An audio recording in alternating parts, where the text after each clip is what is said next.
It's ringing. Good. Come on, come on.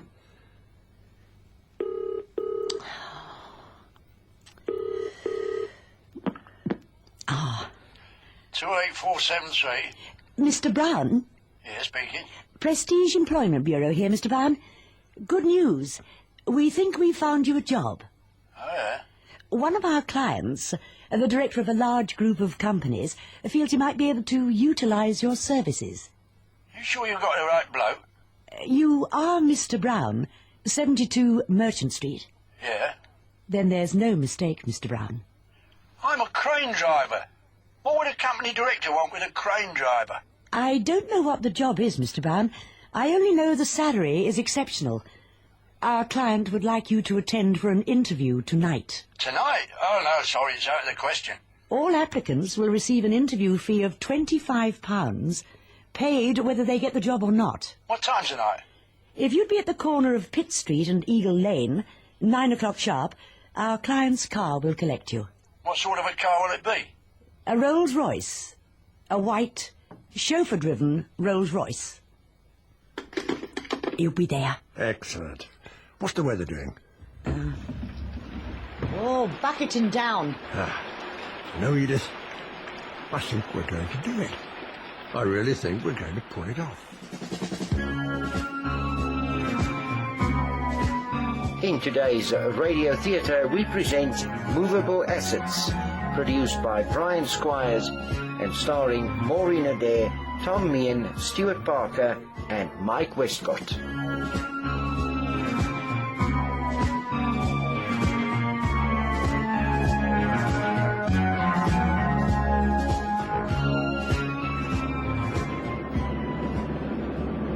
It's raining harder than ever, sir. Good for the garden, Sergeant. Where are we now, Mr. Granger? Just turning into the approach road to the rear entrance of the bank superintendent. From now on, we'll be monitored every inch of the way by closed-circuit television. Excuse me. Security 1? Bank reception, Security 1. We have you on the screen. Please identify your two passengers. Superintendent Fryatt and Sergeant Perkins, both of the Metropolitan Police. Clearance numbers 7931 and 7914. Thank you, Security 1. Out. This new branch is going to be the most burglar-proof bank in Europe, if not the world. Don't tempt fate, Mr. Granger. It's like boasting you're the fastest gun in the West. Every punk kid wants to prove you wrong. Oh, they can try, but they won't succeed. Tonight, of course, this entire area will be floodlit. Including the approach, right? Yes, Sergeant. Ah, there it is. The rear entrance. 20-foot high. Breach-proof walls. Topped with upwards sloping electrified barbed wire. Independent security alarms every 4 feet. The only way in is through those solid steel gates. We'll have a couple of men on duty outside, Sergeant. They can radio us when the armored trucks approach and confirm when they're safely inside. Those steel gates are 2 foot thick, made to the same specifications as our vault. If you had a week to spare, you might be able to burn your way through with a thermal lance, but not otherwise. And that would only get you into the backyard. Security 1, requesting permission to enter. Stand by, Security 1. They're too heavy to open manually. Done by electric motors. Yeah. Floodlights, motors, television cameras. Yeah. Hate to have their electricity bills. It's cheaper than being robbed. But only just.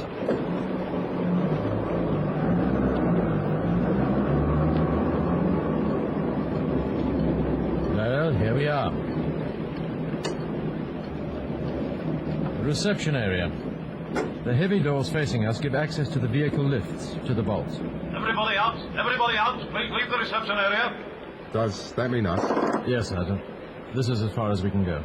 Well, I thought we were delivering the van to the vaults. The van goes to the vault, but we don't. It's quite simple, Sergeant. The loaded vans are driven in as far as this yard. The driver and crew get out and leave. Then the outer gates close, locking the van inside. And special security scanners check that there's no one hiding in the yard and no one concealed inside the van. Then, and only then, are the inside doors opened and the van taken down by the internal staff to the vault. You've actually got equipment that can check that no one's hiding in the van, sir? Thermal sensors. They can pinpoint the exact position of any living object from a mouse upwards, behind 6 inches of steel.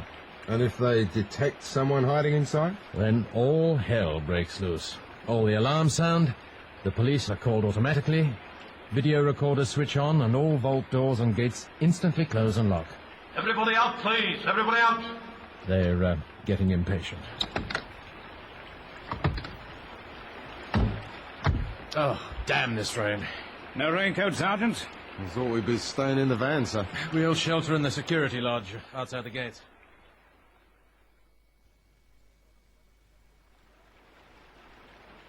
This is the sort of weather that makes you want to go out and build an ark. Ah, now we're out. They're closing the main gates. The inner doors can't be opened until the outer ones are closed. Rather like an airlock. What's that? Confirmation that the gates are shut. They'll now scan the van and the yard before opening the inner doors. Intruder! Intruder! Red alert! Red alert! Someone's got in. What are you doing, Sergeant? Phoning for assistance, sir. That's done automatically. How the devil could anyone get in? Bank reception. This is Security 1. What happened? The scanners have picked up someone hiding inside the van, sir. The police are here. Yes, we've got them on the screen. Out. Can we cut the flaming noise? Security 1 here. Cut the audible alarms. Roger, Security 1.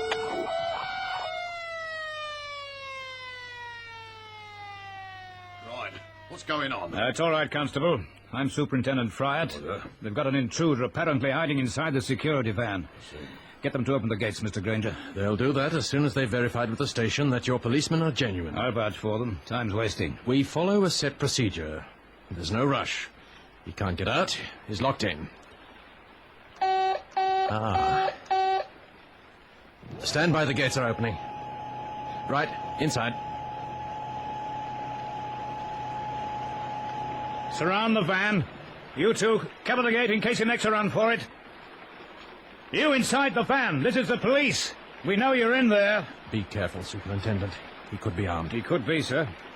But he isn't. All right, Constable, you can come out. The grumble is... Constable? A policeman? Yes, sir. I'm afraid I smuggled him in the van before you left. Wanted to put your security devices to the test. You didn't tell me. Well, it would hardly have been a fair test had I told you, would it? But I'm satisfied. You're too kind. Hello, reception. Security 1 here. That alert's over. It was a little joke of the superintendent's. Yes, Security 1. We've been following you on sound and vision. And now, if everyone would kindly leave, we'll carry on with the original exercise. Everyone out, please. Yes, Mr. Wilson. A corner of Pitt Street at 9 o'clock. You won't mistake the car. A white Rolls-Royce. No, I don't have it to hand, but I hardly think you'll need the registration number. That's a lot. They're all coming. Splendid. Let all systems go for tonight. All that money. Wouldn't it be marvellous if we could get the lot? Now you're being greedy, Edith. However could we spend £20 million?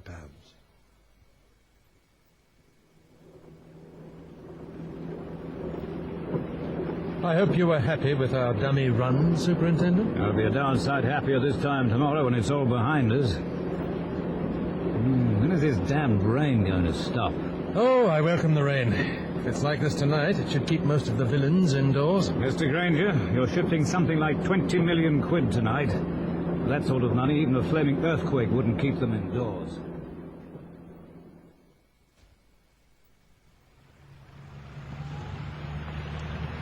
Excuse me. Put the time on you, mate. Just coming up to 9 o'clock. Oh, Tom. Blimey, what a night to be out, eh? Ooh. Aye, another police car.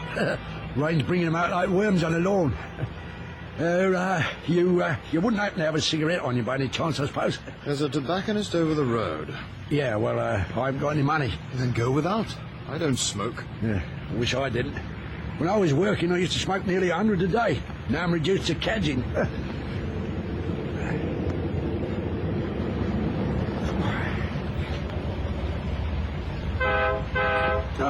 Here's my car. I think not. It's a Rolls-Royce. It's for me. You want me, driver? Name's Wilson. My name's Brown. If you'd kindly get in, gentlemen, I'll take you to my employer. What, him as well? Yes, mate. Me as well.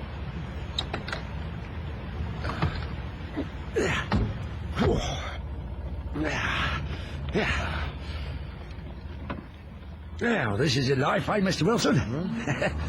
You know, if I'd have saved my pennies instead of smoking them away, I could have bought myself a Rolls. I think you'll find they're very fussy with this Owen too. You're surely not going to this interview, are you? Prestige Employment Bureau? Yeah, I'm afraid so. Reckon we're rivals for the same job. So, it won't be much of a contest. Yeah, you're probably right. You must have made a mistake with me. I mean, Brown, it's a common name. Yes, very common. Well, I'll take any job that's going, but I'm a crane driver. Here, what do you do? I'm in the motor car business. I don't need a job. I'm only going out of curiosity. No. Well, I need the money. I'm going for the 25 quid. Blimey. You'd think there'd be just one faggot left in the ashtray, wouldn't you? This car's too well looked after. Aye, another police car. Do the police worry you, then? Yeah, they would if I gave them the chance.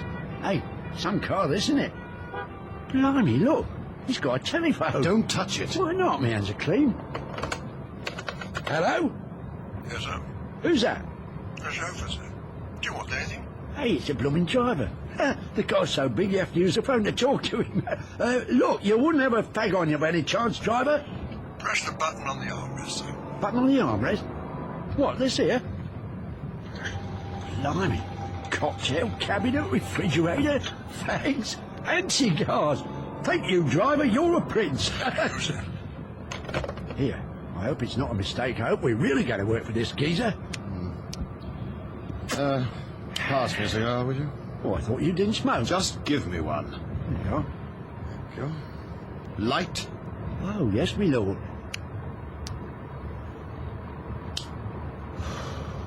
Thank you. Hey, you see that? Nearly hit us. Who's a flaming police van? Where'd he coming from?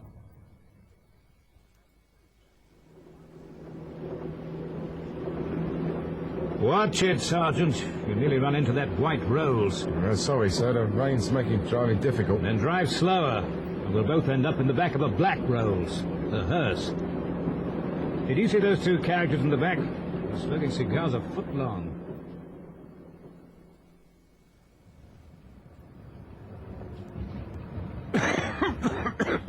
Can't wait till I finish this. It's like giving a pig strawberries. Well, I think we've arrived. Where are we? The underground car park of a high-rise office block.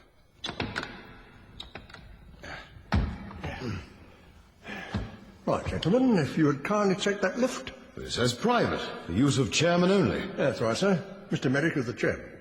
Press the button, it'll take you directly to his office. But which floor? The top floor, sir. You're going right up to the top.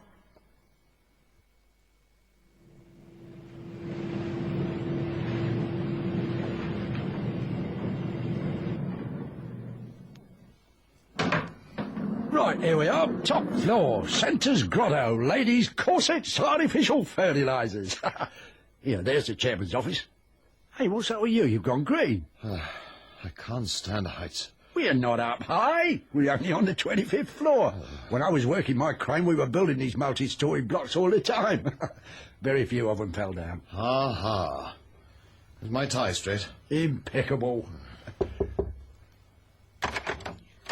Mr. Brown? Mr. Wilson? That's right. I'm Mr. Wilson. Oh, please come in. I'm Mr. Merrick's private secretary. If you care to join the other two gentlemen, I'll let him know you're here. Welcome to the club. My name's Parker, John Parker. And I'm Harry Green. Jack Brown. This bloke's called Wilson. Mr. Wilson. We are not on first-name terms, but he lets me light his cigar for him. So, what's all this about then? We're not all after the same job, are we? Look, I'm a crane driver. I'm an electrical engineer. And I'm a staplejack. Well, then it must be a mistake. I mean, what would a company director want with a crane driver, a steeplejack, an electrical engineer, and a second-hand car salesman? I am not a second-hand car salesman. I run my own garage business. Where the hell is this man Merrick? I haven't got time to hang about. You're lucky, mate. I've got all the time in the world. I haven't worked for 6 months. Wait a minute. Merrick, I know that name. Merrick International Computer. Of course, and this must be Merrick House, their London headquarters. Yeah, I should know it. I helped build this place. So what are we all doing here? Search me, mate. I don't remember even signing on with the Prestige Employment Bureau. Neither do I. In fact, I've never heard of it. Well, I'd never heard of it either. They've got 4 wrong blokes, they must have. Yeah. Sorry to have kept you waiting, gentlemen, but I had to change out of that wretched uniform. You the chauffeur. No, I gave my real chauffeur the evening off and saw no reason to involve him in our confidences. Please sit down. Thanks. My name is Merrick, and I must thank you all for coming out on such a dreadful evening. Before we settle down, Mr. Merrick, we feel sure there's been some sort of a mistake. I don't make mistakes. Excuse me. I told you I didn't want to be disturbed, Edith. Oh, New York. Well, you deal with it. You know the price. Yes, $15 million. If they want to haggle, it's still $15 million. And if they swear at you again, it's $16 million. Sorry about that, gentlemen. Talking of money, Mr. Merrick, it's only a minor detail, but with that £25 interview money, I don't need it myself, but I believe the others are hard up. You'll each have a cheque before you leave. A cheque? That's no good to me. I need cash. You're in the world of high finance, Mr. Wilson. We talk in millions, but we haven't got a penny in our pockets. It will have to be a cheque. However, if we find ourselves compatible, we could all be going home with more money than we dreamed existed. How much cash are we talking about, Mr. Merrick?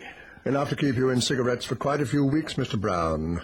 It's difficult to be precise, but you should each pick up a minimum of £500,000. Oh, blimey, £500,000?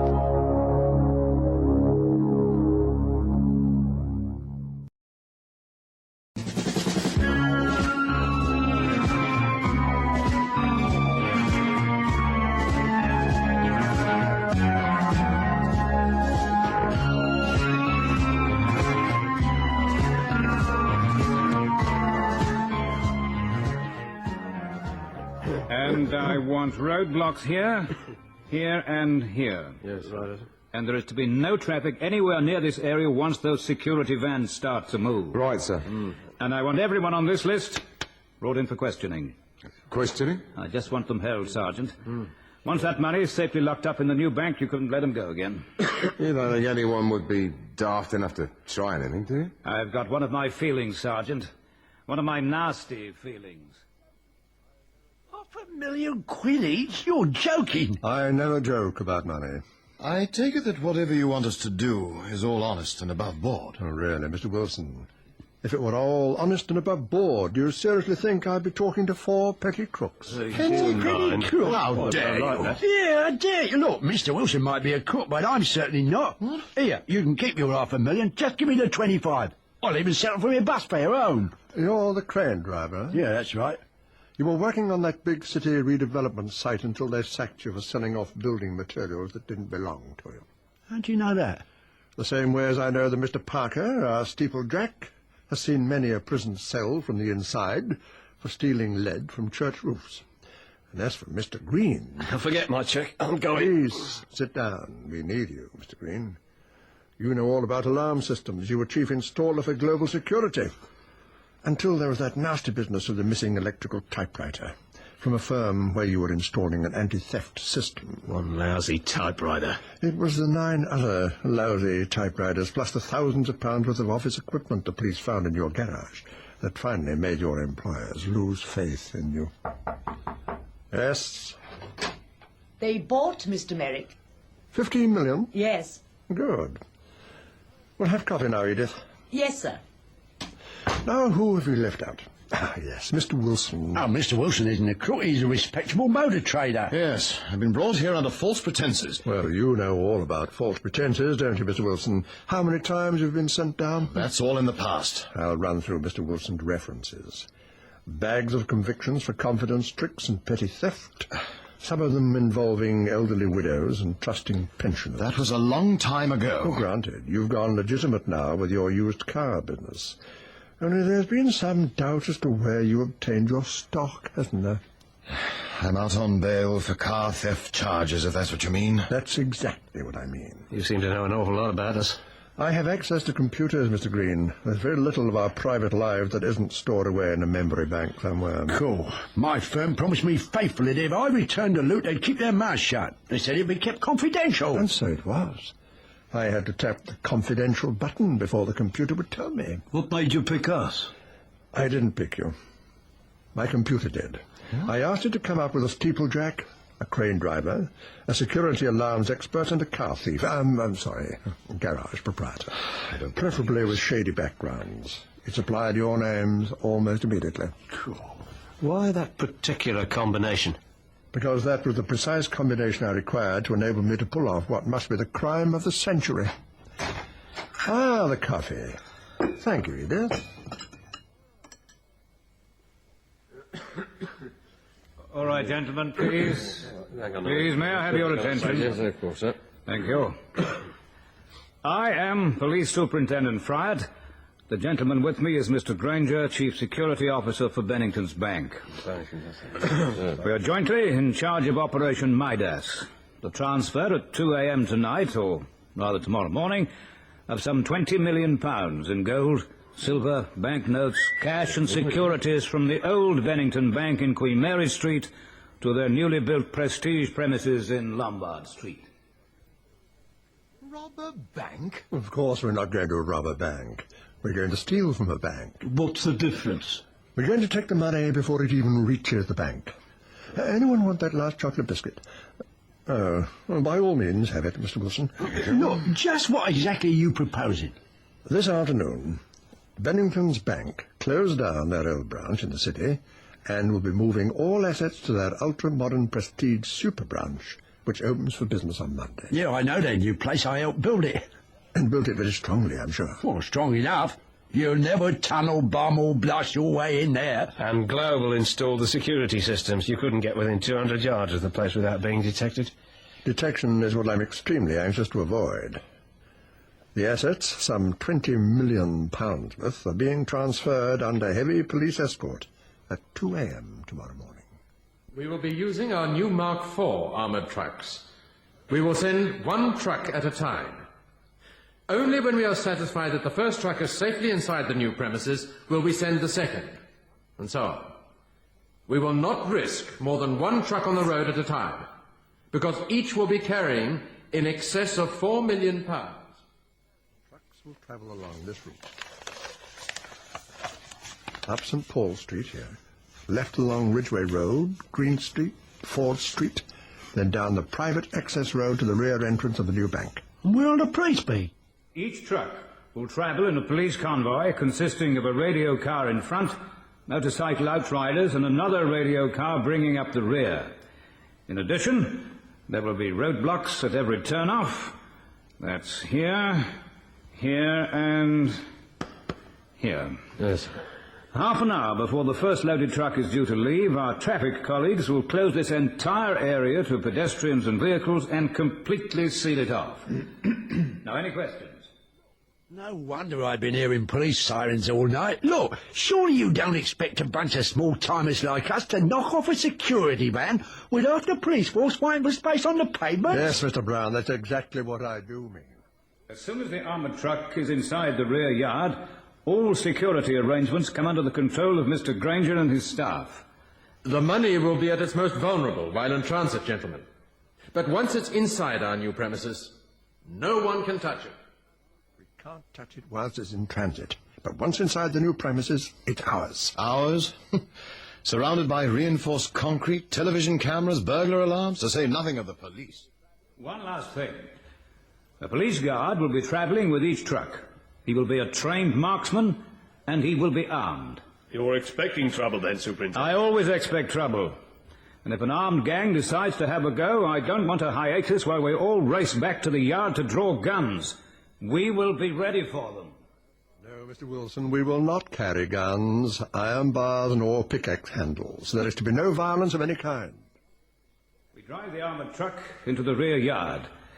Then leave it and wait outside while the gates lock and the scanners go into operation. When they give the all clear, the internal staff will take the truck down to the vault.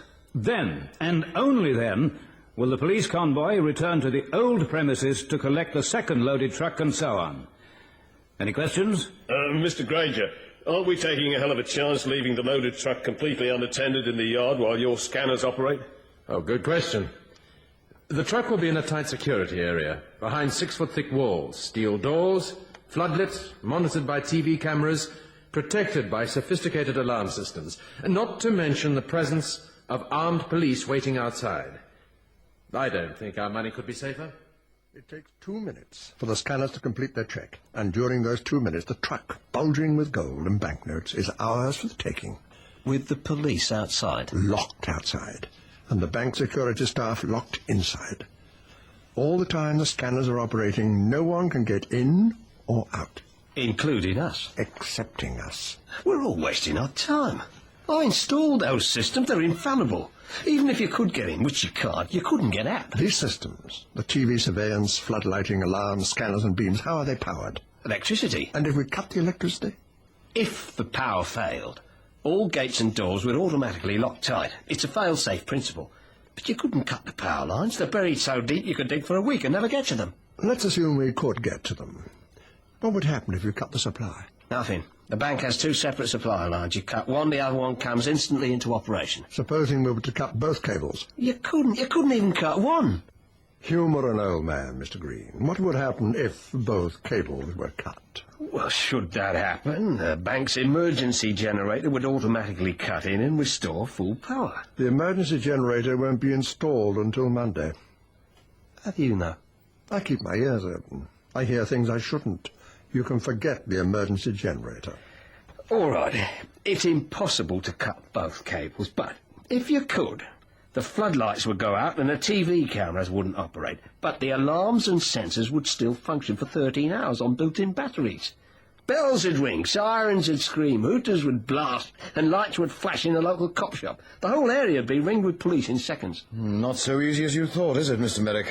Look, can we have our £25 and go? It's a challenge, Mr. Wilson, a challenge. This is a rough sketch showing the electricity supply network to the new redevelopment area.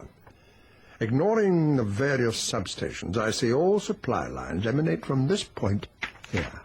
Yeah, that's the main supply station. Suppose we put that out of action. You'd black out half of London. So? Well, we'd still set off all the alarms at the bank.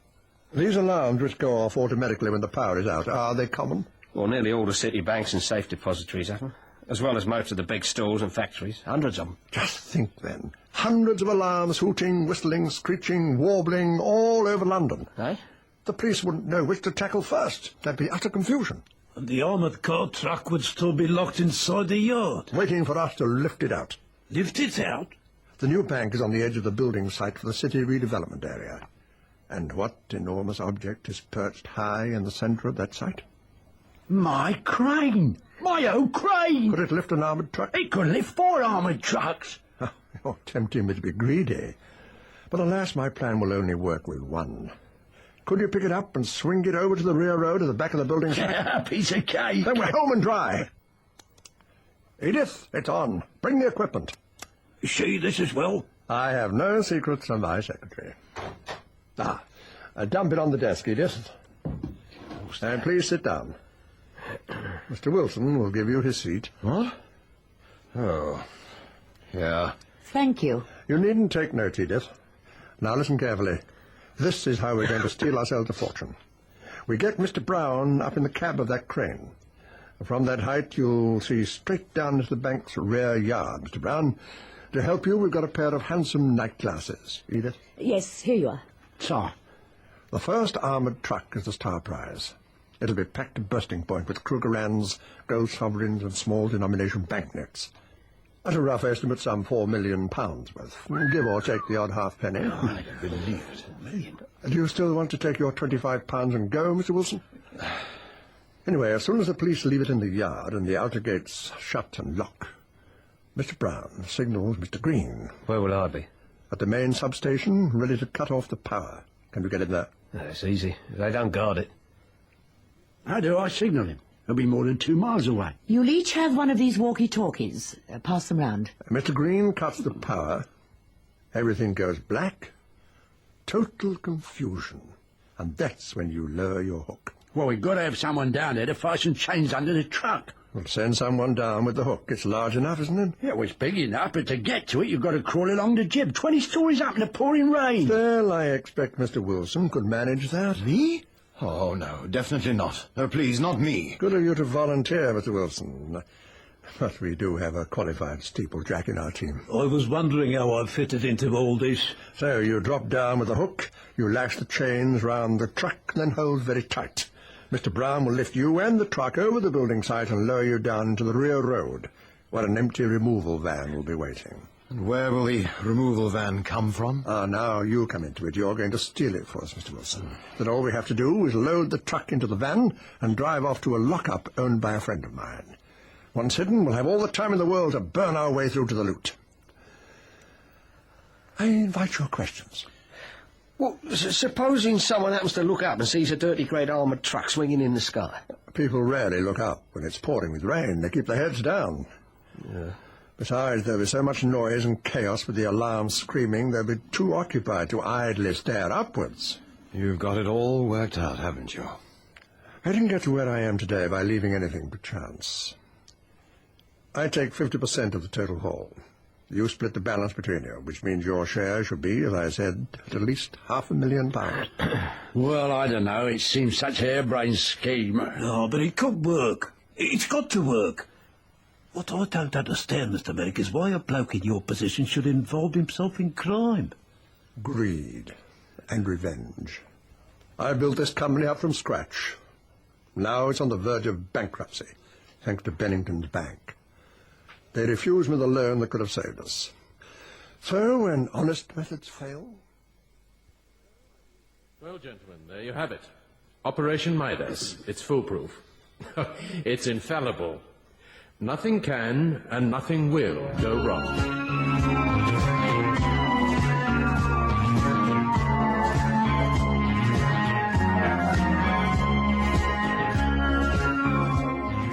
Hello? Testing. Wilson here. Can you hear me? Base here. You're coming over loud and clear. I'm at the lorry park. I think I've spotted what we want. A dirty great removal van. Should be ideal. You checked that it's empty? Leave it to the expert, Mr. Merrick. Of course I checked. There's no one about. I could take it now. No. Don't touch it until the last minute. Wait for me. I'll be with you at 1:30. Out? Don't like that man. We don't have to like him, Edith, as long as he's efficient. Crane calling base. Coming base. Answer me, Edith. Base here. We've arrived at the crane. Few ladders to climb and we'll be ready. Report back when you're in position. Out. We should have heard from Green by now. Hope we'll be able to reach him. It's pushing the range of these cheap walkie-talkies. Should have got the more powerful ones. They were another £15 each. Hello, base. Yes. Read. Over. We can just about hear you. Where are you? I'm inside. I got into the It's quite easy. There was no one on duty. I'm standing by the waiting for the signal. Couldn't hear you. Would you say that again, please? Hello, base. Are you there, base? That's much better. Over. Hello, mate. Are you there, mate? This is hopeless. If he doesn't hear the signal to cut the supply, the entire plan falls through. Well, I told you so. Yes, Edith, you told me so. Keep trying to raise him. I'd better get down to the lorry park and help Wilson steal a van.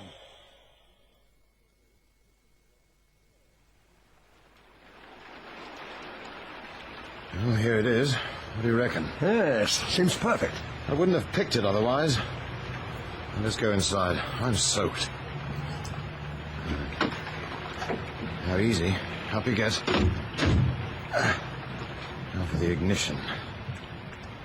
Anything I can do? Yes, keep an eye out for someone coming. Got it. Oh, damn. What's the matter? The petrol gauge is almost empty. You were supposed to check. Well, I didn't. Is there anything else we can take? I didn't look for anything else. Now, there's a petrol station in King Street. That's out of our way. Oh, 5 minutes at the most. We've got time.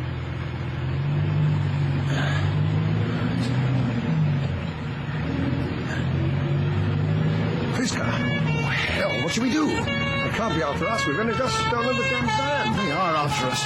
They're flagging us to stop. Let's make a run for it. Don't be a fool. Play it by ear and stay cool.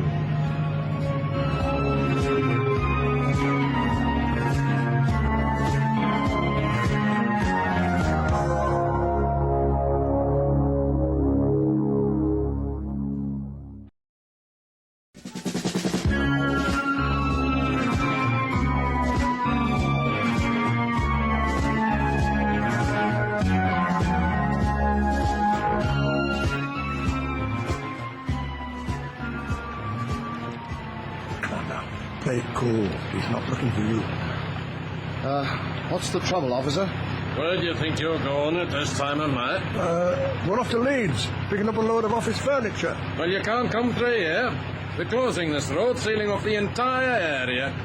You'll have to back out, turn right, and follow the detour signs. But we've got to fill up with petrol. That's your worry, mate. But you aren't coming through here. Go on, back out. Thank you, officer. Do what he says. I thought he was on to us. Feel the handcuffs. I can smell the prison cabbage. This time next week you'll be smelling the suntan oil on the topless bathing beauties in Bermuda. I wonder how they're getting along in the train.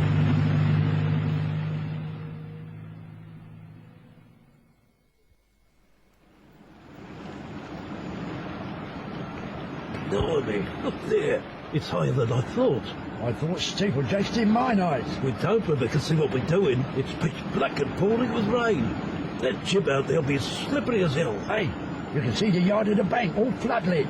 It's a long way down. You'll have to move the jib. Well, give us a chance.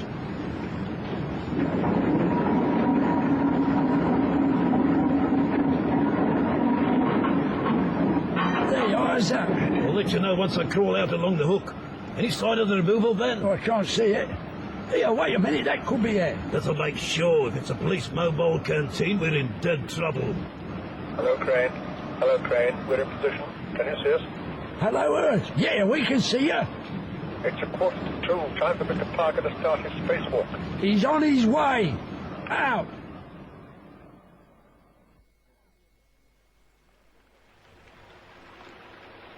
I bet that copper took our registration number. He was staring at us as we backed out. Probably admiring your iron nerve and your impeccable driving.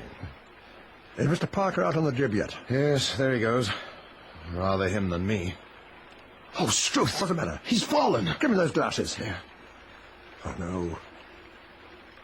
Wait a minute, I can see him. He's hanging on by one hand. I can't look. Hold on. I think he's pulling himself back.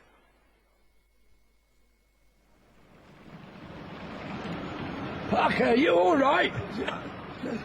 Yeah, I think so. Come in, Crane. Come in. What happened? What the hell do you think happened? He slipped. Can you carry on? Can you carry on? Yes. He says yes. Good. I hate to hurry him, but if you just mention that our armored truck is scheduled to leave in 4.5 minutes.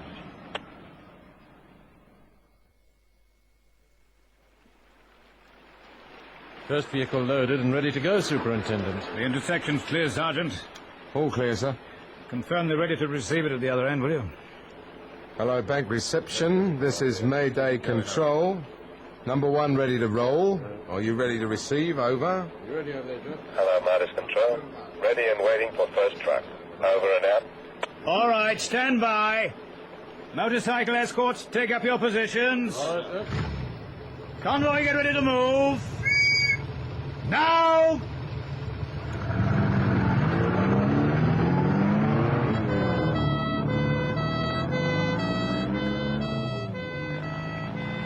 There she goes.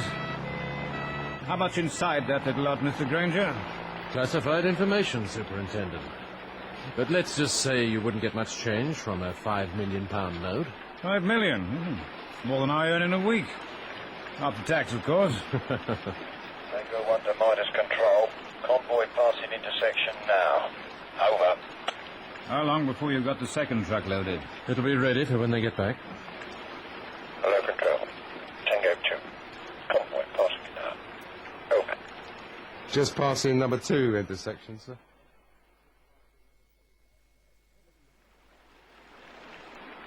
Six minutes past. They're late. They've probably cancelled it. Everything's going wrong. Crane here. I can see them. They're turning into Ridgeway Road. Over. Thank you, Crane. Oh, ye of little faith, Mr. Wilson. We must get Green to stand by. Hello, Mr. Green. Are you there? Can you hear me? Come in, please, Mr. Green.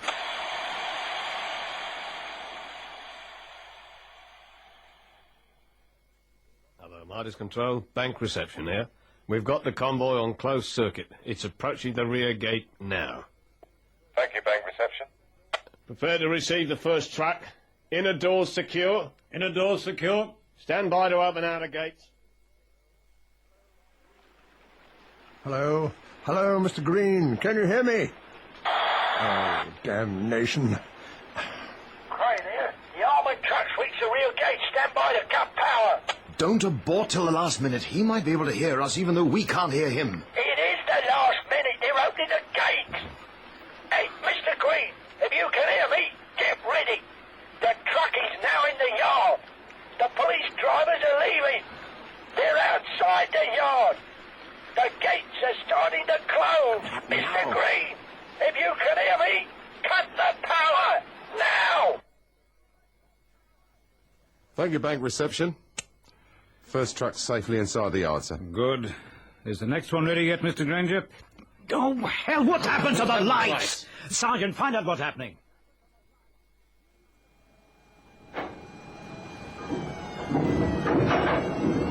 Green, you darling man, you've done it! You've done it! It's as black as Newgate's knocker down there. OK, Brown, lower it away.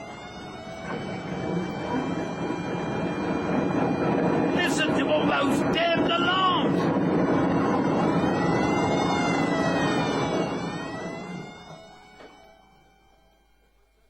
Hold on, we're in the same boat here. Superintendent, bank reception report a power failure. All lights are out and the closed circuit's out of action. Give me that, Mike. And someone get some candles or something. Hello, Bank. Superintendent Fryer, is anyone with the truck? No. Then get someone out there. You're leaving nearly £5 million unattended. We can't work the lift and we can't use the stairs. The automatic gates are all locked on fail-safe. You mean you're trapped down there? Until the power's restored, yes. Hello, Sergeant Judy, Sergeant speaking. Station on the phone, sir. Massive power failure covering half of London. Alarm systems are going off left, right and centre. Yeah, we must have run over a black cat or something. That's all we need. Escort 1 calling Midas Control. Come in, Escort 1. Something's happened, sir. All the floodlights are out and the alarms are going off like mad. But we can't get in. Half London's affected. It's a general power failure. Don't let anyone in or out. I don't care who they are, and tell the drivers to keep their guns handy. Until things are back to normal, we're on red alert. Out. Thank goodness the power failed when the truck was inside. At least we know it's locked in and safe.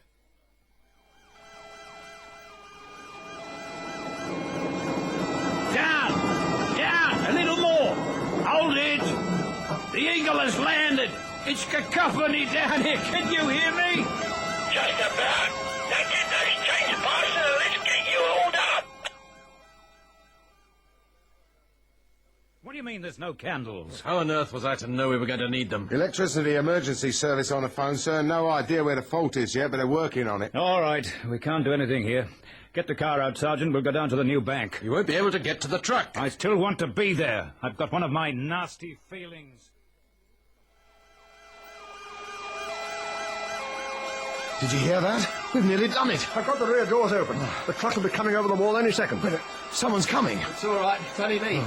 What happened? I couldn't make you hear me. We've done it, Mr. Green. Yes, there it is, up there, look! Well done, Brown! What a beautiful sight! I wonder if they've missed it yet.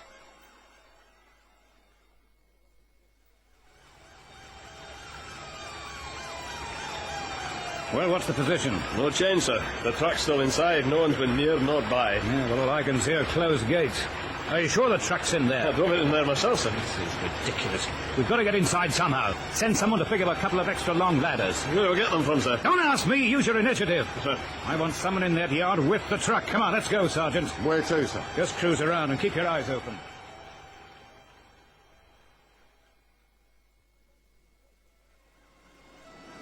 Down a bit more, Mr. Brown. How's that, Mr. Parker? Perfect. Hold it, Mr. Brown. Perfect. How are we going to get it inside the van? You swing it in. Now stand well back. Ready, Mr. Brown? Ready? Ready, Mr. Parker? Ready? Okay, Mr. Brown. Now!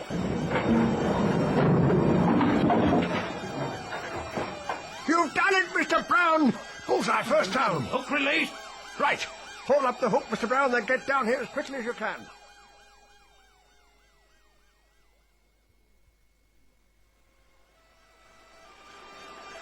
Come on, Brown, we haven't got all night. Where are the others? In the back of the van. Yeah, let's get out of here.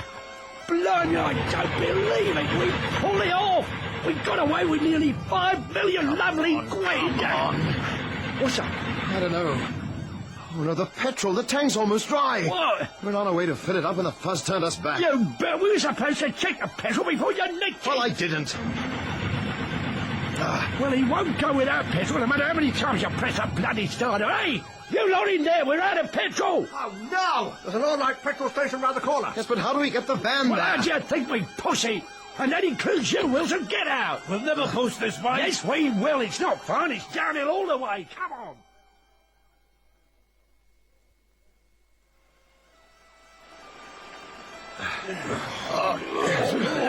Oh, no, it's no use. I can't push any further. You don't have to. We're here. That pump should reach. You said it'd be open. It's all in darkness. Power cut, you fool. Merrick, your secretary come through on the walkie-talkie. She's been listening in to the police broadcast. The cops looked over the wall and saw the van wasn't there. They're looking for our removal van now. Now, they've got to find us first. Once we've filled up, we'll be inside my friend's lock-up in minutes. Look, this might be a silly question. Well, get on with it. Well, seeing as we've cut off all the electricity, how are the pumps going to work? Oh, no. Hang on, leave it. Oh, we've had it. Hey, there they're coming. Right. Police. Every man for himself, gentlemen. Let's get out of here. Oh, man, the money. Forget it. Just run. Police are still looking for the men who nearly pulled off the crime of the century in Saturday night's daring security truck robbery.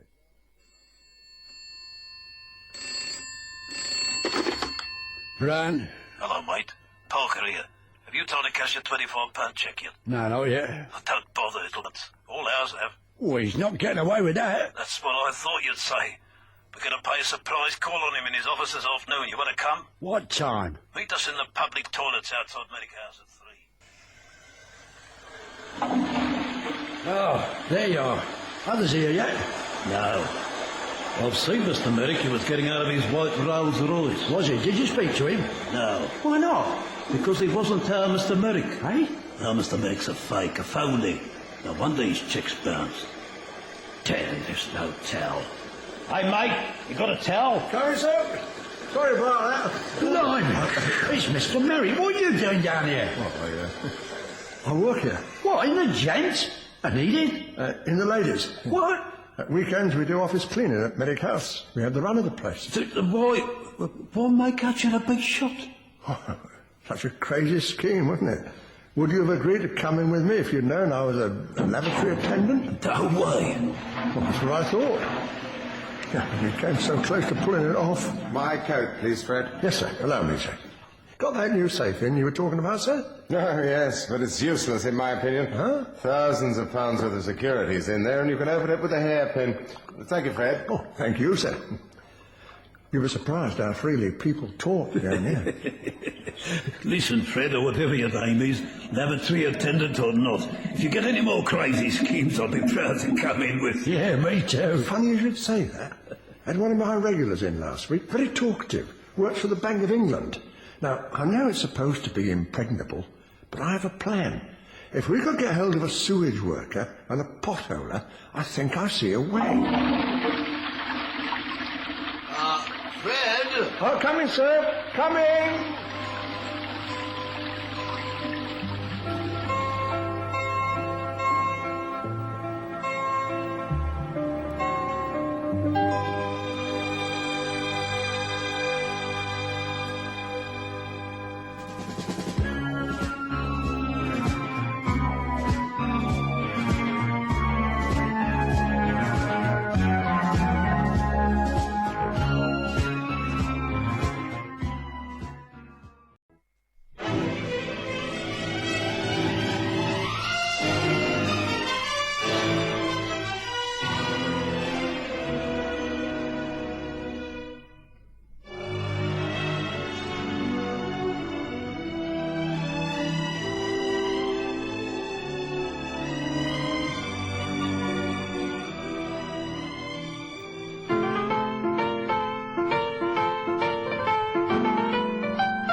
We present Lady Grumley's Photograph, written for radio by Ron Evans and with Dacia Charlesty as Lady Grumley.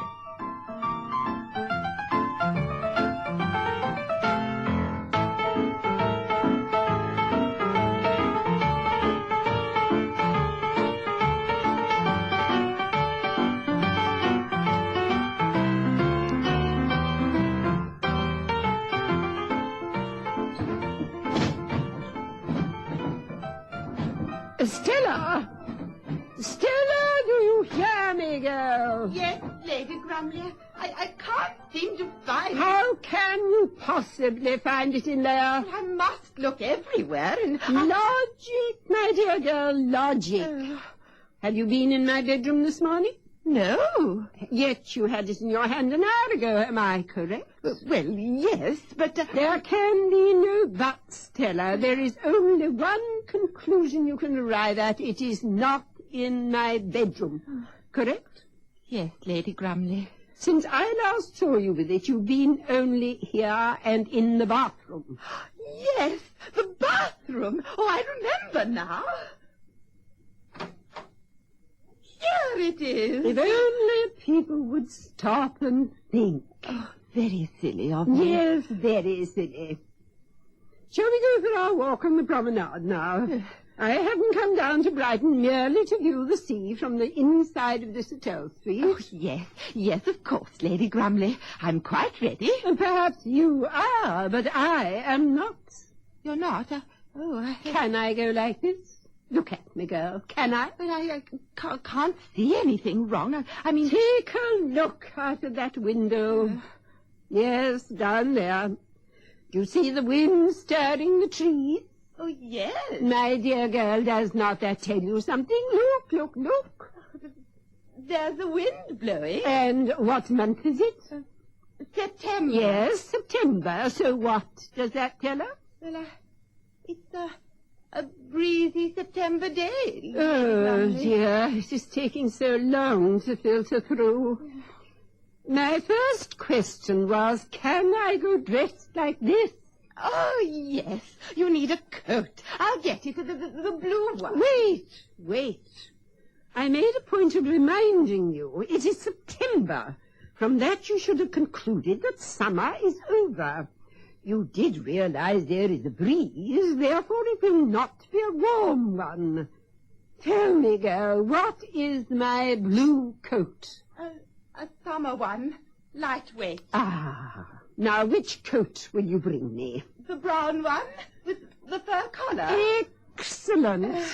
Now bring it while there is still some morning left. Yes, Lady Grumley. Hello. Yes, this is Lady Grumley speaking, and I'd be very much obliged to you if you kindly pronounce my name correctly. It's very irritating, you know. My husband, Lord Grumley. Oh, very well, put him through. Don't twitter and bumble, Charles. What is it? I was just on my way to take some air on the promenade. If I leave it much later, winter will have set in. Do you mind, Charles? I don't want to hear your club scandal at a time like this. I'm on holiday. I'll read about it in the newspaper tomorrow if it's so important. You're very well, dear. Call me tonight if you're sober enough to dial. Goodbye.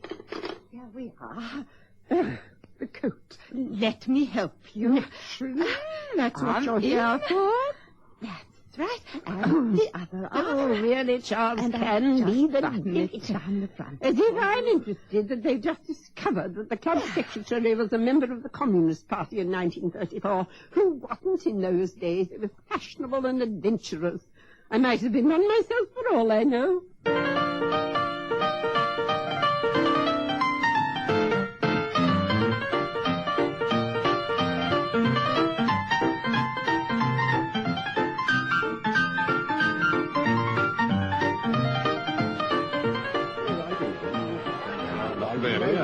Well, invariably when I get I think we'll stop here for a minute or two, Stella. Very well, Lady Grumley. Rather a lot of holiday makers for this time of the year. They must be workers. The middle class can't afford it anymore. Oh, no. What a quaint fountain, Stella.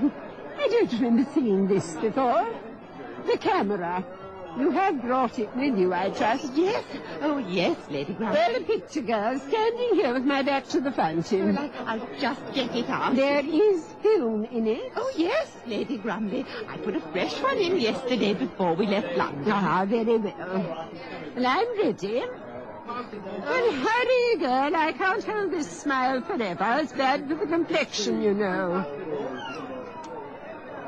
Right. Now, another. A little more profile, I'd say, Stella. Like this? No, a little more to the left. Over here? Yes, that will do. Now, wait. Let me get that smile back. Now, one more. What in heaven's name is all that about? Stella, you were looking that way. I didn't see anything. Yes, I should have known better than to ask.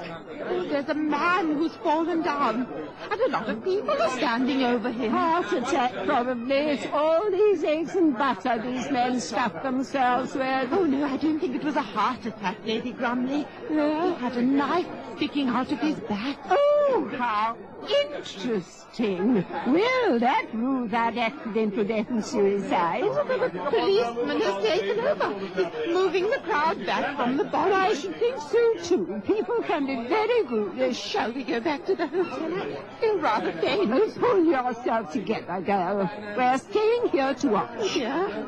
There, sit on that bench. Put your head between your knees if you feel so bad. It can work wonders, you know. Oh, yes, Lady Grumley. Well, is that better?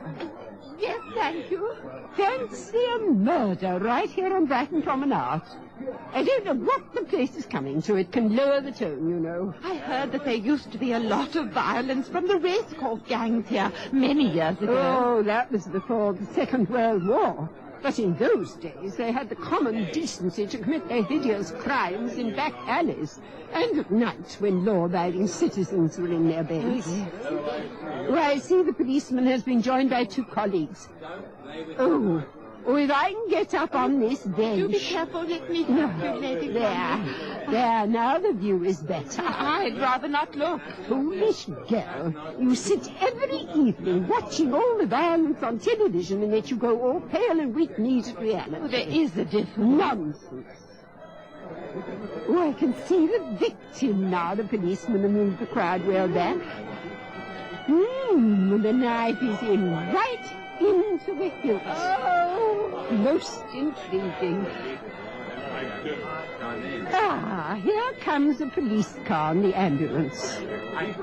I wonder if it was a gang murder. I'd rather not know. Well, help me down, girl. Oh, yes, Lady Grumley. Oh, careful. That's it. I'm going over there for a chat to a policeman. Oh, but Lady Grumley. Don't alarm yourself, Stella. You can take the film to the chemist shop and get it developed. I'll join you later at the hotel. Oh, are you sure? I mean, I don't like leaving you alone. Not with a murderer on the prowl. Being melodramatic. Off you go. And see that you don't faint on the way.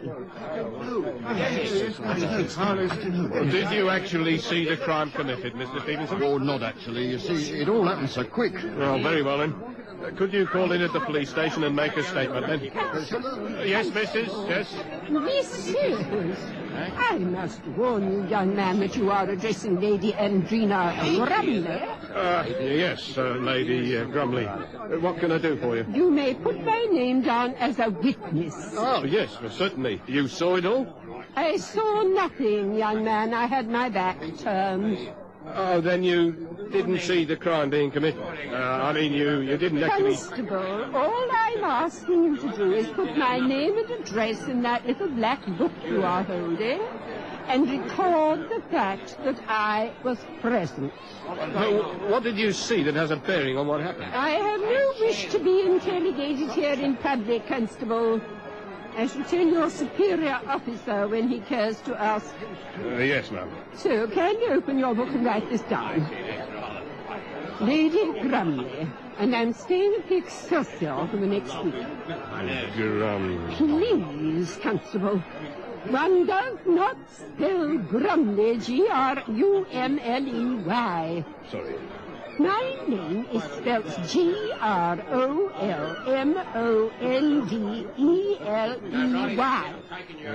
There. Simple, isn't it? Oh, yes. Yes, Lady Grumley. Now, when can I expect your officer to call? Oh, I couldn't say that.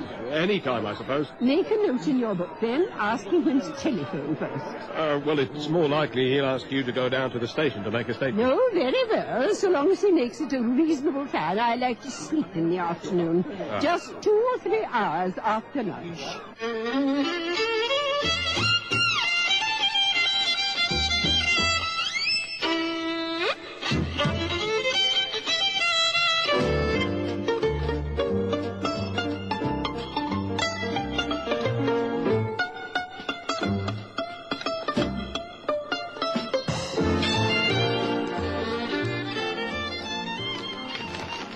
It says here, Stella, that the dead man was a Frederick Masterson, Colonel Masterson retired.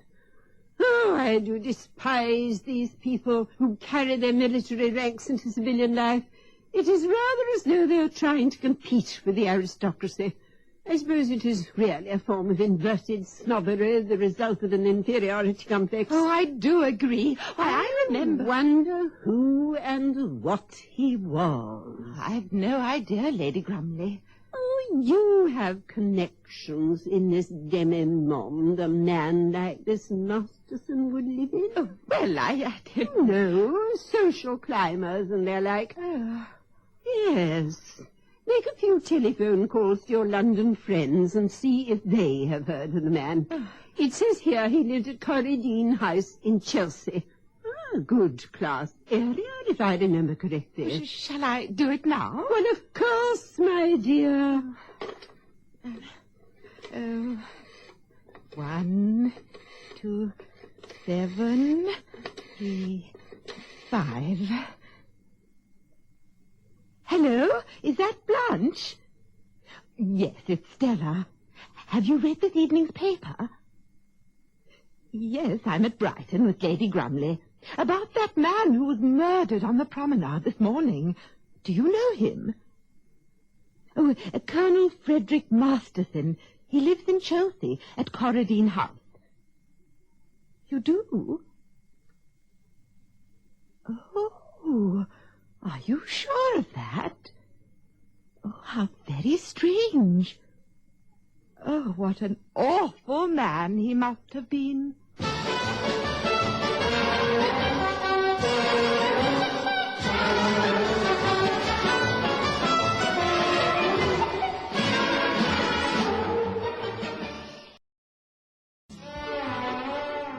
Good morning, Inspector Morton. Good morning. I hope you don't mind, but I've had a chat with your Sergeant Harris. He's been putting me in the picture. No, that's all right. Take a seat. I would. Only it wouldn't fit in the boot of my car.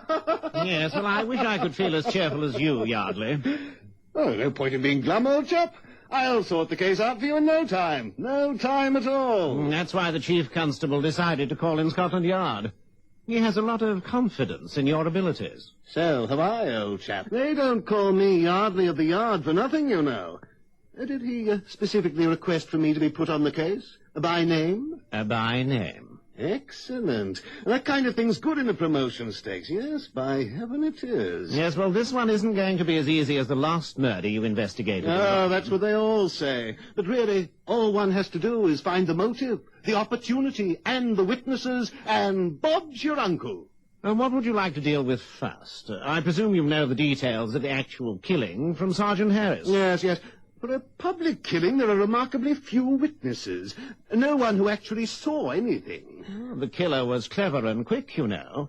It was all over before anyone could realize that something was amiss. Let me scan your list of witnesses. I think I'll deal with them first. There. You'll find them at the back of the folder. 3 pages. Let me see. They're in alphabetical order. Yes, I see. Crowther, Ferns, and... What's this here? What's what? I'm scared to ask. Frightened to learn the truth. I say, you've gone pale. Is there something wrong? Lady Andrina Grumley, that's what's wrong. What in heaven's name is she doing in Brighton? Oh, taking a holiday, I expect. Why? Do you know her? Know her? Morton, the woman frightens me to death. Have you met her? I can't say I have. Pray you don't have to. She's a battleship, and all her guns are primed and loaded to fire broadsides. How did she come to witness this, I wonder? Well, by being there, I expect. No, Morton, no. More likely she was in the vicinity and wanted to jump in on the act. Whatever for? The woman plagues me. Every time I've been making an investigation lately, she's appeared, giving me her unwelcome impressions and telling me what a bungler I am. I'd say she merely said she saw the killing, so she can call in here and intimidate us. Well, at all costs, she must be kept out. I couldn't bear it. And if she really did see the killing? I doubt it. I doubt it very much. That's only a ploy to get into this office, and that she must never do. Never. Well, she'll have to be questioned. All right. Send your Sergeant Harris. Let him take the brunt. I put some men on checking up the victim's relatives and friends. Bit of a mystery man, I think. Very well known in the horse racing circuit, I'm told. But that's as far as we've got before I left. He was on holiday here. Alone? Yes. Arrived yesterday morning on the London train and booked straight into the Excelsior Hotel. Breakfasted alone and spent an hour in his room and then went out on his fatal walk on the promenade. Excelsior Hotel. That's where Lady Grumley's staying. I feel sorry for the management. No, he spoke to nobody other than the receptionist and a waiter at the hotel. He could have met somebody when he was out. The time lapse between his leaving the hotel and being killed was less than 15 minutes. The time it takes to stroll from the hotel. From this, I see the so-called witnesses saw virtually nothing. As I said earlier, it all happened too quickly. 12 people were very close to the victim, but a few dozen others ran over when the man screamed and fell. After that, the situation became very confused. Who were the 12? Well, we can disregard the women as suspects, Yardley. The knife thrust required considerable power. If you look there, I've listed them separately. Yes. Just the men. Hugh Gaynor, Peter Randalls, Martin Swales, Timothy Miller, Jack Lovell, Tom Beaumont. Yes, very good. I think we'll have them all checked up on. I've brought Sergeant Reed with me. We'll make a start on interviewing these witnesses. I'll leave Lady Grumley to you. You might enjoy the experience.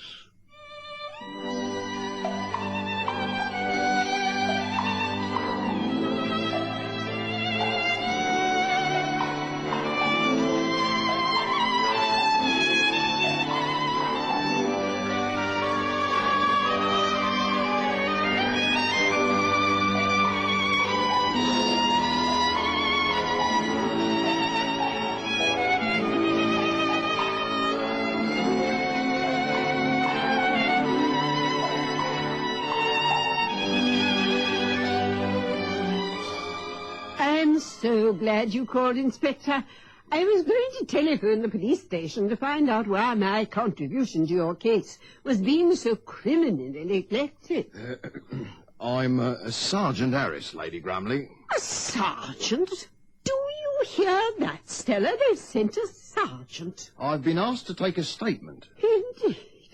I'm not so sure my information will be safe in the hands of a mere sergeant. I can assure you, Lady Grumley, that the information you give me will be passed on to the right authority. Who is? Beg pardon? Who is in charge of the case? I see. Inspector Yardley's come down from London to take charge. Yardley, oh, my old friend, oh, good. Does he know you've come to talk to me? Well, I don't rightly know. It was Inspector Morton who briefed me. And now then, can you tell me exactly what you saw at the time the murder was committed? Yes. Stella, trying to focus her camera on me. She is somewhat short-sighted, you know. Yes. What I meant to say was... If you kindly phrase your questions correctly, Sergeant, we'll be able to close this interview so much more quickly. Please don't waste time. What can you tell me about the murder, Lady Grumley? For a start, the cheap little crook asked for it. Isn't that right, Stella? Yes, I suppose so. Crook? Which crook? I'm afraid I don't quite understand. Oh, really, Sergeant? I'm referring to Colonel Masterson, of course. Who else? Masterson was a crook? You don't know. Do I, an average member of the public, have to teach the police their job? Everybody knew Masterson was a crook. Why, it's common knowledge. Well, I haven't been informed of that yet, Lady Grumley. What kind of a crook? He was a blackmailer. Feared and notorious in society circles. It seems fairly obvious to me that he was knifed by one of his desperate victims. Don't you think that's logical, Sergeant? Oh, yes, Lady Grumley. Can you tell me anything else? Good heavens, man. Do I have to handcuff the murderer myself and drag him into your police station? No. I didn't quite mean it like that. I know exactly what you mean. Well, as a matter of interest, I can do the next best thing to that. Here, you see this envelope? Yes. Well, take it. Thank you. Do not open it. Hand it to Inspector Yardley. Is that clearly understood? Yes, Lady Grumley. Tell Inspector Yardley I'll be waiting to hear of his arrest on the 6 o'clock television news. Why? What is it? A photograph of the murderer, naturally.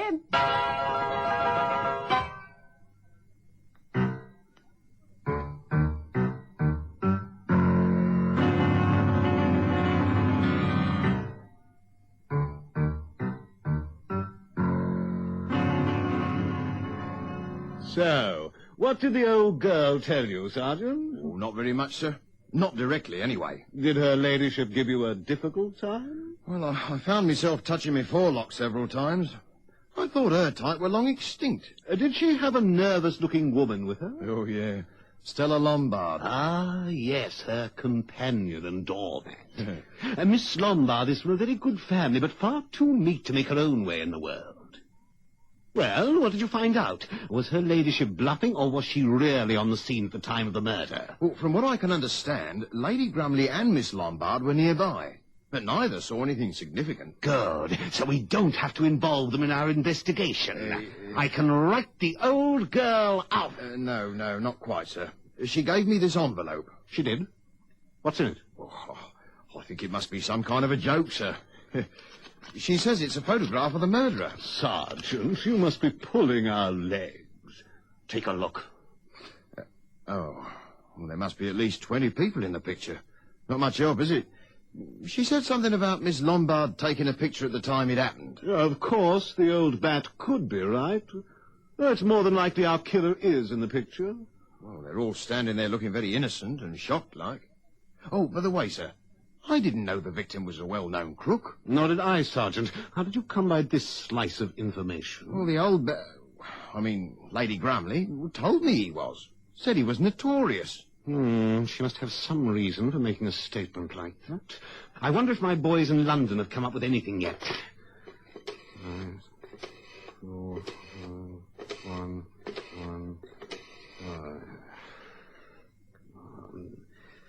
Hello? Put me through to extension 88. Thank you. Yardley here. Have you found out anything about Frederick Masterson? Well. You should have called me right away. Very well. We'll send a car down with his file. Well, it seems the old girl was right. Our Frederick Masterson's activities have been under scrutiny. A suspected blackmailer and conman, but insufficient evidence to arrest him. A careful villain. Well, until yesterday morning, when fate caught up with him, that puts a slightly different light on matters.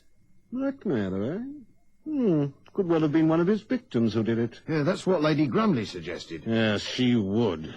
Let's see if we can identify the people in this picture, Sergeant. Well, luckily, it's a very clear photograph. Well, to start with, there are Paul Stevens and Glynis Egan in their swimsuit. Yeah, and that's Timothy Mello. Yes, and then...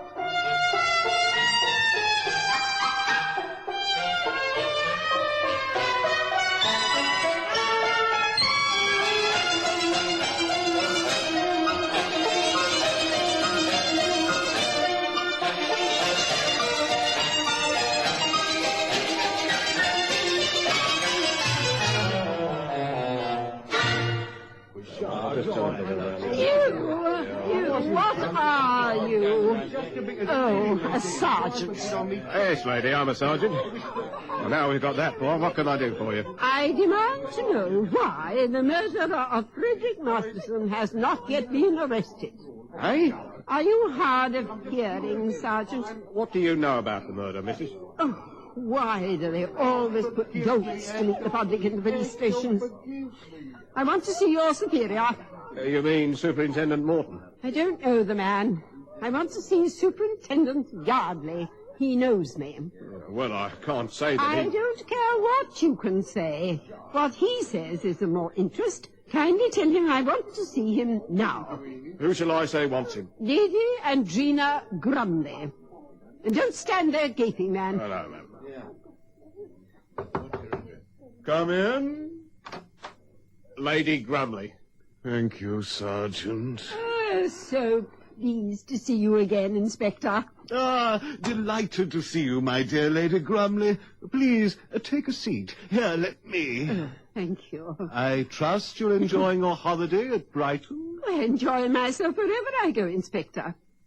And now that we've covered the pleasantries, I want to know why you didn't arrest the killer. Well, we have to investigate. You had most of yesterday and all this morning. It's quite clear who committed the crime. It is? The photograph.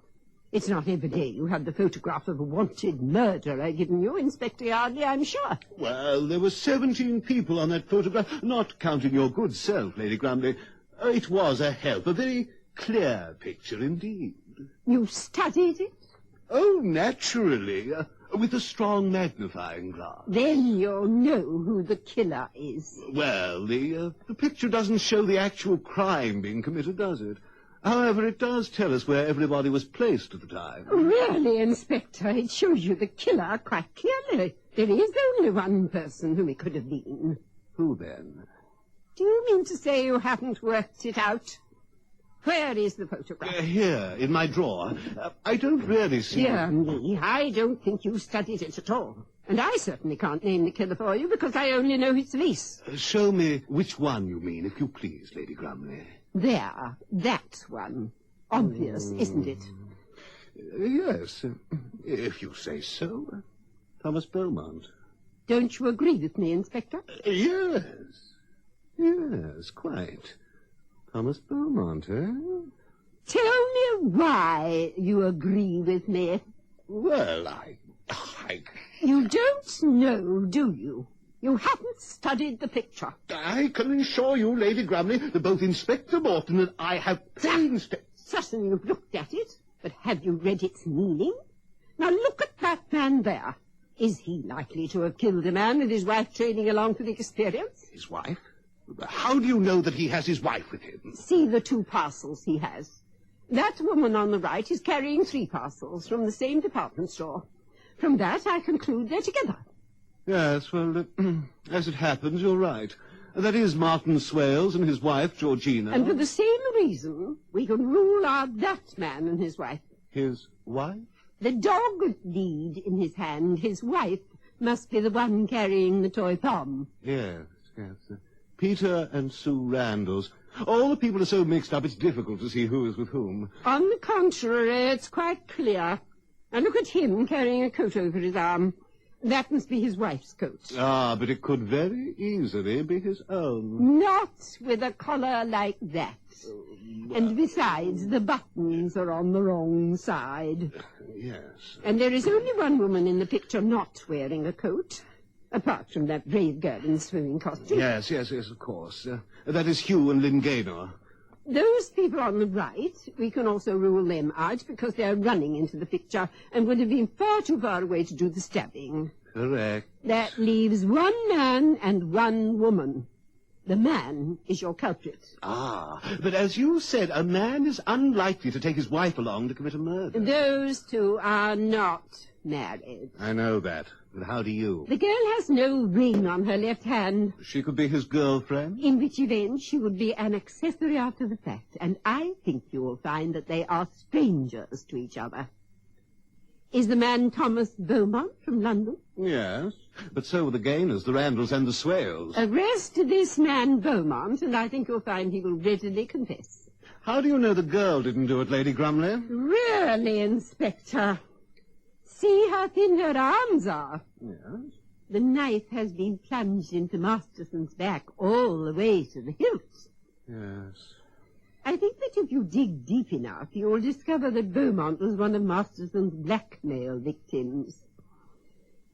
Well, Inspector Yardley, now that I've done all the work for you, can I expect to hear news of the arrest on television tonight? We still require material evidence, Lady Grumley. Do I have to go further than this for satisfaction, Inspector? No. We can handle it from here. Please, let me open the door for you. It makes me wonder, it really does. Good morning, Inspector. Good morning, Lady Grumley.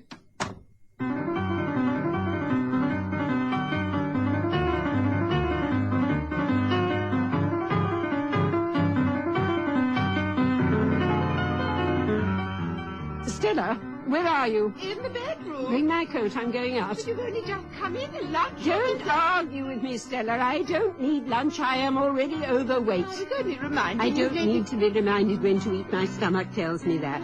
Well, don't stand there, girl. Help me on with it. Very well, Lady Grumley. And get your own coat. You're coming with me. For a walk? No, we'll take a taxi call. Oh, where to? Well, let me see now. Yes, Stony Beacon Hotel. Oh, are we paying a social call? Oh, you're getting more inquisitive by the day, Stella. Yes, it is a social call, and Mr. Thomas Beaumont. For heaven's sake, don't look so dumb. You've seen him before, very briefly. Just after he murdered Colonel Masterson.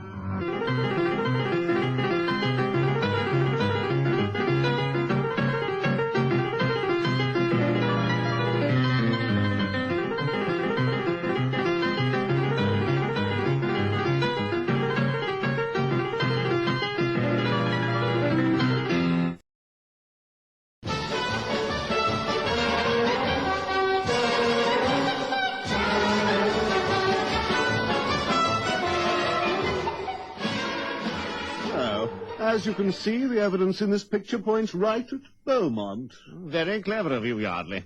Ingenious. We have to be at the yards, you know. And this Lady Grumley must have spotted it, too. Oh, well, I should say she just thought the photograph would be helpful. I doubt if she spotted the significance. Well, I'll give you credit. An exceptionally smart piece of deduction. Classic, almost. Thank you, Morton. So, we concentrate our inquiries on this Beaumont chap. Exactly. Rake up his past, why he's in Brighton right now, his financial status, you know, the whole works. But keep clear of him until we've unearthed something incriminating. After all, we don't want to arouse his suspicions, do we? You'd better put him under surveillance, though. He might decide to return to London. No, that won't matter. I've got his London address right here in my desk. The hotel he's staying at, too. But it would be just as well to have him watched, yes. Well, I'll detail 2 men on it right away. Well, wait a minute. I can't find the sheet of paper. Now, where could it have gone to? Oh, when did you last see it? Oh, about an hour ago. Is that all that's missing, Yardley? Yes, I had a sheet of paper here for each witness. The others are here, but... Well, no matter. I've got a copy in my office. It does matter. Somebody must have taken it, and I'd like to know why. Well, you'll have to do some detective work on it, won't you? Has anybody been in here over the last hour? Oh, only Lady Grumley, and she wouldn't... Oh, would she? Well, would she? Damn it all, Morton, I think the old dragon would. But why? It doesn't make sense. Oh, but it does, Morton, it does. The old crone can't keep her nose out of police business, especially mine. That's why, Morton. But what would she do with information about Beaumont? Oh, this isn't the first time she's done it. Oh, no. I'll bet anything you like she's planning to have a chat with Beaumont. But one of these days she's going to get a scraggy throat cut. Well, we must do something, Yardley. I know, but the temptation not to is a temptation indeed.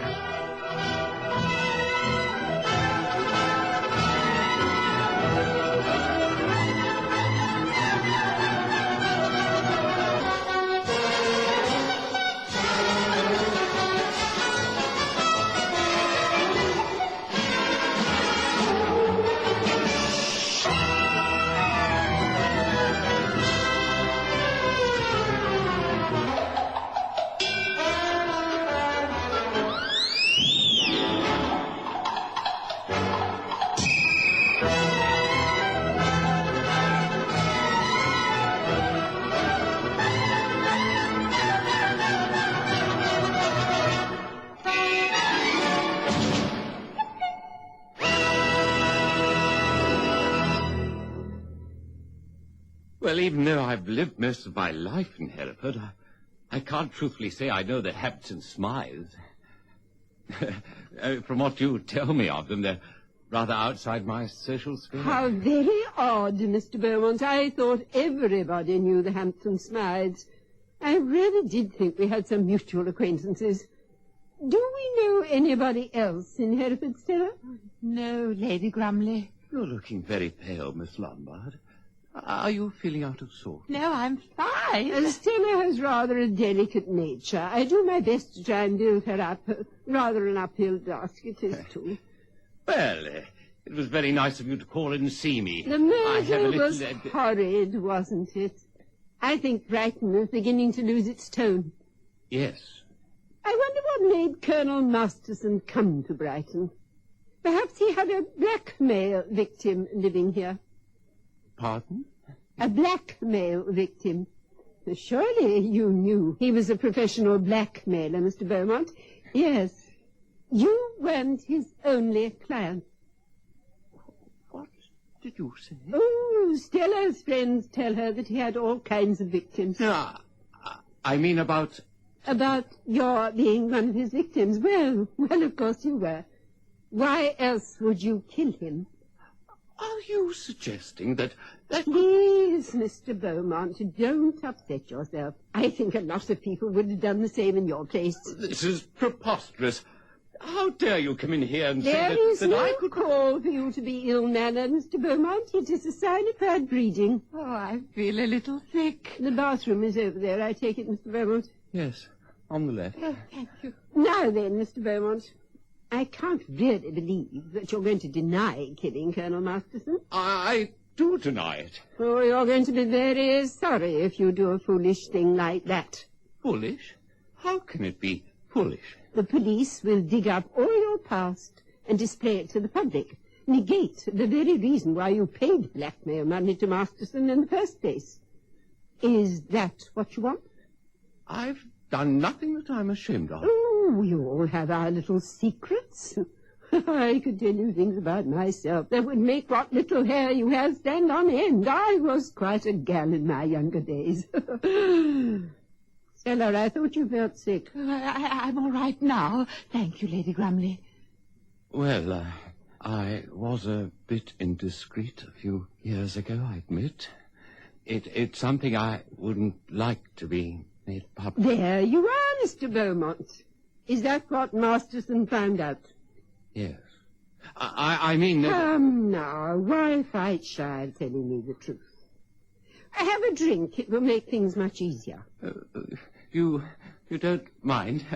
Can I get one for you, Lady? No, thank you. Once I start, I can't stop. So I find it better not to start. But I can see you need it to settle your nerves. For you, Miss Lombard. Oh, no, thank you. I must be mad. Why am I here talking to you?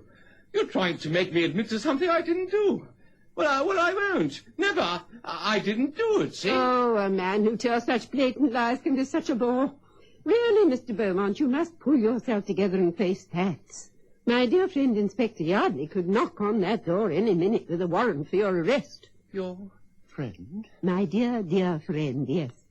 And he'll be horribly nasty to you if you tell lies. I am trying to reason with you, you understand, but you're making it very difficult for yourself. Would you like Stella to telephone him and tell him to... No, not yet.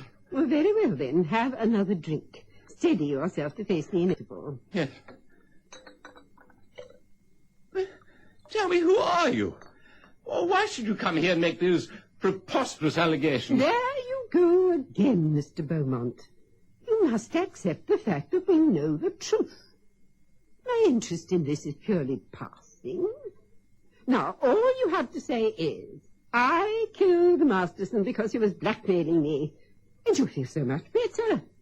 Try it. A nice, cosy confession, and you'll feel more like facing the future with courage. All your worries will fade away. Say it. No, I can't. Say it. I refuse. Shouldn't he say it, Stella? Oh, yes, I think so. Yeah, even Stella agrees. Say it, Mr. Beaumont, for your own sake.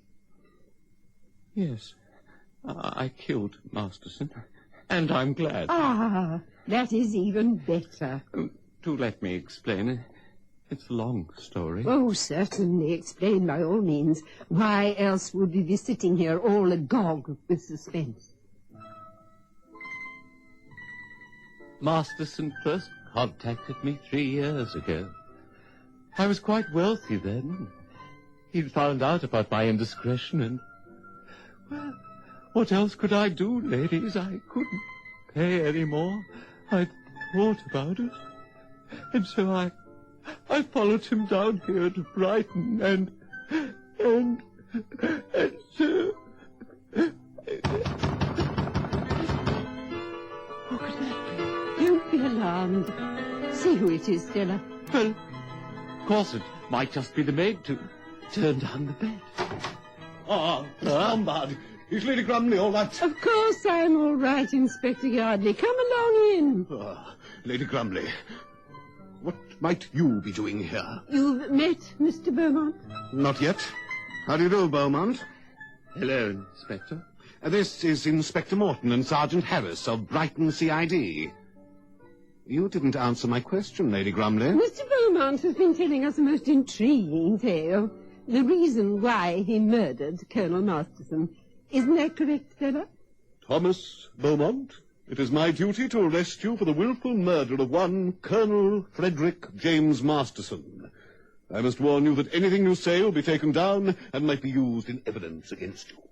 It's all right, Inspector. I won't give you any trouble. Sergeant Harris and I will take him down to the station. Thank you, Morton.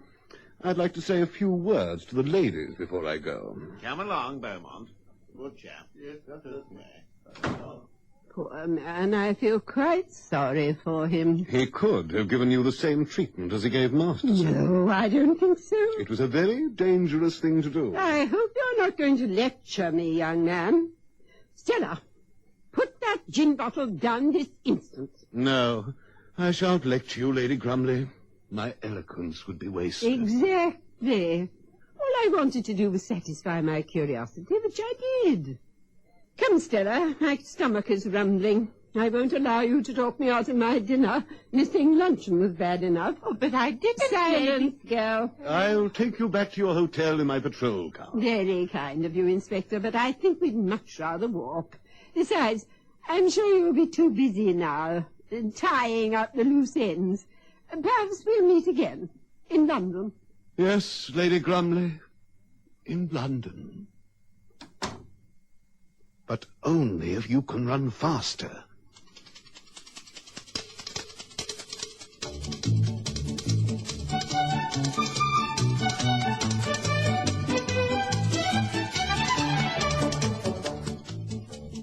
That was Lady Grumley's photograph by Ron Evans, with Dacia Charlesty as Lady Grumley.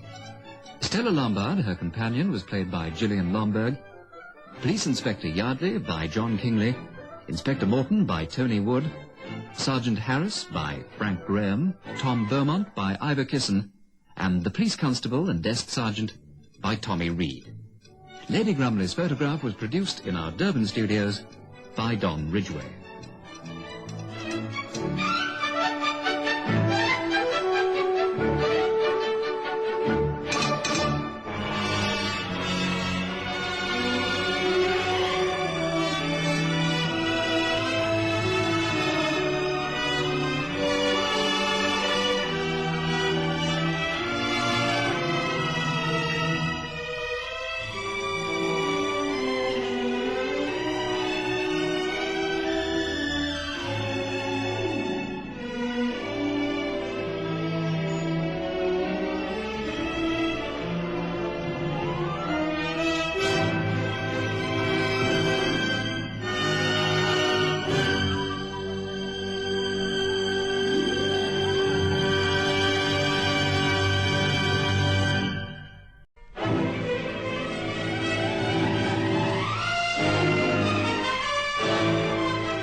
We present the best of South African radio drama for your listening pleasure in Radio Theatre. And now, Act 1 of this week's story. July Handicap.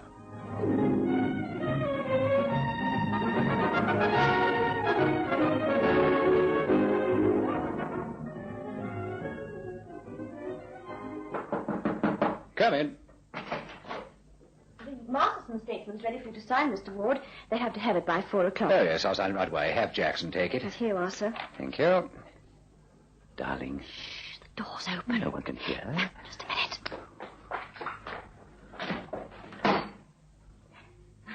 Darling, you really must be more careful. Suppose Jackson had come in. Oh, Enid, my sweet. You know I'm a gambler. In business, in racing, in my love affairs. Taking a chance is part of the excitement. That's hardly flattering, is it? Oh, now, Enid. Is that what you call our relationship? A sort of stimulant for your excitement? Why don't you leave my heart alone and buy a purple one instead? I didn't mean it that way.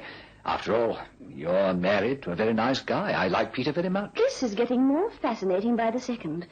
Any other reasons you can think of? Enid, my sweet, you made a promise. I know. Oh, Derek, if only you weren't married. Ah, but I am. That's all there is to it. Married. An invalid wife who's been living in Switzerland for years. Yes? Mr. Fraser North to see you, sir. Shall I ask him to wait? Yes, please. Oh, darling. I thought you said that you had a golden rule, that you never conducted your racing business during working hours. True, but this is urgent. Oh, anything I should know? What is there about my racing activities that you don't know? Well, all I know is that you spend a fortune every month with this Fraser North, and you haven't had a winner in 3 months. As a trainer, he hasn't been very successful, has he? No. You're still angry because you lost money on Printer's Pie last week. You lost only 5 rounds. I lost 500. Yes, and what did your trainer say before the race? What did he call it? A flyer? A racing certainty. Well, you must admit it only got beaten by a nose. Anyway, let's have Fraser in. This is big stuff. What's it all about?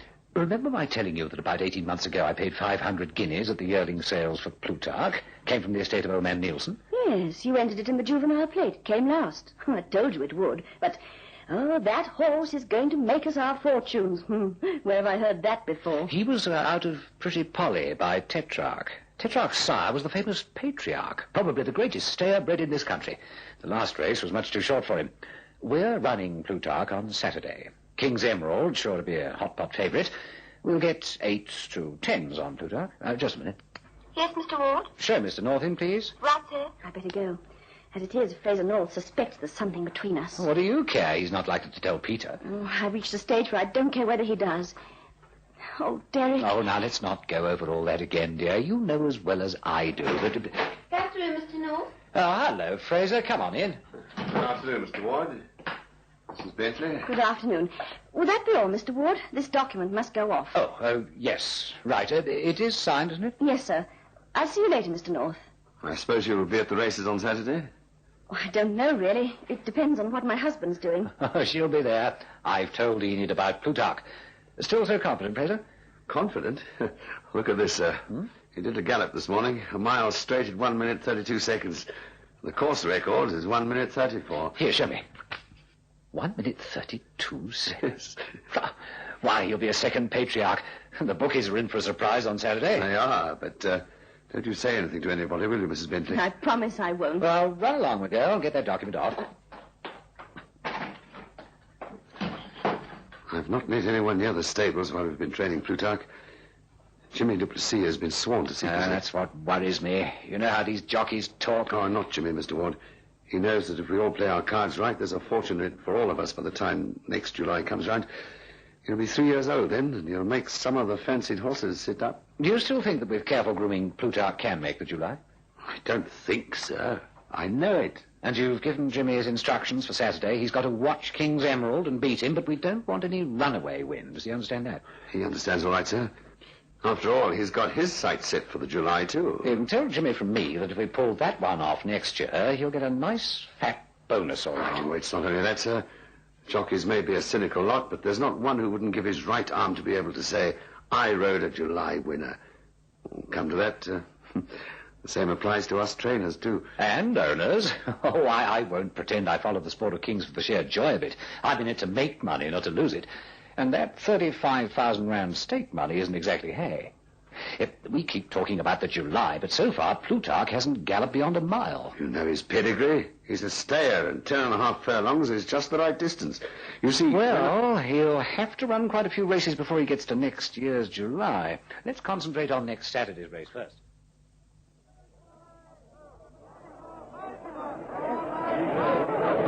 Look at this, Mr. Ward. 600 to 100, Plutarch. Not barely. Well, 100 rand's a lot of money for you to put on, isn't it, Fraser? Well, sir, it's not only mine. Half of it's Jimmy's. What odds did you get? Same as you, 6 to 1. You must have had quite a sizable bet, Mr. Ward. Plutarch's now 2 to 1. The favourite is eased to evens. Well, I've taken 6,000 rands to 1,000. I can only hope you're right. I'm very disappointed, though. Well, why so, sir? He's only run once, came second last, and opens at 6 to 1. I thought we'd get 10s at least, with King's Emerald opening as odds-on favourite. I know, sir, but the bookies know the horse's pedigree. They won't take any chances. Last time he ran, it was over 5 furlongs. Hey, look at the time, sir. It's about time we went to the paddock ring. Oh, good heavens, so it is.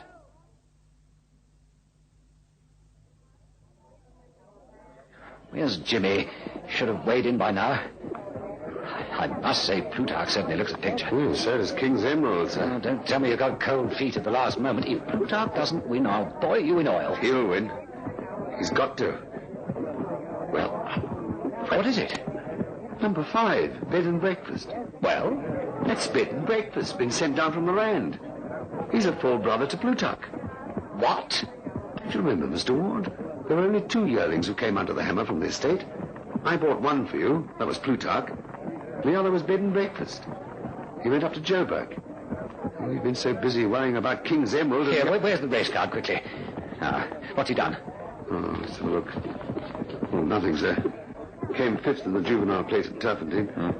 Now running in Harry Gosling's colours. Oh, well, there he is. Hello there. Hello, Fraser. Hello, Mr. Ward. Since when have you been buying Rand horses? For that matter, when did you decide to become an owner as well as a trainer? I didn't. You know old Sid Myers in Johannesburg? He's been owing me nearly 800 rand for 2 years. Well, he's been having a rough time. Eventually, I agreed to take bed and breakfast. I knew I'd never get the hard cash. So you got bed and breakfast for 800 rand? That's a joke. I got him for nothing. Well, it was a gambling bet when old Sid came down for the July 3 years. So Harry Gosling, horse trainer, becomes trainer-owner. That's right. All I'm praying for is that bed and breakfast wins the race and I can sell him. I can't afford to keep him myself over the price of feed. Fancy the horse in this race? Huh? Against King's Emerald? Don't make me laugh. It's just that I want to get him used to the gravel track more than anything. Oh, excuse me, there's my jockey. Well, all I can say, sir, if he's successful as an owner as he is as a trainer, he's going to starve to death. Here comes Jimmy. Good afternoon, Mr. Watson. Hello, Jimmy. Now, you know what you've got to do. Leave it to me, sir. The only thing against you is your draw. Now, get away smartly. Force the pace, but make sure nothing gets in front of you. Do you understand? Once you're past the 5... Remember, Mr. North, I've only got King's Emerald to beat, and after this morning's gallop, it's in the bag. What about bed and breakfast? Well, Tiny Van Melva tells me he hasn't even got a chance. Bed and breakfast has just come down from the Ront, and Tiny's not riding to win. We'll still need to race, sir. Oh, well, going out. Up you go. Why, there's Enid. Mr. and Mrs. Bentley. See you later, Fraser. Oh, right, Mr. Ward. Hello there. Hello, Mr. Ward. You know my husband, Peter. Yes, of course. Hello there. Thank you for the complimentary tickets. Very kind of you, Mr. Ward. Not a bit. Well, what have you backed in this race? Well, Enid tells me that your horse has got a chance for a place. I put a couple of rand on. You go to the tote and put a couple of rands on for a win as well. And do you think you'll beat the favourite? They say it's a racing certainty. Never mind what they say. Take my advice, Mr. Bentley. Even if it comes to place, you won't have lost any money. Well, if you're so confident... Then hurry up. They'll be on the starter's orders in a moment. It's nearly 5-2. Good heavens, sir, it is. Excuse me, dear. Hello. Oh, darling. Have you backed it? Plutarch, you mean? Of course. But I couldn't tell Peter. He'd get suspicious. I put 10 rand on it at 6 to 1. Oh, dear. I don't know what I'll do if it loses. Don't say that.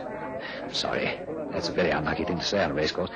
Well, come on. I'll take you into the members' stand.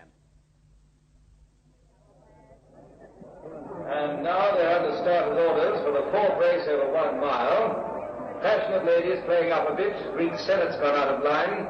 So has Plutarch. Oh, no. Don't get nervous. Felicity, Jack Hammer. It's a very bad line indeed now. And the starters all of them back. Daily File seems to be causing a little trouble. And they're going into line. Up to the tapes. And away to what appears to be an excellent start. Greek Senate has run a lead there for bed and breakfast, Lazy River. Then comes King's Emerald, Passionate Lady smiling through. Greek Senate has opened up a lead there with about 7 or 8 lengths. Well, the fool I told Jimmy to go up in they front. come through the 6th furlong.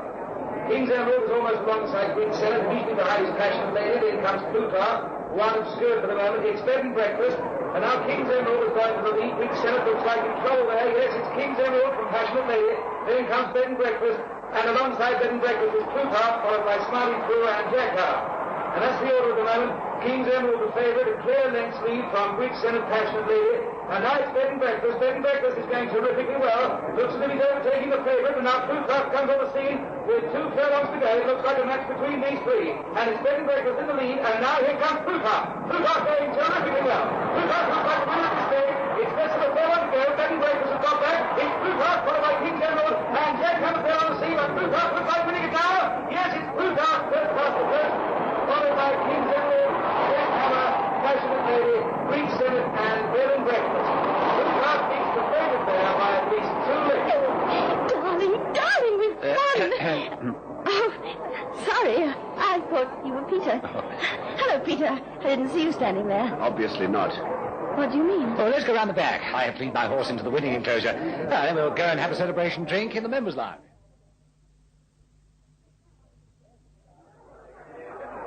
Come on, everyone. Drink up. Did you have a good win, Mr. Ward? Fair, fair. What about you? It paid 7 round 20 on the tote and 2 round 50 for a place. I've won about 39 rand. Oh, quite a fortune. My heart was in my mouth, I can tell you. You want to hold on to it, Mr. Bentley. The rest of the card looks a bit tricky. No, I don't propose to give it back, I can tell you. Enid is the gambler in our family. I wouldn't have come here today if she hadn't been so insistent. Glad now, darling? Yes, of course. Here. What's that? 19 rand, that's for you. Oh, darling, you are sweet. Very generous gesture. Not a bit. Oh, here's Harry Gosling. Come on, Harry. Join us for a drink. Yeah, thank you, Mr. Ward. I don't mind if I do. Congratulations. Fancy beating King's Emerald. I wouldn't have believed it. Bed and breakfast did very well. Yes, until the 6 furlongs. Then he blew out. That horse isn't a stayer, you know. Had me worried for a bit. Yeah, you needn't have been worried. I didn't give it a chance. Never had a penny on it. See how it faded out? Well, what do you propose to do with bed and breakfast? When are you entering it again? Oh, I don't know. I think I'll put it up for sale. Frankly, I need the money. Harry, do you realize... What do you think you'll get for the animal? Oh, well, I think it's worth every penny of 800 rand. That's what it's cost the yearling. Oh, Peter, darling, why aren't you rich? I'd love to own a horse. Just think of it. It's only a couple of months to Christmas. Just imagine if you had enough money to buy bed and breakfast for me. If I had 800 rand to spare, I'd have more uses for it than buying a racehorse. Excuse me, Mr. Gosling. I didn't mean to be rude. Good gracious, look at the time. I want to have one of the stripes. Will you excuse me, everybody? I think you'd better come with me, Fraser. Right, Oz.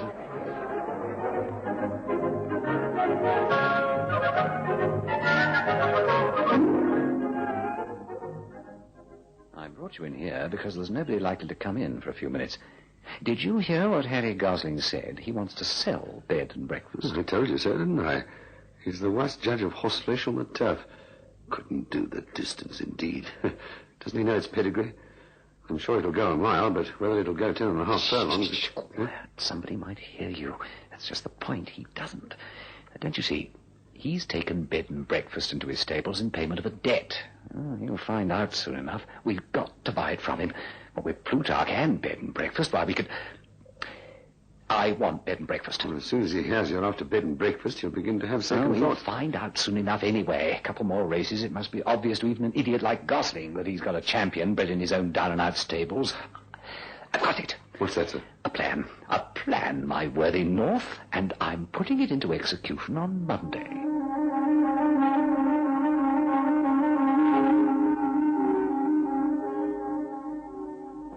Yes, Mr. Darling. 216 tons were ordered. You've already had 116. The rest will be dispatched by the end of the month. Will that suit you? Fine. No. Contracts will be in your hands by, let me see. Today's Wednesday. Monday, that suit you? Good. What did you say? Oh, my horse on Saturday. Oh, yes, thank you very much. Well, I would have told you. Sheer fluke, I can assure you. Still, stake money came in useful. Never had a penny on it. Bye. Yes, Mr. Ward? Ask Mrs. Bentley to come in, please. Certainly, sir.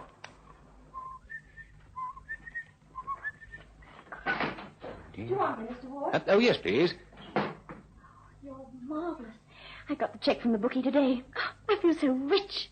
Aren't you going to kiss me? Oh, it's the first principle of a successful employer never to kiss his secretary, at least not in working hours.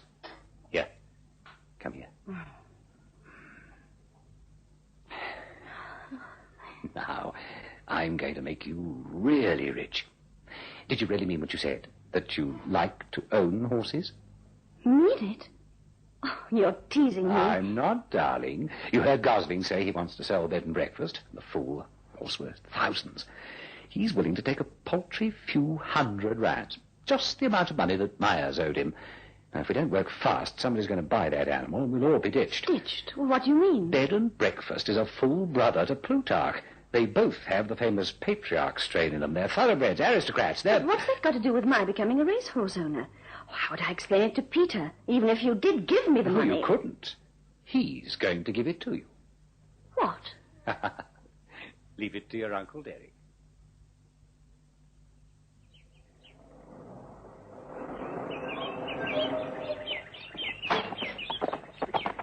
Gosling! Harry Gosling! Hello.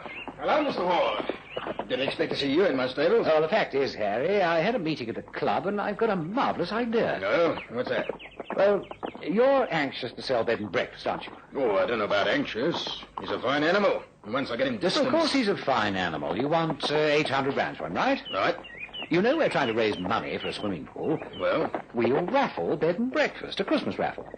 I don't get it. Well, don't you see? We'll charge £5 a ticket. We'll give you your 800, and everything else we make will go to the fund. I should clear at least another 1,000. Yeah, that's all very well, but frankly, Mr. Ward, things haven't been easy for me, and it might take months before you get all your raffle money in. Oh, of course, you're quite right. Look, I've brought you the cheque for 800. You keep it registered in your name until we know the raffle winner. All you do is sign this little receipt. Yeah, but are raffles legal? Doesn't it come under the Lotteries Act or something? No, I've discussed it with Pearson, the attorney. It won't be a raffle. It'll be an essay competition. Got it all worked out, don't you worry. Besides, you've got yourself a sale. Is it a deal? Yes, it's a deal. And shake.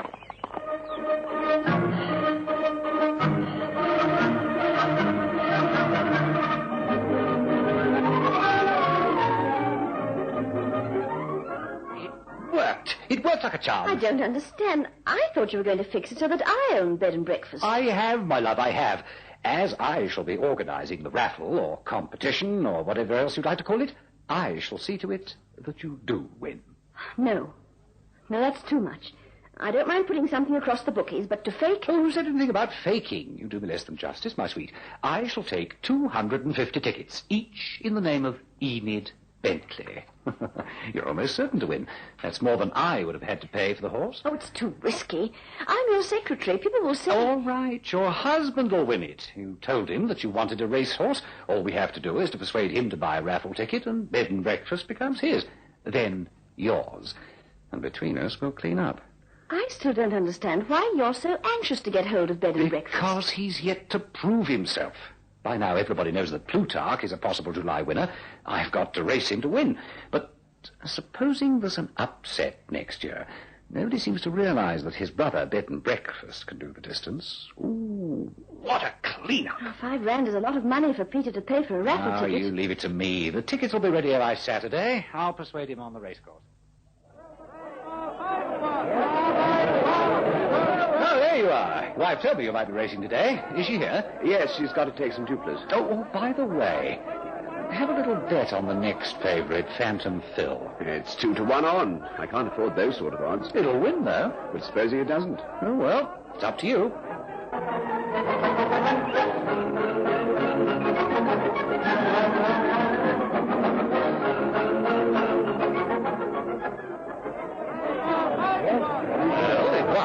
Told you to back Phantom Phil. Yes, but only by a head. I bet you had some anxious moments, Mr. Ward. Frankly, I did. Oh, here's your winnings. 10 rounds. I laid 20-10 for you. Oh, but I can't take that. I didn't ask you to. Come on, take it. It's yours. But supposing it had lost, would you have come and asked me for 20 rounds? Of course. You know you wouldn't, Mr. Wood. I can't take it. Well, I can't either. It's not my winnings, it's yours. But I didn't... I tell you what. Now, this is the best way out of it. I've got some tickets here. They're entry forms for a competition. It's a native charity. They're £5 each. Now, supposing you take 2 tickets, and then honour is satisfied all round. Okay? Fair enough.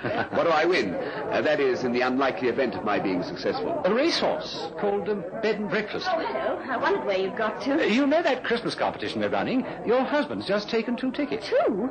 Oh, but they're £5 each. I didn't buy them. That last winner bought them for me. Well, I'm not waiting for the last race. Let's go home. Oh, why don't you go? Mr. Ward will drop me off, won't you? Yes, of course. With pleasure.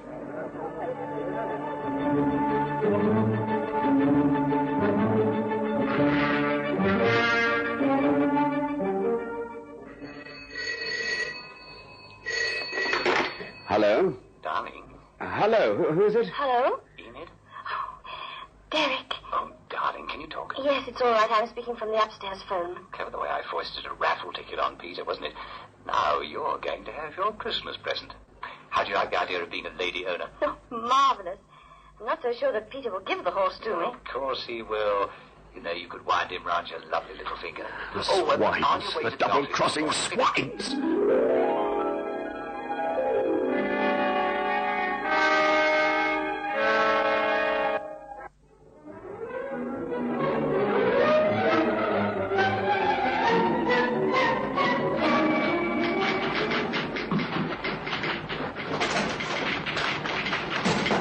Morning, Vanda. Good morning, Peter.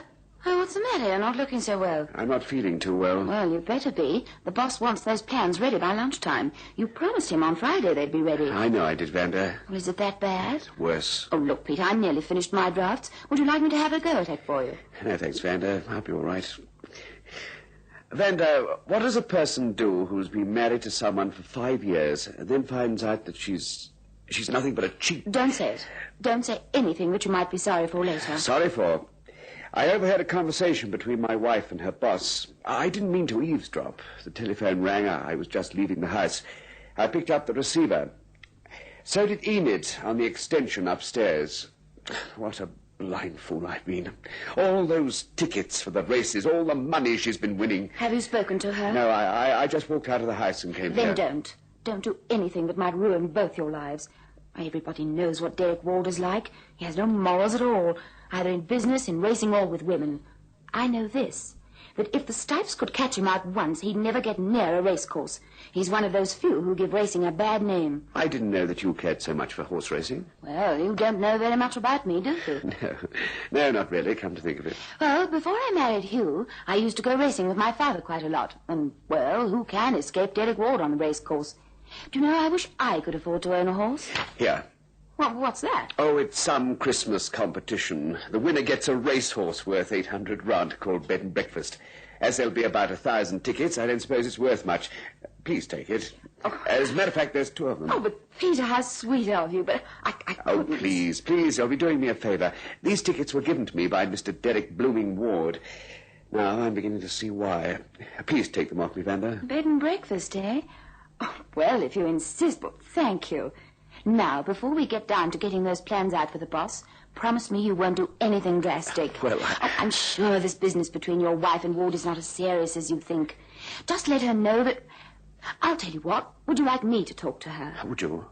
Would you honestly, Vanda? I know if I were half a man, I'd walk out on her now. But I love her. I can't bear the thought of not living with her anymore. I'll ring your wife this morning and invite her to lunch.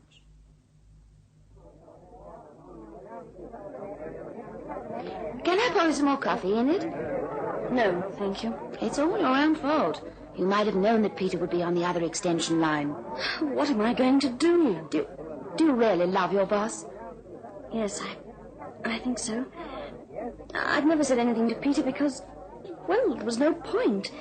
You see, Derek's got a sick wife. She's in a sanatorium in Switzerland. I think that's why I admire him. He's never made a secret of the fact that he'd never stop being her husband while she was still alive. Fiddlesticks. What did you say? I said fiddlesticks, Enid, my dear. I have friends who know Derek Ward very well. He's never been married.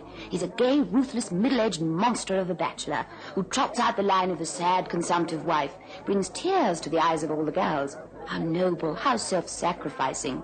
It's a line, a gimmick, and he gets a lot of gals that way, including you. It can't be true. Oh, can't it, my dear? Ask him to trot out the jolly old marriage lines, or where he got married, or where his in-laws live. Have you ever bothered? No. Let me ask you a straight question. How far has this thing gone between you and Derek? Pretty far. Although Oh, look, we've never gone the whole hog, if that's what you mean. Oh, thank heaven for that. Now, let me tell you something about yourself, my girl. That mythical consumptive wife, this barrier to your ultimate happiness, was as good a safety line to you as it was to Derek. Oh, I don't think you love him. It's all the excitement. Seeing his pictures in the papers every other day. Watching him win and lose thousands. His hail fellow, well-met racecourse personality. With his cigars, champagne. Oh, it's all glamorous. But 'tain't love, sweetie. Love is what you feel for dull, honest, loyal Peter Bentley, your husband. Oh, you've been so busy. Sorry, I've had my say. Are you sure? About Derek's mythical wife? I swear it. Thank you, Vanda. What am I going to say to Peter? That you've been a fool, that you love him. And Derek? Well, that you've thought a great deal about it, and you feel too guilty towards his wife to carry on the relationship. Oh, Vanda, I don't know what I'd have done without you.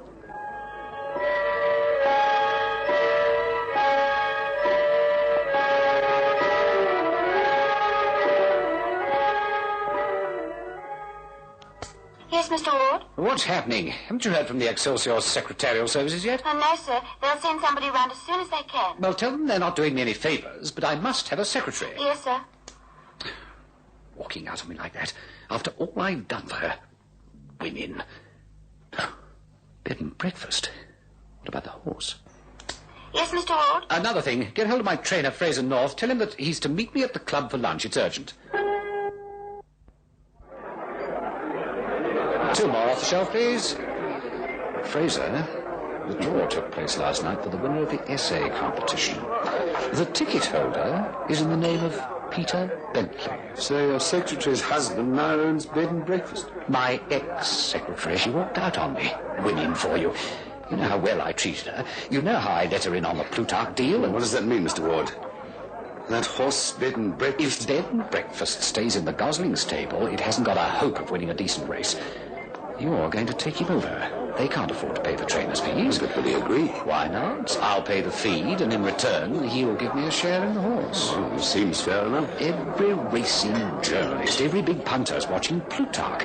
They know I've got a potential July winner on my hands, but who's writing about Bed and Breakfast? No one. If we play our cards right, bed and breakfast will win the July next year, and we'll all make a fortune. But if you say your secretary's left you, how are you going to get her husband Oh, you leave that to me. Enid's a smart cookie. She'll see the possibilities, even if that dope of her husband doesn't. Oh, hello, dear. Hello, darling. I fixed myself up with a job starting on Monday. I wish you didn't have to work. Look, darling, we've gone into that. There'll be no more Derek Wards in my life, I promise you. Talking about Derek Ward, look at this letter I've got. Here. Dear Mr. Bentley, as chairman of the Christmas Fund Appeal Committee, we're happy to inform you that your entry accompanying ticket number 6378 was judged the winner.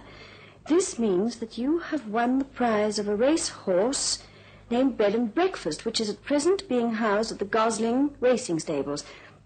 In sending you my personal congratulations, as well as those of the committee, may I say that Mr. Gosling would be grateful if you would collect your prize as soon as possible, as he does not wish to incur unnecessary forage and stabling expenses.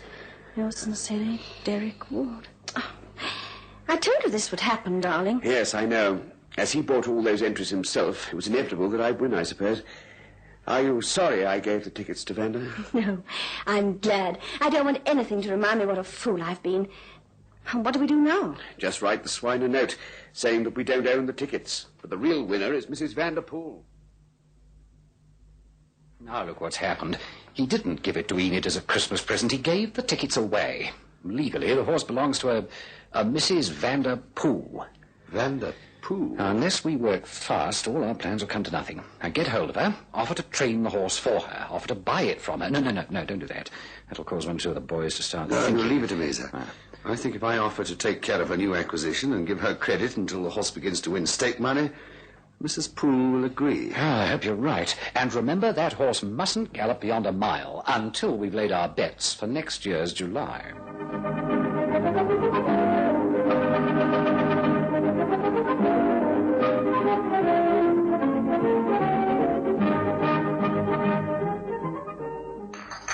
Another cup of coffee, darling. No, thank you, dear. Look at this. Oh, what does it say? It's Captain Kettle writing in the paper. With Plutarch's win over 10 furlongs on Saturday, beating the imported filly Gay Paris by nearly 3 lengths, puts Mr. Derek Ward's entry right in front as a possible July winner next month. Although at this stage it would be a mistake to commence prophecy, my personal belief is that Plutarch's continuous good form and obvious staying power would be a very important factor. It must be remembered that the time record for the July handicap was set by Tiger Fish, who completed the distance in 2 minutes, 8 3/5 seconds in 1959. Plutarch has run over the same distance in 2 minutes, 12 1/3 seconds. When one takes a line on this horse's pedigree, one shouldn't be surprised if Plutarch doesn't start favourite. Now that the handicapping has been announced, it would appear that Plutarch has been treated rather generously at 7 stone 8. Interesting point is that Bed and Breakfast, which has never run over 10.5 furlongs, has been awarded 7 stone. Those who like to plunge in early might well consider an each-way bet on Plutarch as almost a certainty. Well, what do you think, Enid? Although I hate the man's guts, you said 8 months ago that he'd win the July handicap. I wouldn't back his horse if I thought it was a racing certainty at 100 to 1. What I can't understand is that Vanda has handed Bed and Breakfast over to Fraser North Stables. Oh, I'll get it. Hello? Hello, is that you, Peter? Hello, Vanda. I'm just leaving for the office. Oh, I was hoping to catch you before you left. I have to go over to the City Hall for Mr. Bloomberg. Peter, have you seen the betting? Yes. You can get 50 to 1 on Bed and Breakfast. Put 20 rand on it. But Vanda... There's no such thing as certainties in racing, just for my sake. Well, if you put it that way, you know how grateful Enid and I are. Peter, dear, I don't want you to do it out of gratitude. It's very early to judge, but I think Bed and Breakfast has got a chance. An upside chance, but still a chance. All right, I'll do it. Oh, bless you. Love to, Enid. Bye. Was that Vanda? Yes, I promised to put 20 rand on Bed and Breakfast. It's 50 to 1. You see, that swine Derek was right. He said the danger was Bed and Breakfast. He said they didn't know how to train him. Oh, but now that he's with Fraser North Stables... Exactly. I'll phone the bookie as soon as I get to the office.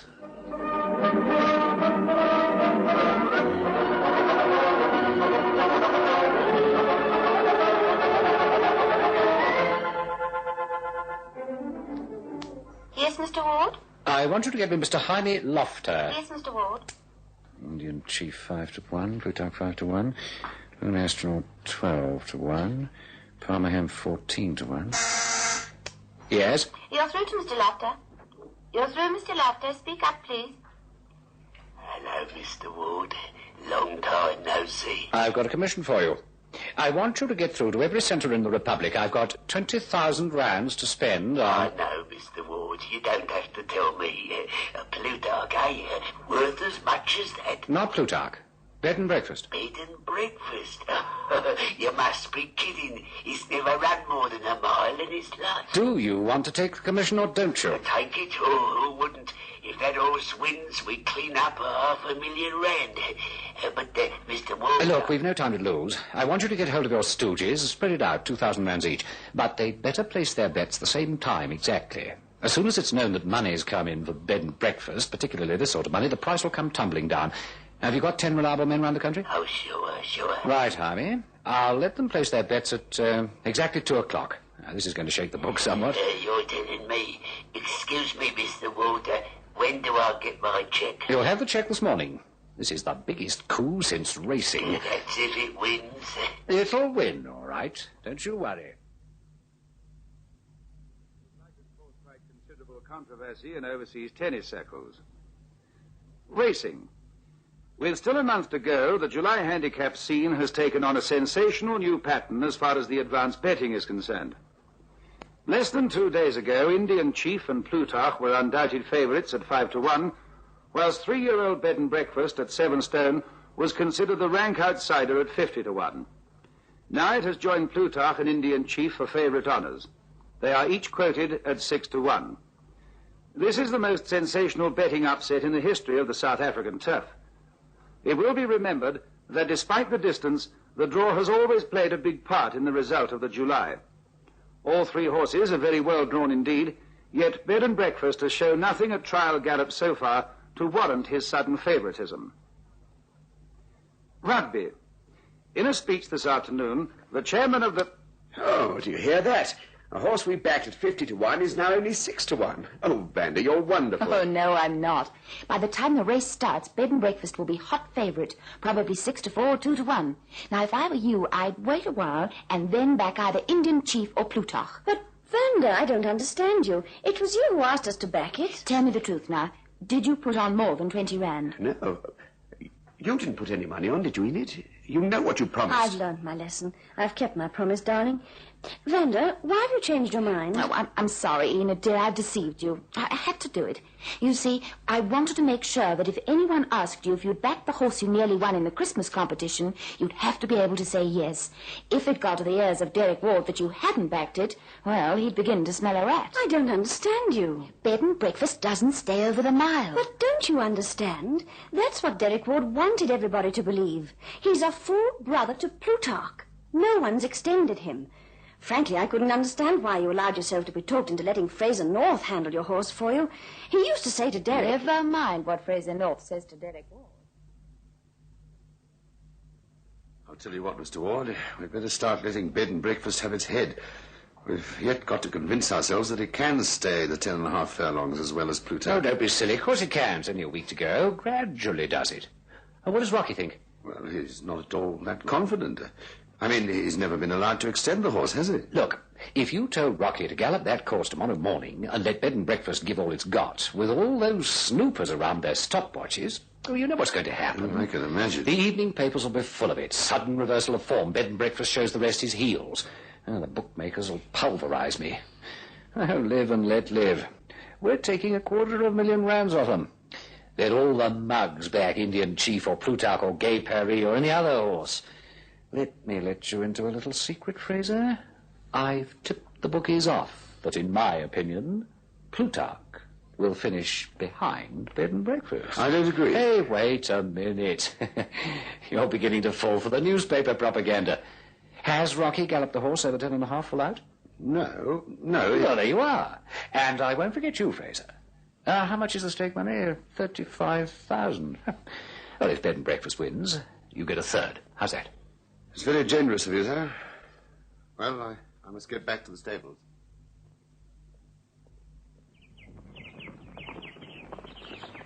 Look at him.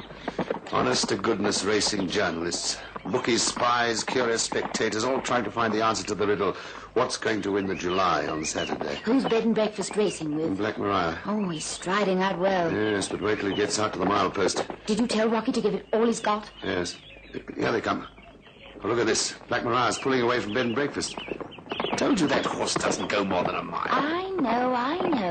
What time have you got? Not very good. 2 minutes, 48 seconds.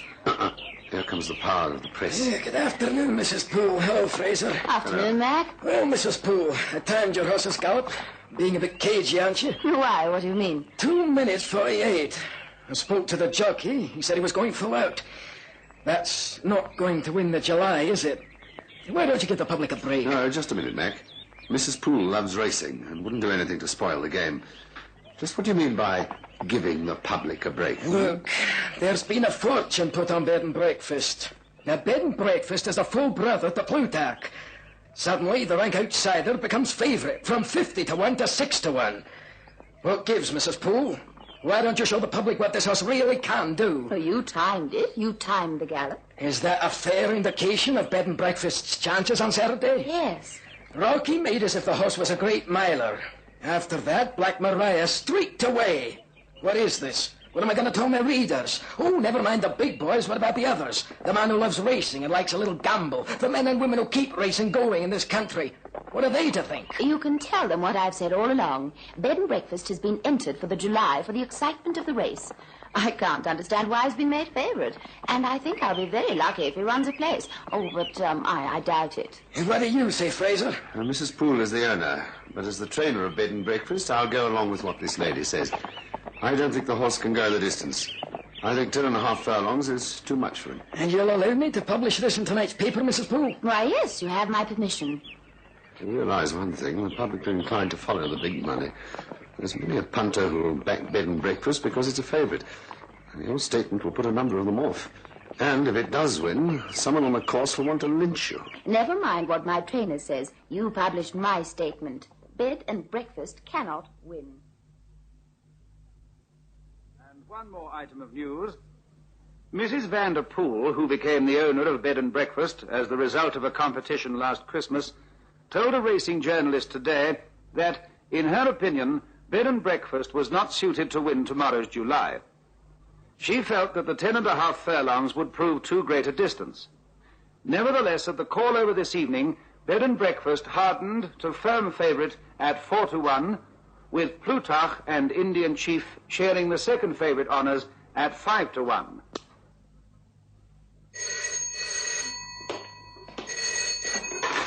Hello. Mr. Wood. Speaking.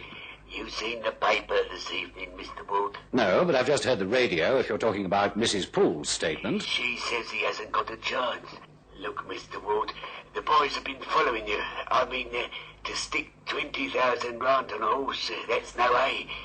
What I've told all the boys, people like Slaps the Art and Nick the Spieler King, I mean, they've backed it too. What are you trying to say, Jaime? Well, I mean to say, Mr. Wood, it's your stable. I mean, after all, Fraser North is your trainer as well. I mean, what does he say? I'm getting bored with this. I didn't tell you to back Bed and Breakfast. You undertook a commission for which you get your usual cut. You backed it at 50 to 1, didn't you? Oh, yes. Oh, don't get angry with me, Mr. Wood. Of course, if it comes off, we'll all make a killing, but I was just wondering if we shouldn't lay off a bit, back the other. The other favourite. What about Plutarch? Of course. Now that Plutarch's 5 to 1, I've taken 20,000 to 4. Oh, well, thank you, sir. That's all I wanted to know. You know you've got to play it a bit safe-like, haven't you? Quite true. Don't want to be too greedy. Well, Mr. Wood, I'll see you on the battlefield. You what? Oh, yes. See you tomorrow. It's going to be quite a day, sir. I wouldn't like to be in Mrs. Poole's shoes when Bed and Breakfast wins. What do you think her game is, sir? I've no idea. I've never met the lady. I don't think she has any game, as you call it. The only thing is, she's no judge of horseflesh. But the trainer... Don't you worry about North. He knows what he's doing. Oh, how like that is it, sir? Well, I feel better. Playing it up for the bookie's sake, eh? well, I'll see you tomorrow. Bye. Bye.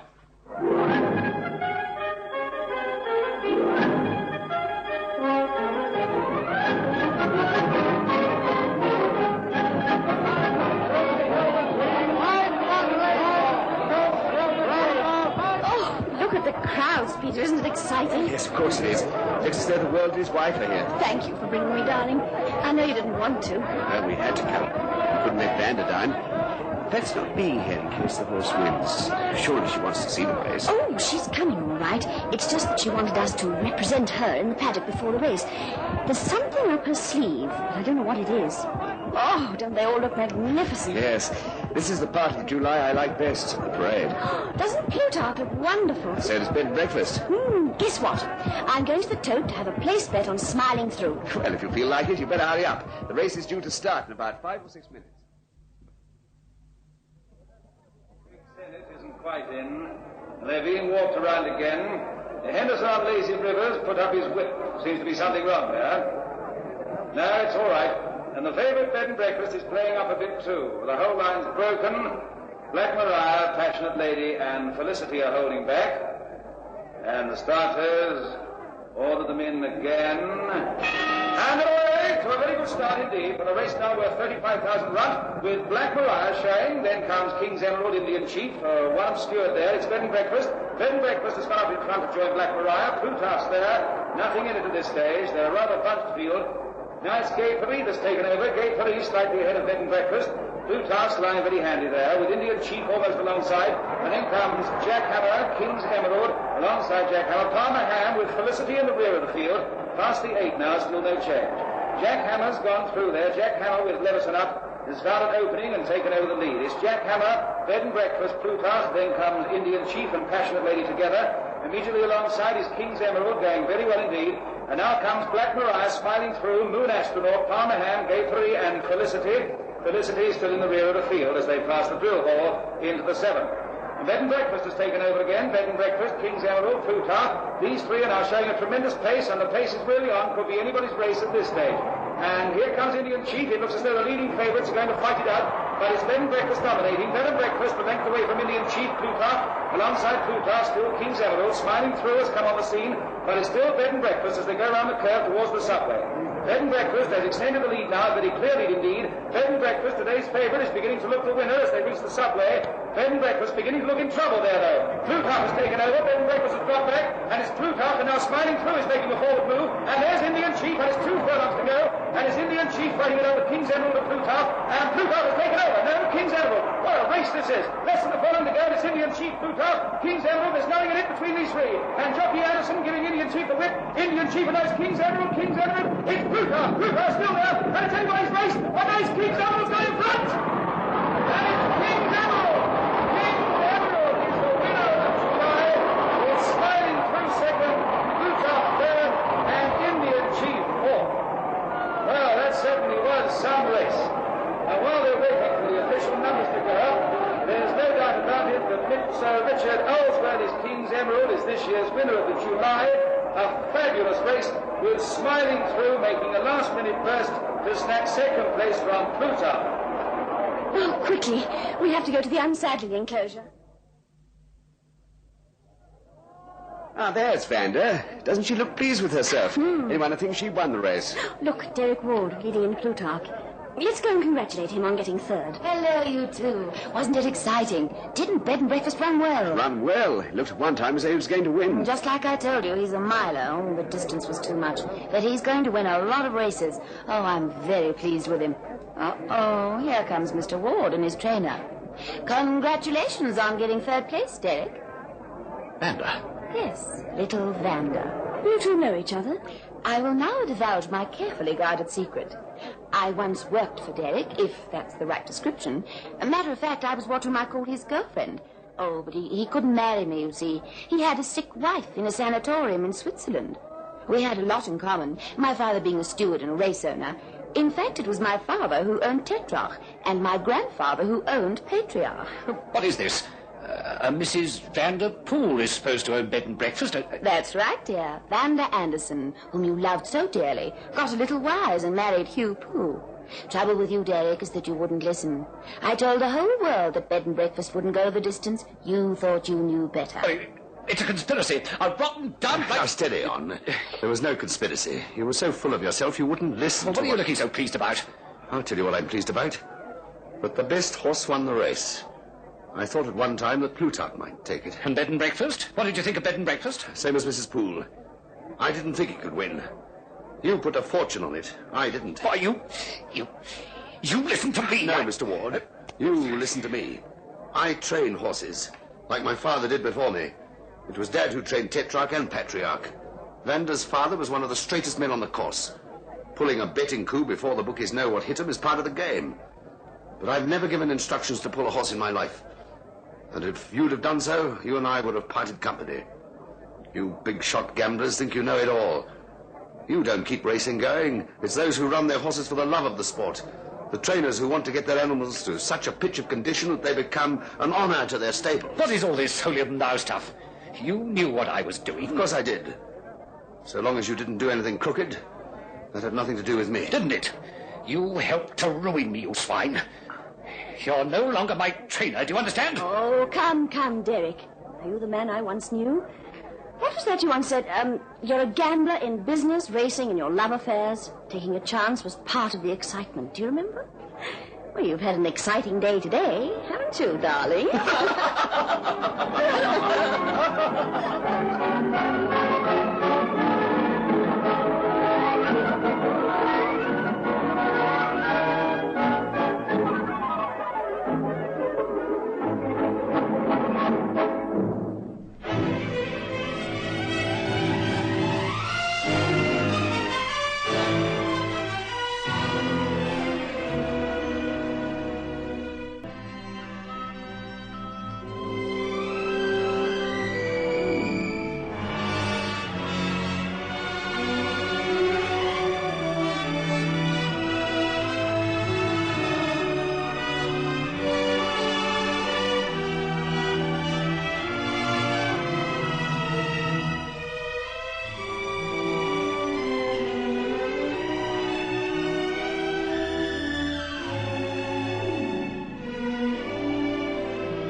Radio Theatre.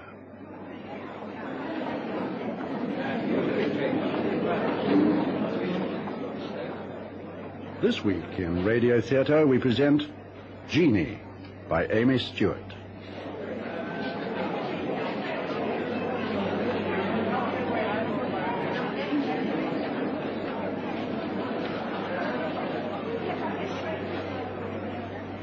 Jeannie McLean, a young Scotswoman full of spirit, has spent her life in a small village, first nursing her sickly mother and then promising to look after her father.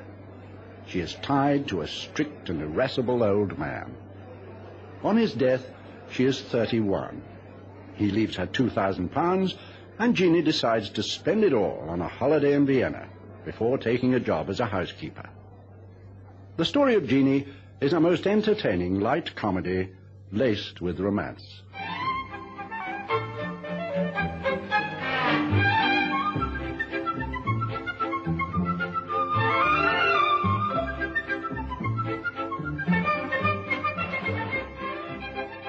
Jeannie!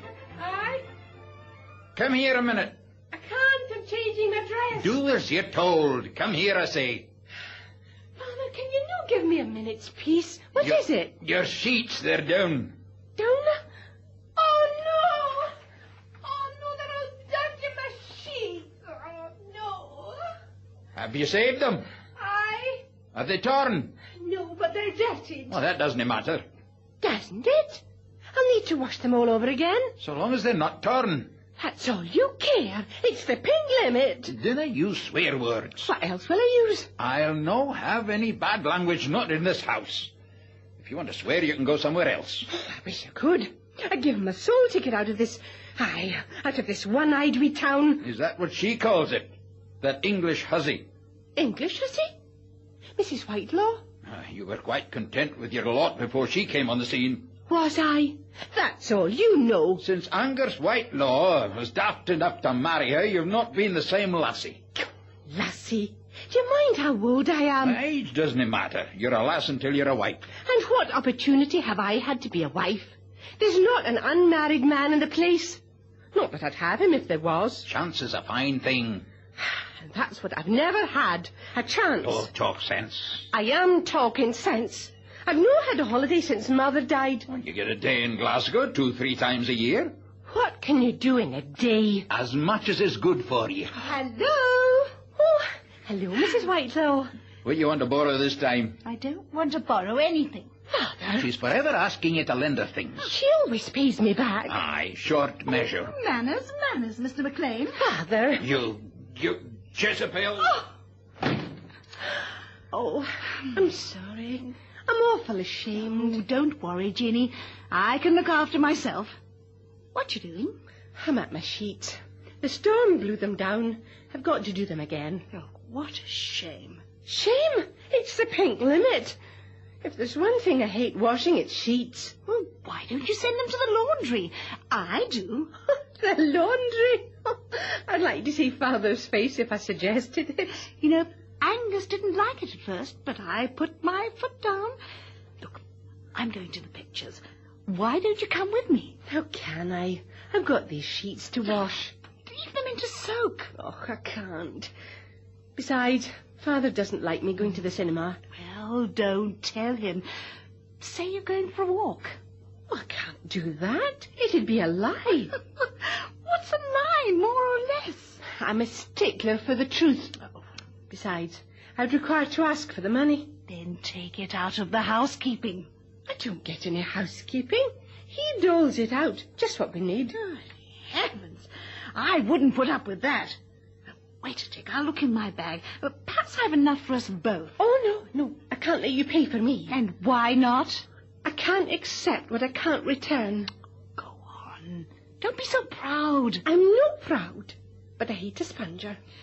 Well, if you won't, I suppose you won't. Wait a minute. Father's come back. I'll see if I can get the money from him. Oh, I could do with a bit of romance tonight, even if it is only a picture. Good for you. Father? Aye? Will you be all right for a wee while? Why? Where are you going? For a wee walk. I need 5 shillings. She asked you to go to the cinema. What if she has? You're not going, that's that. Oh, come on, Father. Be a sport. I must have a bit of fun once in a while. What do you want fun for at your age? Because I've never had it. Oh, come on. I can't keep Mrs. Whitelaw waiting any longer. Let her go, and good riddance. Mrs. Whitelaw, once and for all, I'll thank you for not bringing your ungodly English notions into this house. You and your cinemas, and your high heels, and your low necks. You shameless faggot. Whist, Father. I'll not whist, and I'll no give you good money to squander on godless fun. Oh. Mean old skunk. I wouldn't have your life, not for the world. I'd sooner be a servant. A servant? Me? That's what you are now. Only you don't get paid for it. You know, you could get about £5 a week and an evening off and every second Sunday and a whole day a month. And you could refuse to wash sheets. It sounds like paradise. I don't know about paradise, but it's a darn sight better than this. I call it slavery. Oh, well, whatever it is, I just need to go on with it. Why? How can I leave Father at his age? How old is he? 72. Angus says he'll live to be 100. Fancy going on like this for another 28 years. Mrs. Whitelaw, you'll need to go if you don't want to miss the beginning. Oh, keep your hair on. I'm going, and you're a fool to waste your life on a mean, bad-tempered old man, and I don't care who hears me say it. Ta-ta! Sorry you can't come. Good luck to your sheep.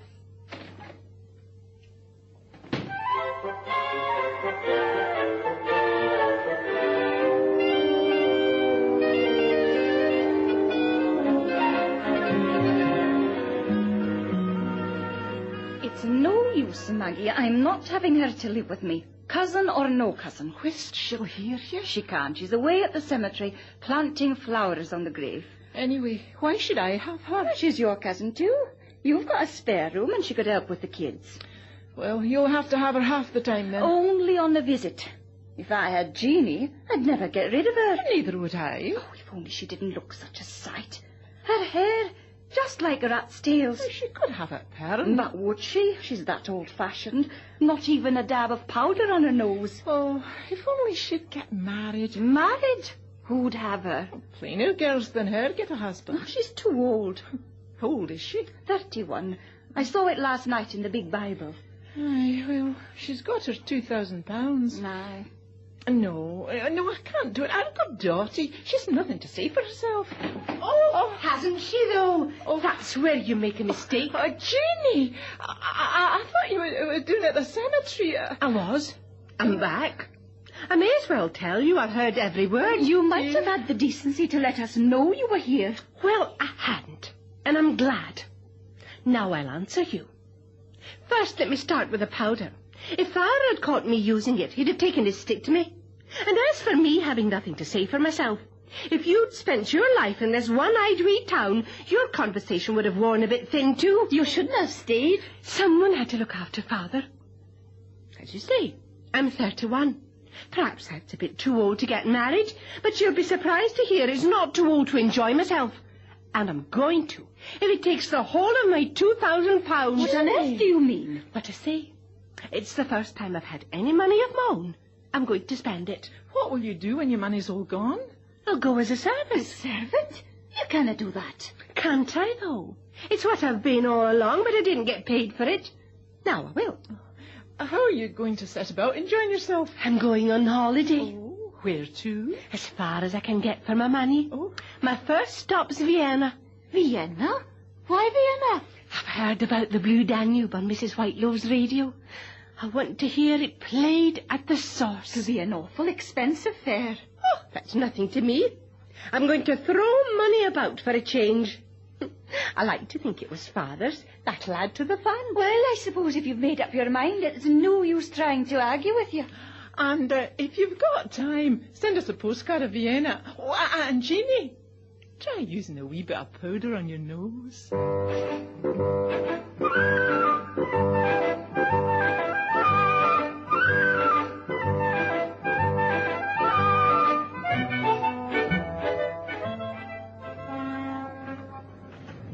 Luggage. Here, wait a minute. Don't go away. Wait. Excuse me, can I be of assistance? Oh, yes, you can. The boat's just going to start and I can't find my luggage. What did you do with it? A porter yanked it out of my grasp. There he is, walking away. Porter! Porter! Yes, sir. Where's this young lady's luggage? Over there, sir, under the seat. Why didn't you let her know? Oh, I did, sir. She wouldn't take any notice. Oh, I didn't understand. Is my hold all there, too? Yes, miss, behind the basket. Oh, thank you. What do I owe you? Don't worry about that just now. I'll see to it. Thank you. I'll settle with you later. Thank you, sir. Good day, miss. How much did you give him? 5 shillings.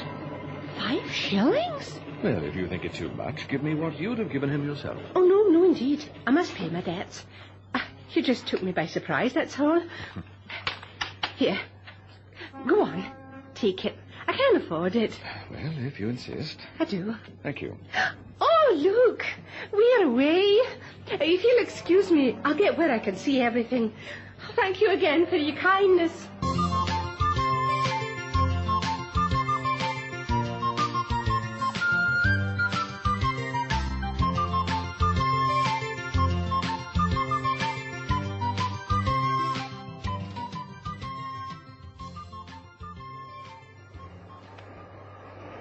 Dinner is not yet served, madame.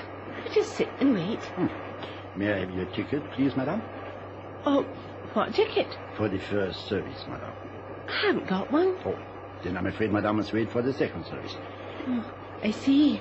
Oh, it's you. Yes, I saw you pass my compartment. I thought I'd come along and join you. I'm just away. Why? The man says I'll need to wait for the second service. Oh, rubbish. We'll soon fix that. Hi there. Monsieur? Table for 2 for the first service, please. Oh. Merci, monsieur. Will this do? Yes. Excellent. Thank you. I think you'd better sit facing the engine. Oh. There we are. You're very masterful. Do you always get your own way so easily? Generally. How much did you give him? 10 shillings. You're very extravagant. Well, it's worth it when you're travelling. A little extra gives you a lot of extra comfort. Here, What's this? my share of the tip. Put it back in your purse. No, indeed. I can't let you spend your money on me. I'm a stranger. Now, look here. I took the 5 shillings for the porter because it was your luggage. Well, this time it's my affair. I'd have given it to him in any case. Are you telling me the truth? Cross my heart. All right, then. But I'll pay for my own dinner, understand? We'll argue about that when we've had it. Oh, no, there'll be no argument about that. Are you travelling far? To Vienna. I'm on my way to the fair. Oh, is there a fair on in Vienna? Yes. I'm exhibiting a little invention of my own. You're an inventor? Well, only in a small way, though. It's something very ordinary and common. What? A simplified washing machine. A washing machine? Do you mean for clothes? Yes. And you call that ordinary and common? Oh, I don't. It's what I've been wanting all my life. Can I get to see it? Well, yes, if you come to the fair. I'll be there the first day. I'll not rest till I've seen that washing machine. I like your enthusiasm. If you'd washed as many sheets as I have, you'd be enthusiastic too. Do you mean to say a little lady like you has had to wash sheets? Aye. And done everything else in the house as well. Oh, that's very sporting of you. I didn't do it for sport. Father wouldn't have anyone in. Made out he couldn't afford it. And then if he didn't go and leave me £2,000... £2,000? He could have knocked me down. I'm spending it on a holiday. All of it? All except a wee bit I've left in the bank to keep me till I found a situation. What sort of situation? As housekeeper. Will you like it? Oh, fine. But first I'm seeing the world so that I'll have something to look back on in my old age. Your old age? That's a long way off. Not so long as all that. How old do you think I am? Do you want the truth? Aye. I'm a stickler for the truth. Well, let's see now. 26. Fancy that. Was I right the first time? Some people think I look more. If it's not a rude question, how old are you? I'm 41. Just right. What for? For a man. Are you married? Widower. Oh, I'm sorry. I shouldn't have asked. I don't usually speak about it. But somehow it's different with you. Do you ever think of marrying again? Ah, well, that's the danger. I've got to the age when I fancy the wrong sort. What sort? Blondes. Some blondes are quite nice. Not for a tired businessman. All right for an evening's amusement. What hotel are you staying at in Vienna? Oh, it's not a hotel. It's what they call a pension. They gave me the address at the Perth office. Well, if you want any help at any time, my name's Stanley Smith, and I'm staying at the Splendide. That's spelled Splendide. Thank you very much. But I hope I'll not require to avail myself. I don't want to be a nuisance to you.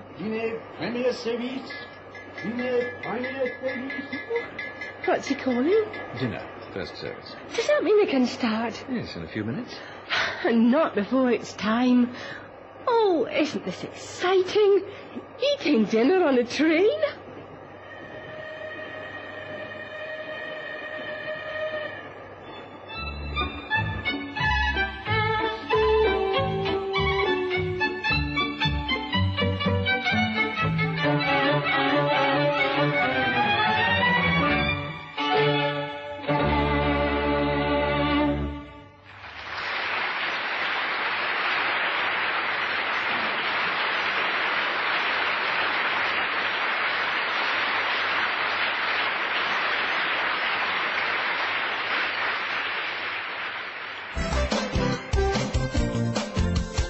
Looking for space to hang and dry your washing? Washline Distributors have the solution. Their rotating and fold-down wash lines take up the smallest spaces. Ideal for townhouses, simplexes and balconies at affordable prices. Galvanized or powder-coated and available in 5 different colors. For 24-hour delivery, installation, reliable and friendly service, phone Washline Distributors on 011 792 2486. That's 011 792 2486. Wash lines for every space and need. Who'd have thought you'd be listening to Springbok Radio in 2009? But great things do survive, like Arthur Bales, a true legend in the haberdashery business, still around with good advice on sewing and knitting, still selling yarns, materials, cottons and patterns, and still with the same enthusiasm and expertise they had when they opened over 100 years ago. Yes, in 2009, the Arthur Bales tradition lives on, helping with all your sewing and knitting requirements. Call 011 888 2401 or visit their website on www.arthurbales.co.za. Arthur Bales, a legend in the business, and just like Springbok Radio, will always be around.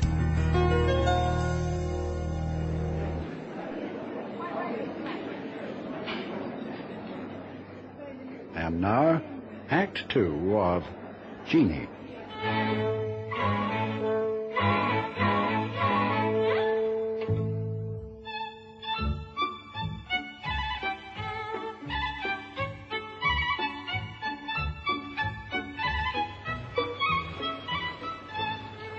Miss McLean. I'm sorry to trouble you, Mr. Smith. No trouble at all. The potion I went to, they'd no room. Oh, too bad. And I haven't one here either. Who said so? The man at the desk. That's why I asked him to send for you. I'll talk to him. Would you like some tea? Oh, I'd give my soul for it. Well, there's no need for that. Come into the lunch. I've just ordered some when I heard my name called. What about the room? Well, I'll see to that after tea. But won't that be too late? Oh, don't worry. I'll see you get one. Trust me. Somehow I feel I can. Oh, my, what a big room. Isn't it wonderful? Look at the ceiling, all that gold. You like everything. It's all new to me, that's why. Well, it's very refreshing to be with someone so easily pleased. Well, here's my table and the tea's ready. Please, do sit down. Thank you. Would you care to do the honors? Oh, yes, of course. Going to enjoy this. It's 3 lumps, isn't it? Fancy you remember it. Yes. Of course I remember. I remember the meals I had with you in the train all my life. Even in your old age? Aye, even in my old age. But I don't want to think of that now. Is your tea all right? Fine, thank you. Cake, sandwich? Oh, I'll take cake. What about you? No, thank you. Do you mind if I smoke? Go ahead. Quite domestic, aren't we? Yes, quite. You know, it's a long time since I've felt like this. What are you doing this evening? I haven't thought about it yet. Would you like to go round the town in an open carriage, see the sights, and end up for a bite in one of the big cafes? It sounds too good to be true. Can you spare the time? Oh, yes, I'm free the whole evening. I don't start work until tomorrow. I don't know how to thank you. Don't try. Why are you so kind to me? Oh, don't put it like that, please. Why have the men let you stay single? Because they have bad taste. That's what I think. Oh, I never got going round and about. First I was my mother's companion, and then she made me promise never to leave my father. Well, that wasn't very fair. Well, sometimes I think that myself. Time passes so quickly. You wake up and find you've missed everything. But never mind. I'm making up for it now. There's a girl that looks as she knows one of us. It can't be me. Where? Over there. The blonde. Do you know her?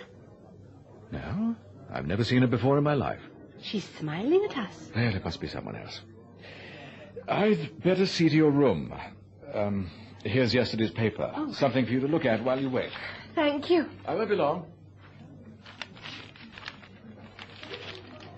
Pardon, madame. Yes? What is it? Has madame finished with the English newspaper? I haven't started it yet. Oh, I beg your pardon. I'm sorry. Excuse me. No, take it. I don't really want it. Thank you. Is it permitted I sit at this table? So far as I'm concerned, you can. Thank you very much. Oh, the lunch is very full today. One has difficulty finding a place. Excuse me mentioning it. You speak English very well. If it's not a rude question, where did you learn? When I was a child, I had an English governess. Oh, that accounts for it.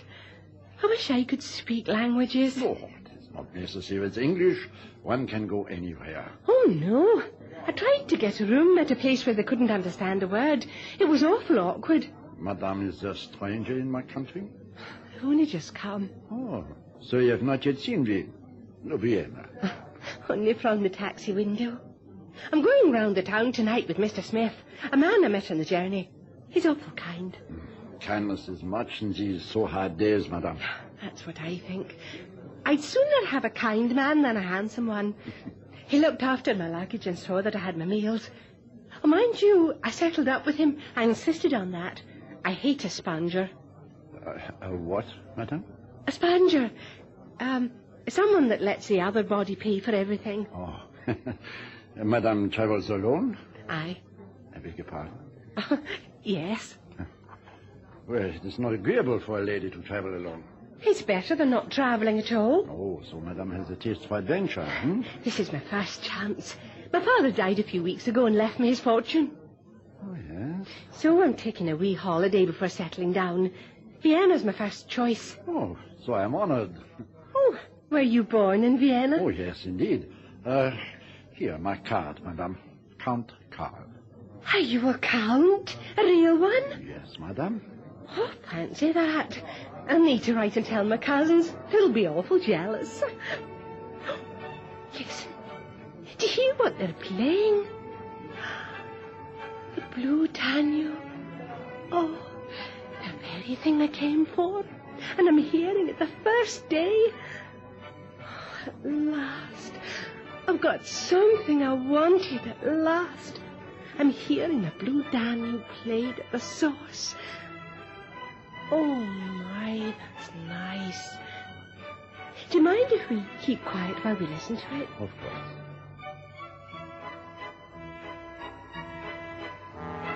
I'm sorry to have kept you waiting for so long. Has it been long? I didn't notice. I've been talking to this gentleman. Excuse me. That's all right. Don't move. We're just going. Thank you, but there's now a vacant place on the other side of the room. Good day, madame. Thank you for allowing me to share your table. Oh, that's all right. I enjoyed your company. I hope to see you again. Madame, I am at your service. Madame, monsieur?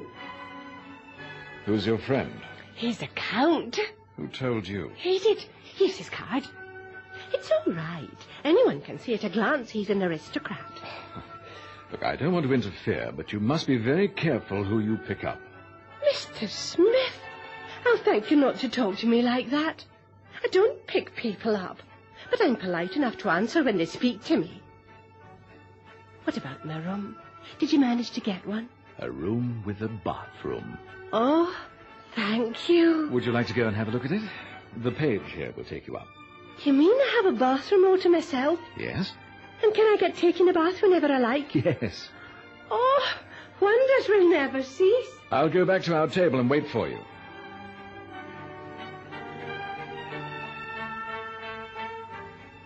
Excuse me, this table's engaged. So, nobody was sitting here. Now I sit. I'm sorry. Perhaps you'll be good enough to go back to your own table. That is not possible. Already it is occupied. Well, the waiter can find you another one. Please? Come on, the lady will be back in a minute. The lady? She is your wife? No.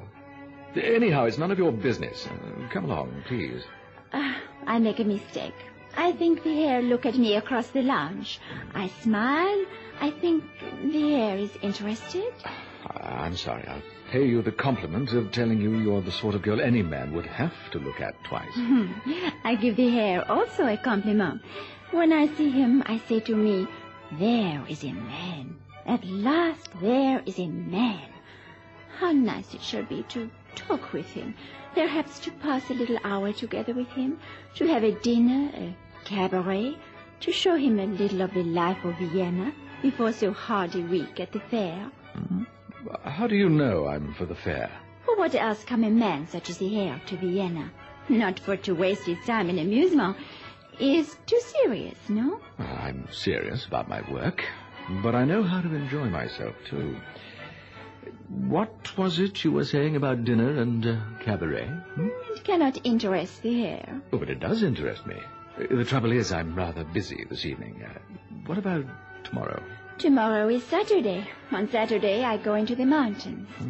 Sunday evening, then. Sunday, I do not return until very late, only for to go to bed. Monday? On Monday, I am again at my work. All the week while I work, I am too tired to amuse myself. What is your work? I am vendeuse and mannequin in the best atelier in Vienna. It is not so easy. All day I must stand on my feet. At night I am very tired. If you're so tired, why are you going out tonight? Tomorrow is Saturday. I work only half a day. But it is not important. I waste the Herr's time. Also my own. But no, wait. Confound it, I must have a bit of fun once in a while. If I get rid of this other appointment, you won't let me down, will you? Please. Where shall we meet? At the Kaiser Bar, in Kartenstrasse, 5 minutes from here. All right, what time? 8 o'clock. You won't be annoyed if I ask you to go now, will you? It won't do for us to be seen together. Understood. Till 8 o'clock.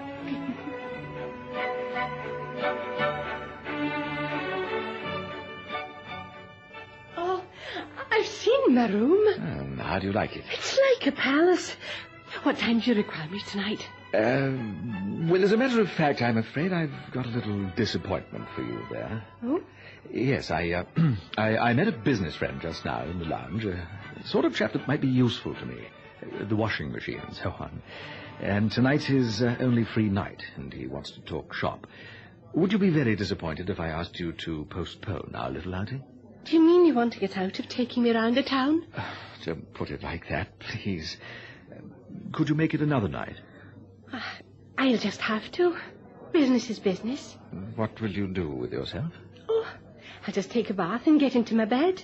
That's a bit dull for you, your first night in Vienna. I've had enough excitement for one day. If you'll excuse me, I'll away now. Thank you again for all your kindness. Good night. Now, Stanley, you're a bit of a rotter.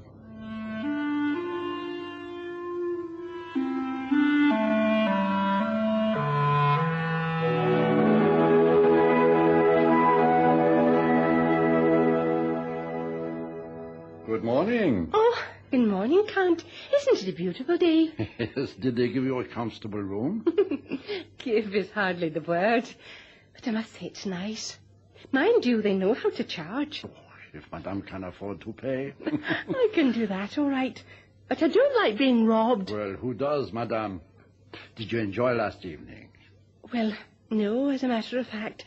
Mr. Smith couldn't take me round the town after all. Oh. I went for a walk myself. It was awful lonely. Oh, I'm so sorry. 1,000 pities. I would have been so happy to escort Madame. You really mean that? But certainly. This Mr. Smith, is he your escort today? No, he hasn't the time. He's got to get his stole dress for the fair. Oh, so would Madame allow me? Well, thank you, but what about your work? Oh, no, I do not work, Madame. Fortunately, I have the rents from my estate. You have an estate, have you? Mm-hmm, from my mother. Now, what do you wish to see? I don't know. I'll just leave it to you. So let me consider.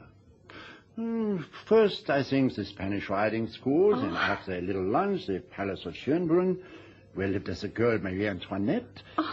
Then for tonight, yes, the opera. Tonight is a gala in honor of Strauss, who composed your favorite waltz, the Blue Danube. Oh, but they'll be playing it? Oh, yes, with full orchestra. All the best people will be there. It'll be gay, amusing. Oh, yeah, positively, Madame, must go to the opera tonight. Will you be there?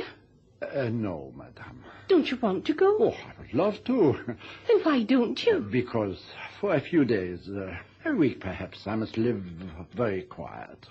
Why is that? Just a reason of finance. Oh, what a nuisance. No, it is not important, but for the moment I must, as you say in English, go slow. Would you be offended if I made a suggestion? Offended with you? Would you let me pay for your seat? Oh, you are offended? No, but I cannot trespass on the generosity of a stranger. Yes, I know just how you feel. I was the same with Mrs. Whitelaw, but with you it's different. You can return my hospitality when your aunts come. I'd be glad of your company. I don't much like the thought of going on my own. Well... Do we require to take tickets in advance? Yes, of course. Already they are not easy to procure. Only the most expensive ones remain. Oh, how much are they? I do not know exactly. Perhaps £3. For the two? No, for one, madame. Oh, I'll need to cash another traveller's cheque. What do we wear? The grand toilette, madame. What's that? Evening dress. Oh, what a nuisance. I left mine at home. Oh. Could you tell me the name of a shop where I could get one ready-made? Oh, madame wishes it. I escort it to the best atelier. I'm much obliged. How much will it cost? Well, one must pay for the best. Oh, of course. I might as well be killed for a sheep as a lamb. Oh, and another thing. Yeah? Could you tell me where I could buy some powder for my nose?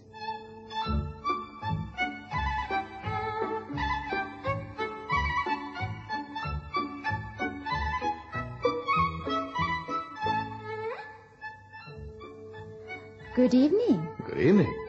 I thought you'd gone to the mountains. Alas, no. I lost the train. How did you manage that?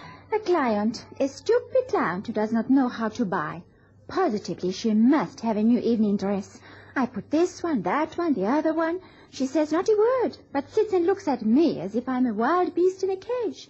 I tell you, I worked today. After so late at night, it is not nice, I think. And I suppose after all that fuss and bother, she went out without buying anything. Oh, but no, I'm not so bad a vendeuse as that. But we waste much time. In the end, the dressmaker and I must wait until the gown is altered for Madame. So, I lose my train. Some women ought to be shot. I hope she wasn't English. The heir should know. I should? How? She's an acquaintance from the heir, the lady who was with him yesterday. Good heavens. What does she want with an evening dress? The heir is jealous. Jealous? Rubbish.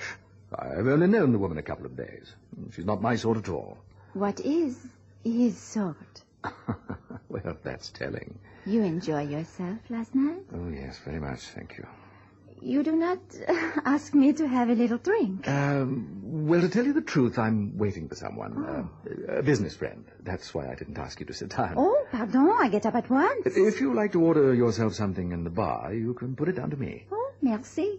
You wish I show you another cabaret tonight? Not tonight, thanks. I've got to go out with this business friend. Now do run along, please. I go. Are you not going to say good evening to me, Mr. Smith? Miss McLean?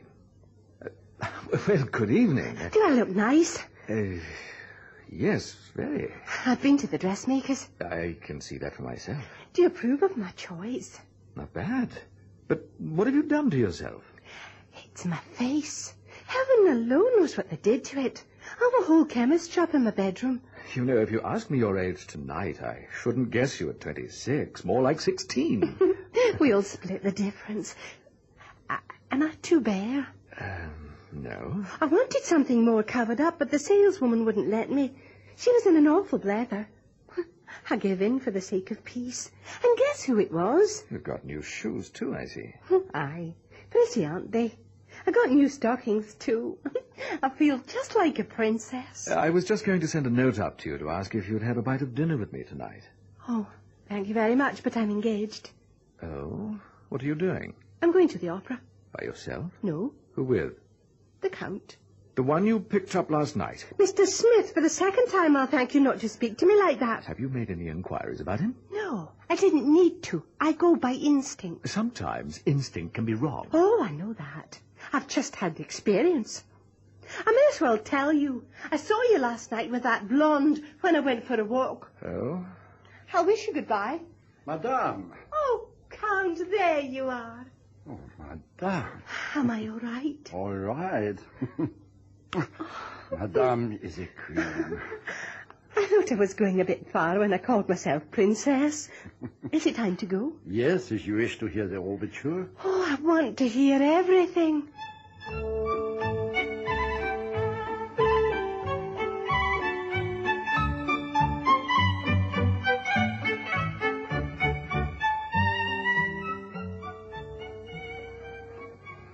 I don't know about you, Count, but I'm hungry. Yeah, I also. It's the music. It takes it out of you. What can I get, madame? I'll just have my usual. Caviar and some of that chicken mousse with Russian salad and a peach melba. It's a Herr Graf. Oh, for me the same. And to drink? Oh, I feel like champagne again tonight. I also. Funny how easy it becomes a habit. As with all good things. The same as before, bitte. Jawohl, Herr Graf. There's Stanley Smith again with his blonde. Do you think a man of his age would know better? How should he know? What is he? A provincial, She is his idea of the gay life. Bah. But let us speak of something more interesting. Your gown, for instance. I like it so much. It becomes you the best. You've said that each night this week. Yes, but each night you become more and more beautiful. But the little black one, it has a special charm. It belongs to our first evening together. Do you remember? I'll never forget it as long as I live. To be with you at the opera. I never thought music could sound like that. Then when it was done and I thought it was time to go home to my bed, to come to this restaurant instead. The soft lights and more music and champagne. It was like a fairy tale come true. If I never get anything else out of life, I can't say that I've lived. That's what everyone needs, to be able to say they've lived. Oh, but why that they have lived? Why not that they live, huh? That's asking too much. But why? Has it been a happy day for you today? Oh, perfect. That motor ride into the country and that lovely castle that used to belong to you.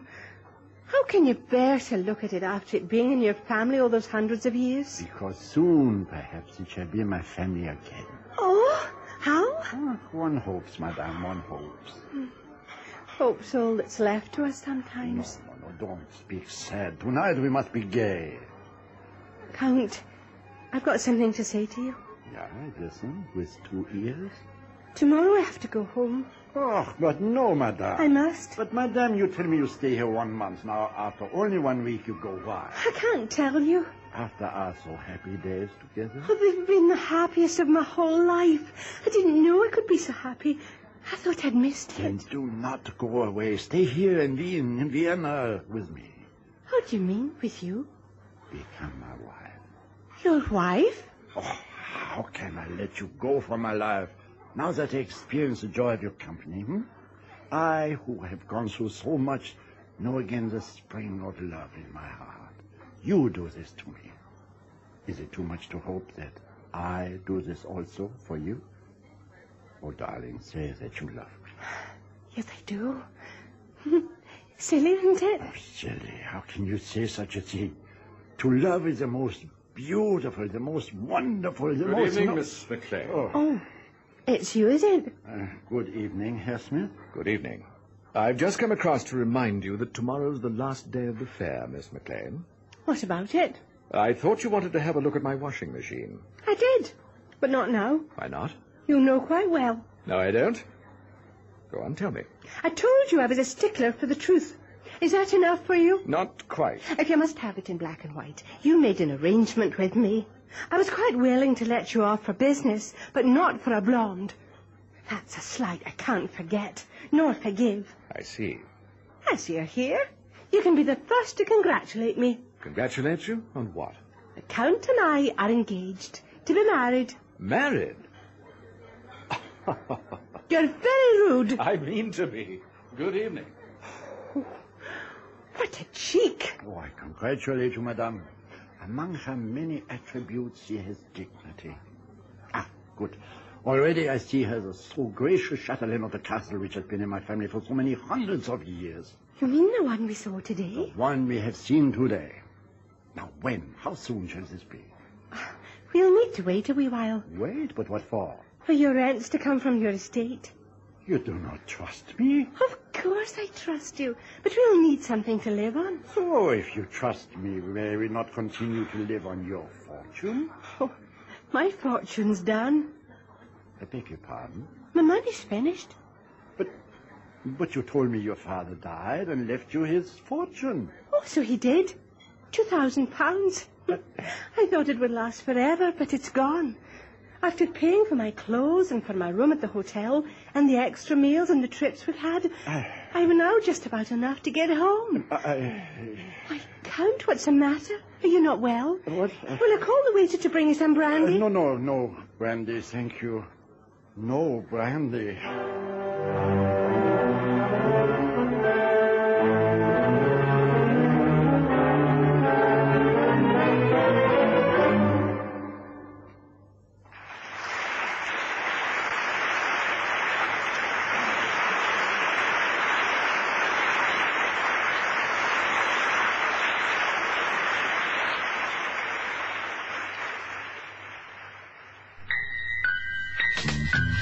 Splash the water hog, splashing all day long. Using up the water, it's too late when it's gone.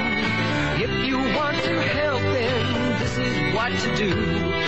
Make sure the water hog is never you. Just make sure the water hog is never, ever you.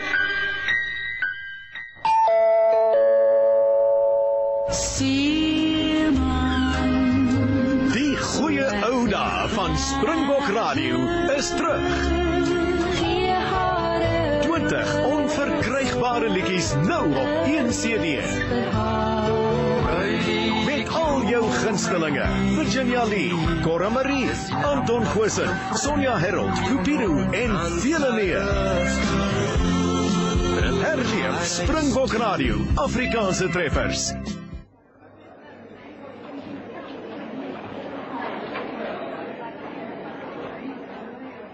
And now the curtain is about to rise on Act 3 of Jeannie.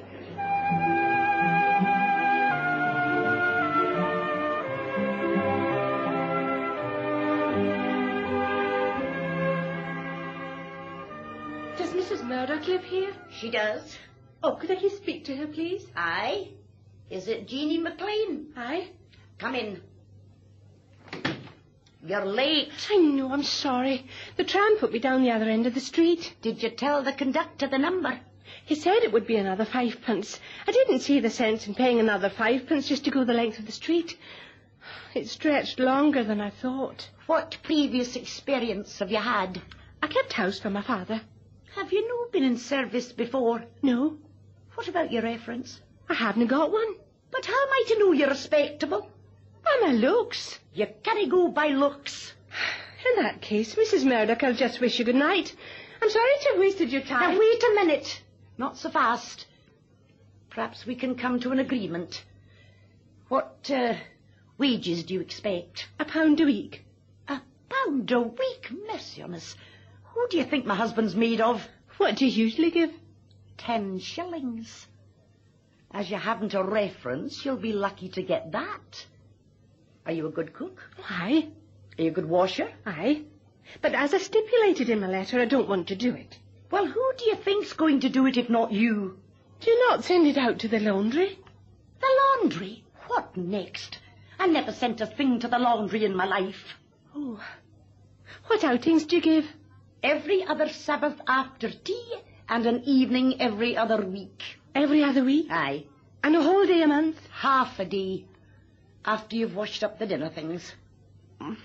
Well, if I can start tonight, I'll accept. Why are you in such a hurry? I don't want to break into another week's lodgings. Well, I'll give you a month's trial. You'll need to sleep in the cupboard bed. I've no spare room. And no followers allowed inside the front door. Mrs. Murdoch, you can make your mind quite easy on that score. I don't allow followers neither inside nor out. Will that be all? For the now.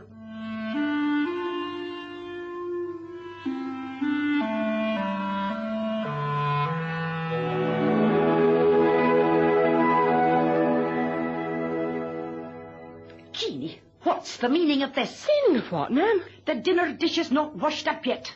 They should have been done so long ago. I was too busy. At what? My work. Judging by your sink, your work's still to do. Mrs. Murdoch, I don't like being behind with my work any more than you do. But I've only got one pair of hands. How do you expect me to do a week's wash and cook a hot dinner as well? And a hot breakfast too. I've been at it since 6. The trouble with you is, Jeannie, you've no organisation. There's some things you cannot organise. Are you way out? Aye. Before you go, have you time to take the other end of the sheets? Can you no fold them yourself? No. They're that big I get them crooked. Well, I haven't the time now. You'll need to wait till I get back. What about Mr. Murdoch's tea? Ah, I'm glad you reminded me about that. Here's his kipper. And there's his tea. You can wait and take a cup out of his. There's no need to make 2 lots. What did you do with that scone? I ate it. You ate it? It was stale. I was going to tell you to toast it for his tea. Did you no have enough dinner? No. Why not? I gave you a good helping. I told you before, Mrs. Murdoch, I cannot digest fat. You could digest it quite well if you tried. For a girl in your position, you're far too finicky. I'm going now. Mind you've changed your dress before Mr. Murdoch gets in. Goodbye. Oh, the mean creature. Measuring 2 teaspoons of tea into the pot and telling me to wait to take a cup out of it. Hello. Oh, Mr. Smith? Aren't you going to ask me in? I can't. Well, can't you now? Let's see about that. Oh, Is this where we go? I told you I can't ask you in. Why? What are you afraid of? You'll get me into trouble. It's not my own house. I know that. It belongs to some people called Murdoch. You're their housekeeper, aren't you? No, I'm not. I'm their servant. Well? Well, what? Do you like it as much as you thought? Will you please go? Not till you answer my question. Do you like it as much as you thought? I like it fine. Do you? Then why are you looking so miserable? You know, if I had a girl, I'd be glad for her to be a servant, provided she found a good home.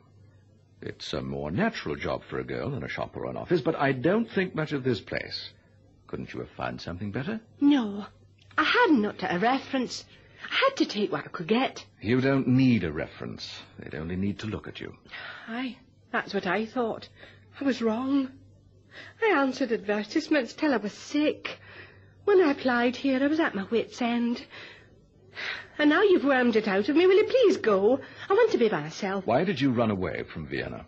You know quite well without asking. He thought you were a rich woman, and you had to tell him you weren't. Was that it? And what if it was? Have you come to taunt me? Why didn't you let anyone know where you were? Who, for instance? Your neighbour, Mrs. Whitelaw. Mrs. Whitelaw? Have you been seeing her? Yes. Oh, you shouldn't have done that. Have you given me away? Surely you know me better than that.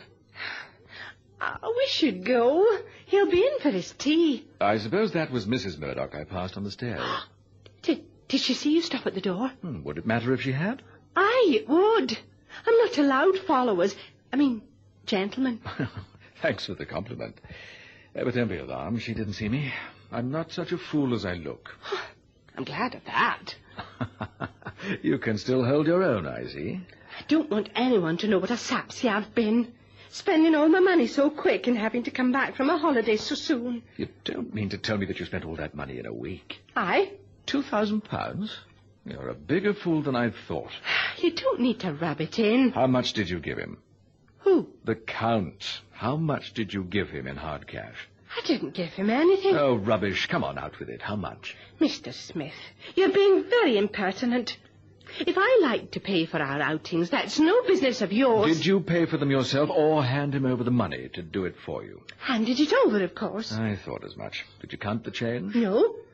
He must have made a darn fine thing out of you. You can't say I didn't warn you. And who were you to warn me? Whose fault was it I went out with him in the first place? Well, you can't blame me for your own stupidity. I do. Anyone would be stupid after having their hopes raised and then getting a disappointment like you. You mean that I let you down about going round the town that night? Aye. But you'd a perfect right to please yourself. I'm sorry I referred to it. I shouldn't have done it, I admit. But that doesn't excuse you for being such a little fool. Mr. Smith, would you please to mind your own business? Go away from here. If you come again, I'll slam the door in your face. I've taken a great deal of trouble to find you, you know. Well, that's your own lookout. If you won't go, I'll just need to ignore you and get on with my work.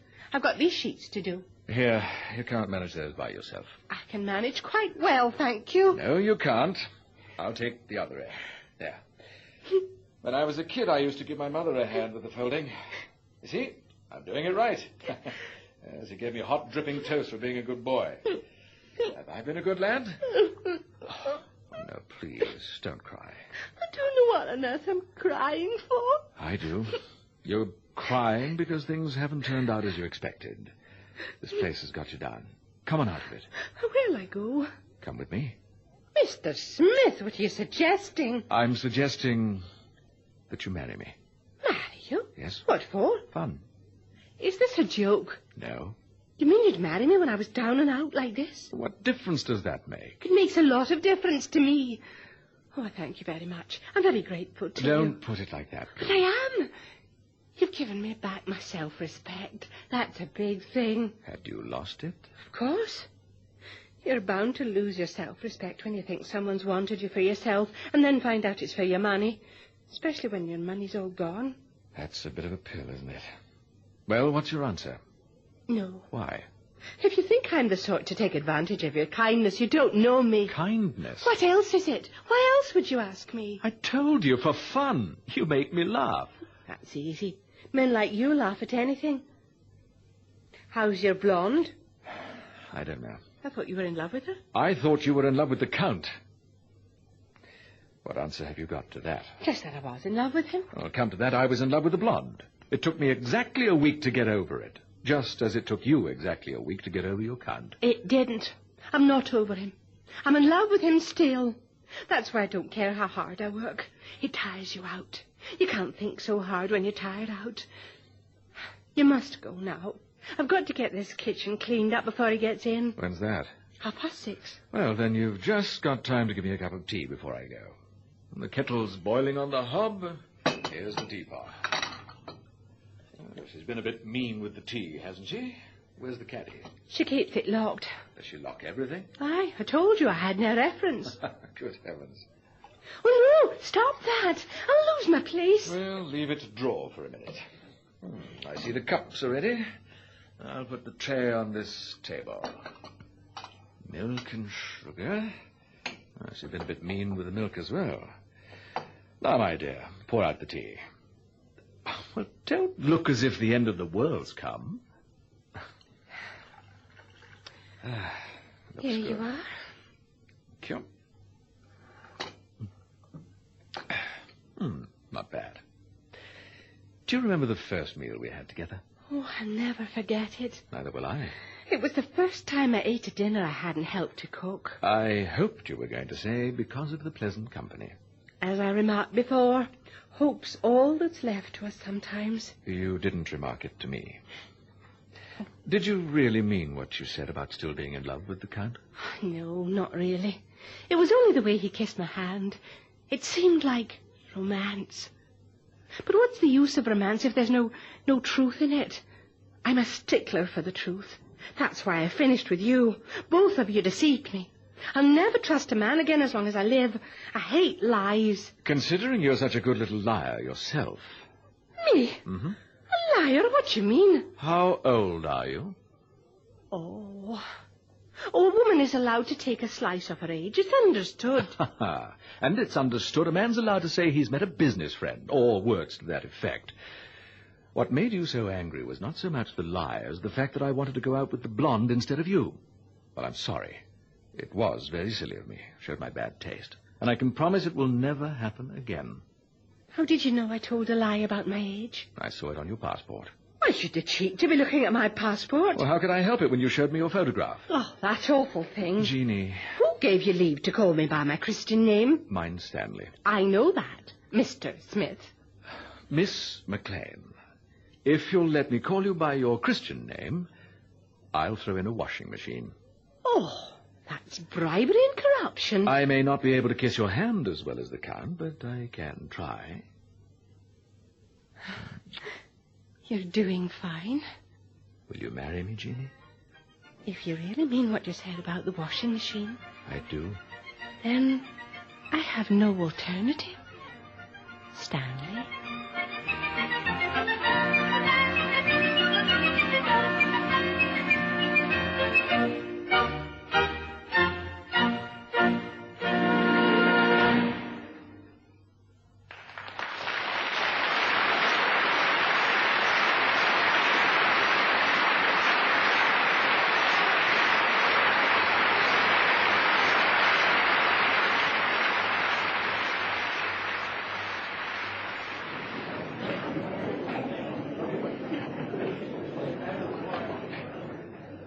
That was Jeannie by Amy Stewart. In the cast you heard Caroline Smart as Jeannie, Roger Service as Stanley Smith, Stuart Parker as the Count, Suzanne Atwell as the Blonde, Reg Richards as Mr. McLean, Bonnie van Rooyen as Mrs. Whitelaw, and Maureen Adair as Mrs. Murdoch. Others in the cast were Bella Mariani as Maggie and Ingrid Mollison as Bessie. The play was produced and directed by Henry Devonthorpe.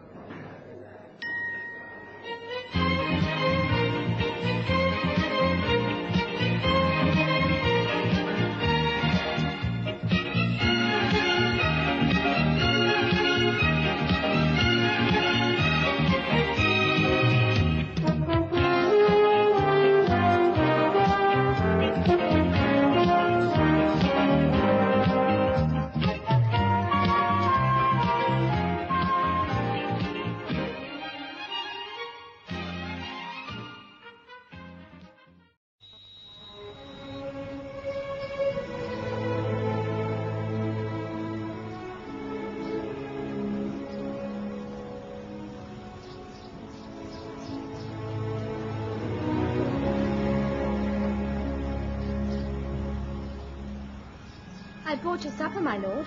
If Merlin won't come to the table must, with due deference, come to Lord Merlin. Thank you, Gilwyn. But it is not my stomach that hungers, but my soul. The song of these streams in the sea satisfy those pangs to a degree. You have eaten nothing all the livelong day. The flesh will peel from your bones if you go on like this. Look, warm wine, cloves, and potato currant pasty, your favourites. Eat it now, my lord. The sea and the music will wait.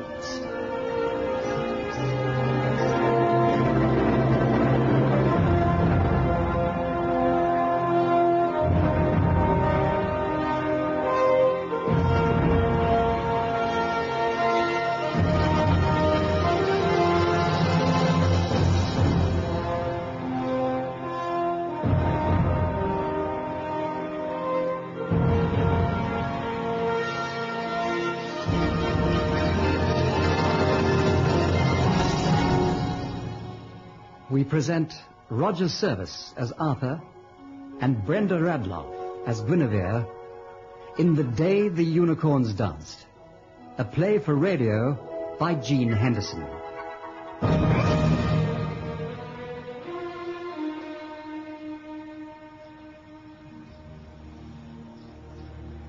The sea has waited 20 years, girl.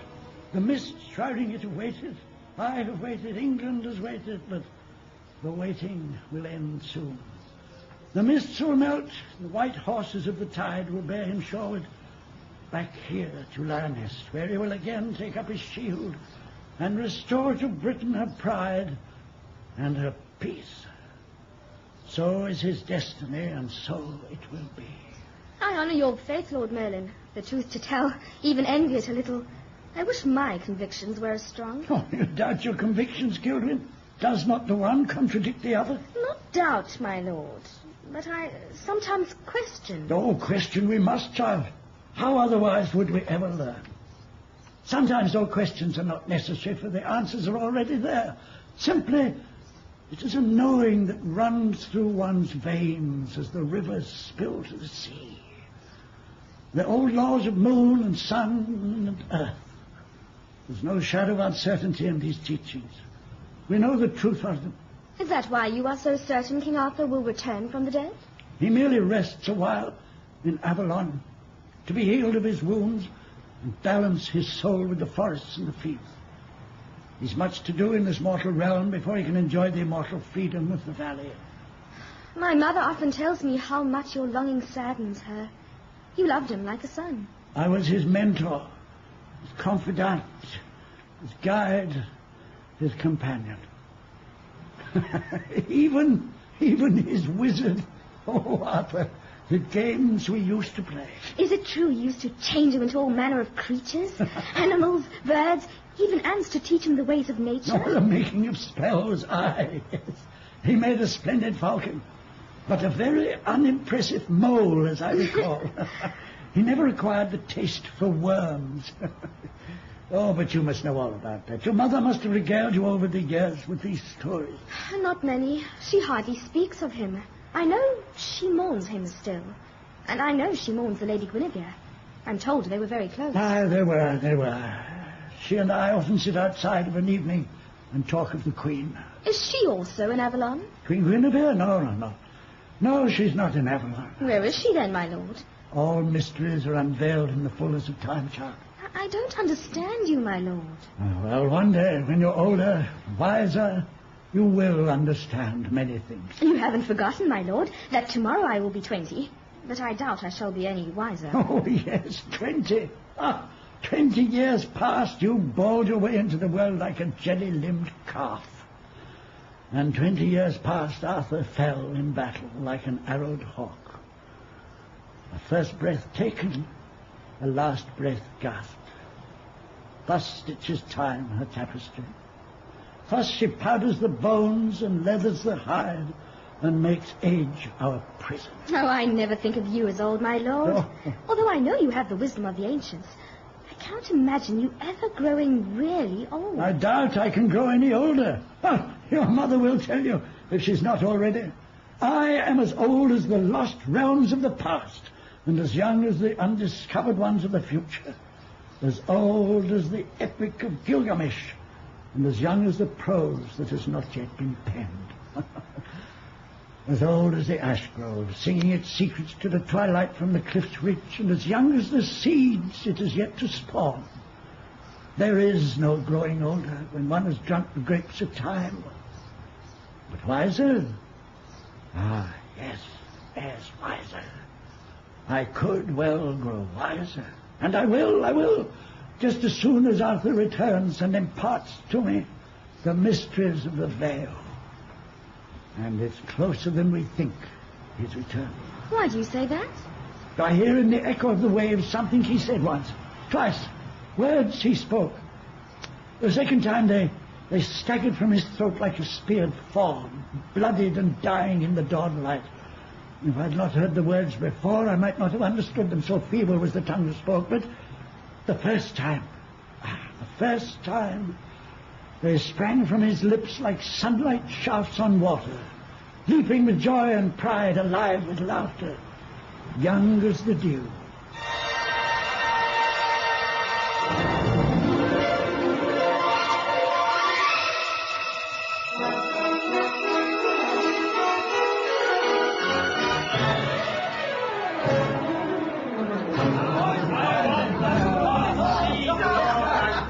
And so, my trusty lords, my lordly knights, we will surge eastwards with the might of the sea itself and break the Saxon lines like rotten twigs. They will yield to Pendragon as wheat to the wind. Our banners will stream again under English skies, their unicorns dancing in the light. We will regain the fenlands and the forests from Gwent to Elmet, from Wessex to Lindsay. Satan, take the jutes! The Angles and the Saxons! To shield and lance and horse, we ride with the rising of the moon. Tomorrow the unicorns will dance. And you and I, Merlin, will share a goblet and toast a victory. Oh, you're so sure the victory will be yours, Arthur? Tonight, Merlin, I must insist you address me as befits my station. I am your king now, no longer your pupil. You still have an eternity of learning before you, Arthur. You will always be my pupil. I am the king of Lioness and the Westlands. And after tomorrow, the king of all England. And in a cat's lick thereafter, king of all Britain. And I admire your ambition, your majesty. That's better. But I question your impetuosity. How so? I have already advised you against this encounter. You seem to have seen fit to disregard that, and now you have issued the order. You cannot retract it. I would not. You cannot! Even should your good sense, if you still have any, usurp your vanity, you cannot! A king cannot be seen to be indecisive, especially a very new king. A new king, yes, and no longer a young one. But I have learned much in 40 years to equip me for this office, mostly from observing the mistakes of my father. But now Uther is dead, and I intend to restore this land to the glory it knew before he lost his power and his mind to wine and wenches, and allowed England to be raped by that mess of foreign vermin that streamed to these shores. May he burn with all the other demons of hell. I understand your anger, but you are too hasty, Arthur. Your Majesty, the time is not right. Then tell me, my wise Merlin, when will it be time to forge a new pride in the Celts, if not now? How many more dawns must rise on the fire and pillaging of our land? How many more nights must the moon be darkened with the shadows of our dead? In memory of mortals past and the gods themselves, I will defend these shores. You have the soul of a true warrior, but not yet, I fear, the strategy of a wise one. Merlin, I respect your powers and your knowledge. I admire you as a sage and love you as a man. But I am Arthur Pendragon, and my destiny is to be the greatest king that ever lived. Tonight, at low tide, we cross to the west coast, and tomorrow I will lead my knights into battle. The Saxons will not vanquish us. No, your Majesty. Your impatience will do that.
Refill my goblets, Merlin, and then I will rise from this bed and dress. You have summoned the knights to the hall? Whoever is left, your Majesty. That is the price of war, Merlin. Do not presume to make me feel guilt for their deaths. Guilt cannot be enforced on another, Arthur. Only the guilty can feel the stab of it. I am not responsible for the circumstances of fate. But you helped create those circumstances. What would you have me do? Beg forgiveness? Of whom? The wives, the children, the dead? Satan take you, Merlin. I am a soldier, a king. You keep telling me. I could have been amongst them myself. Oh, yes, but your destiny decrees otherwise. I knew you would lose the battle, as I knew you would not lose your life. You're still in the time of sowing, Arthur. You have a good many seasons before the harvest. Even you cannot see the full sweep of my destiny, Merlin. Most of it. My death? Merlin, do you see my death? The years still lie too lightly upon you, Your Majesty, for you to be dwelling on that. Compared to me, you're hardly more than a fledgling. I am no longer a boy. Why will you persist in reminding me of my youth? Oh, I wish someone would remind me of mine. I have to turn my mind back like the pages of a book to remember the joy of it, the freedom, the vanity, the passion, the desire. Oh, Arthur, one day you will plead with life to remind you of your youth. Not so, my lord.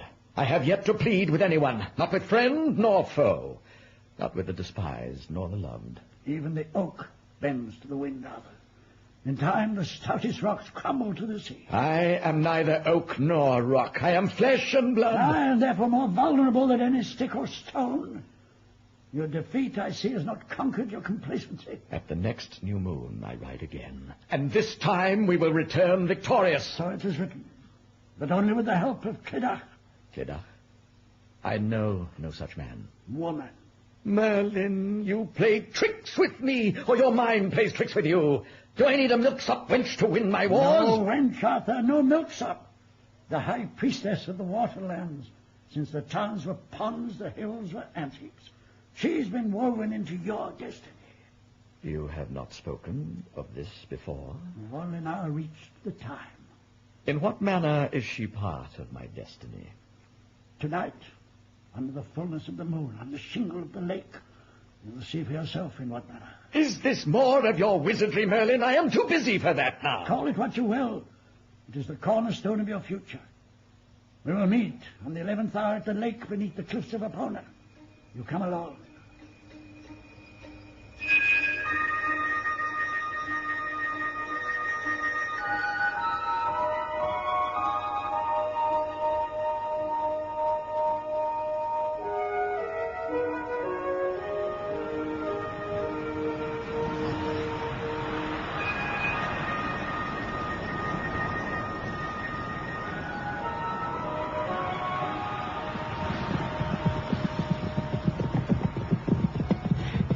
Is this the spot, my lord? Right here, Tristan. I stood with Merlin on these very shingles and saw the sword rise through the surface of the lake like a living thing. First the blade, gleaming in the light, and then the hilt, aflame with jewels, and held by a woman's hand. I feared at the wonder of it. Never before, I think, have human eyes borne witness to such a marvel. And you yourself waded in and received it? Yes. And the hand that offered it, the white as death and diaphanous as the mists, pulsed with the warmth of life itself. And so did Excalibur. I swear it leapt into my hand as if it knew my grasp. Well, if Merlin says your hand was destined to hold that hilt, who would question it?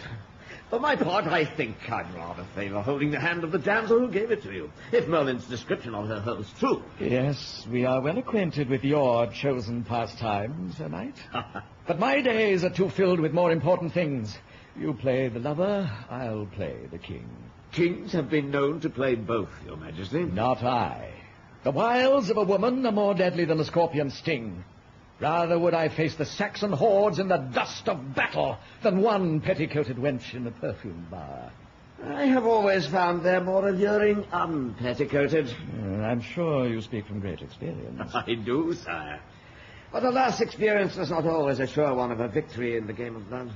Have you not found that so? You are the enlightened one in that field, Tristan. Come, Your Majesty, you must surely have tasted a little of the ripening fruit. Well, I have plucked one or two peaches. And were they not sweet? They were pleasant. But come, we must return to the castle. There is a very pleasant peach ready for the plucking in Your Majesty's orchards. Oh? But perchance you have been too involved in those other things you speak of to notice. To whom do you refer? The Lady Guinevere, sire. She has the bloom of beauty and the promise of paradise. Guinevere? Daughter of Grassmore, my equerry? But she is 17 years, man. Don't tell me she has turned your head, by all the gods. Do you not consider yourself too old for this? I am but in my 30th year, sire. That does not mean I am blind to youth's beauty, nor palsied, nor crippled in heart or limb, or any other part. But seriously, she has not only turned my head, she has, I delight to tell you, captured my heart. I intend to ask her father for her hand. You will marry her? I, with Sir Grassmore's, and, of course, your permission, Majesty. I know not what to say. You stun me as a lance to the chest. Will you give your permission? Of course, that is a mere formality. But what of the lady? Does she agree? I have not yet put the question, my lord. There must be some indication. She returns your affection? I have not, in the true sense, courted her. But on the occasions we have kept company, yes, she appears to have enjoyed my attentions. She is quite the coquette, and spirited as an unbroken steed. I like it. Presents a challenge. So that's it, then. What do you mean? You are not in love, Tristan? This girl, unlike the wenches you have subjugated with such ease, presents to you, you've said it yourself, a challenge. She has thrown down the gauntlet, and you, proud knight that you are, will pick it up. Oh, believe me, Tristan, you will be better to pick up your feet and run for all your worth. She has bewitched you. All women practice sorcery in one way or the other. So you do know, then. You hide secrets from me, my lord. You think your own thoughts, Tristan, and do not presume to ferret about in mine. But let me tell you this. You would reap more success extinguishing the fires of hell than trying to fan a flame in her or in any female heart. Even the fires of hell could not inflict more agony than does my desire. I will have her. But I will have her honourably and in good conscience, as behoves a knight of Pendragon. I admire your noble sentiments, Tristan. And to tell the truth, they surprise me. I cannot recall you ever allowing such scruples to thwart any past endeavours. Oh, they were mere diversions, my lord. Wenches of no station, women of no morals. The chief playthings of a full-blooded man. The Lady Guinevere is as a pearl to their dross. Besides, Hero's arrow has struck home, despite your assumption. Do I ride beside a lovesick knight? I cannot believe it. Neither can I, sire, but I cannot deny it. Or myself, any longer. Come, I will race you to the moat. I will speak to Grassmore today.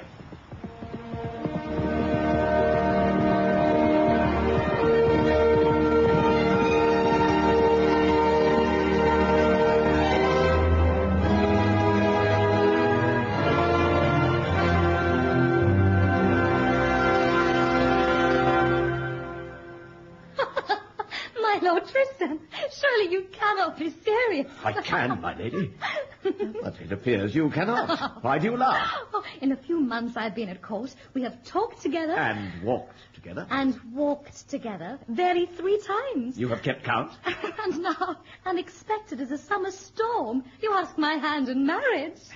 It is not a sudden decision, my lady. You have made no advances. You have not paid court. You have presented neither pastries nor posies. You have never... I intend to do all that, my lady, once you have consented. You are so certain I will. My heart cherishes the prospect. And what shall my prospects be in this union, my lord? Wondrous, my lady. You shall have all your heart desires, all your beauty commands. My coffers are not wanting. I'm not speaking of a pretty penny, Sir Tristan. What of regard and consideration? They might be deemed worthy of bringing to a marriage. My sweet lady, those you already possess. I possess them, my lord. The question is, do you? You misunderstand me. I hold you in the highest regard. My reverence is boundless. I am the moon to your sun. No goddess could be more worshipped. I would lay down my life for you, my lady. Half your life, Sir Knight. My lady? Your life is half over. It follows, then, you could only lay down half your life for me. You aim a deadly shaft, my lady. Sir Gawain has been instructing me. He says my aim is perfect. I cannot argue with that. Thank you, my lord, but I cannot take all the credit. He is a most skilled archer, amongst other things. Yes, I know Gawain has many talents. And many virtues. Not the least of them being his youth. Oh, yes, my lord, his youth. The gods favour him. Immeasurably. And do you, my lady? Where I place my favour and my friendship is surely not your concern, Sir Tristan. I have just asked you to become my wife. Do you think it no concern to me that you have another man dancing attendance? Oh, he excels in the pavane and the quadrille. Do not sport with me. Lady Guinevere, this is a serious matter, and I will not accept... Surely my lord is not jealous. Yes, your lord is jealous. There. Does that puff your feminine pride? Is that what you will hear to induce you to answer my question? What question was that? Will you or will you not be my wife? I think not, my lord. What? Well, not yet. I shall have to consider it carefully. I have considered it very carefully. That is enough. And am I to have no say in the matter, sir? Is that how you show me your regard? Why, you little... I will take leave of you now, my lady. A timely move, my lord. I was about to request you do so. I am tenacious, my lady. You will not blow me away as a leaf in the wind. Autumn leaves, my lord, fall unaided.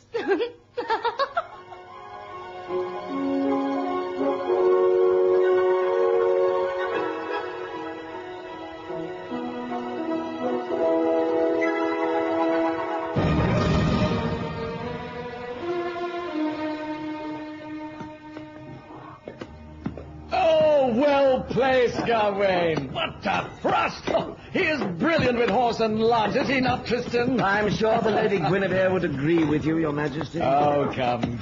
You are not still angry at her, are you? She's merely playing you as a cat plays a mouse man. It's what women do. It gives them a kind of malevolent power. I warned you. Oh, stout fellow Gawain! Look, he is unseated 4 nights in a row. Sire. Oh, by all the gods, he could take on a whole army single-handed. I would challenge him with one arm tied. He is an arrogant pup. You find him so? Yes, I do. Interesting. Why? After that last battle, you lauded his valor and his chivalry as you would praise a prince. It was on your recommendation I knighted him. And now he is an arrogant pup. The mind, your majesty, like the weather, tends sometimes to change. Yes. Did she make comparison between the two of you, Tristan? Did she mock your years and eulogize his? Extol his virtues and ridicule yours? Oh, my dear Tristan, you need not reply. I know the answers. She did the same to me. What? Humiliation, especially from a woman, can tear at a man like ravens at their prey. Oh, yes, I know well how you feel. You paid court to the Lady Guinevere? Has she not seduced every man in Camlan? And should the king be immune? You wish to marry her? A king needs a queen, Tristan. I know no woman I desire more to share my crown and bear my heirs. And she refused? The king? Not the king, I think, but what she perceived to be the entreaties of a time-dogged man. Summer is, you know, closer to autumn than the spring. Midsummer, my lord. And that season lies halfway between the two. Well, the lady is true to herself, and I find that admirable. I cannot believe your majesty bowed out without a fight. I recall you telling me once that a knight who retreated should not bear arms. So much more should not a king. To retreat to a foe in the game of war is cowardice, Tristan. To yield with dignity in the game of unrequited love is a virtue. What man will grovel at the hem of a woman's skirts? By keeping your pride, you will prick hers. And that is a victory in itself. There is an echo of Merlin there, your majesty. There is, Tristan. Yes, there is. Arthur! Ah, Merlin. We have but mentioned your name. Arthur, bad news. What? You must rally your men at once. The Saxons team with the Jutes and gather at Morwellum on the coast to cross at low tide tonight. No. They've mounted an attack from Camlan Wall. What is I've this? just seen it in the cloud patterns over Glaston Rock. It's a vast army. The moorlands must be manned. And Camelot's walls. Tristan, stop the jousting. Give the order. We ride within the hour. Yes, your majesty. What further do you see, Merlin? This time is there victory? Blood stains the beaches, Arthur. There's never battle without butchery. But this time you wield Excalibur. Go, my liege. Ride beneath the unicorns, and may your shield be held by the gauntlet of the gods.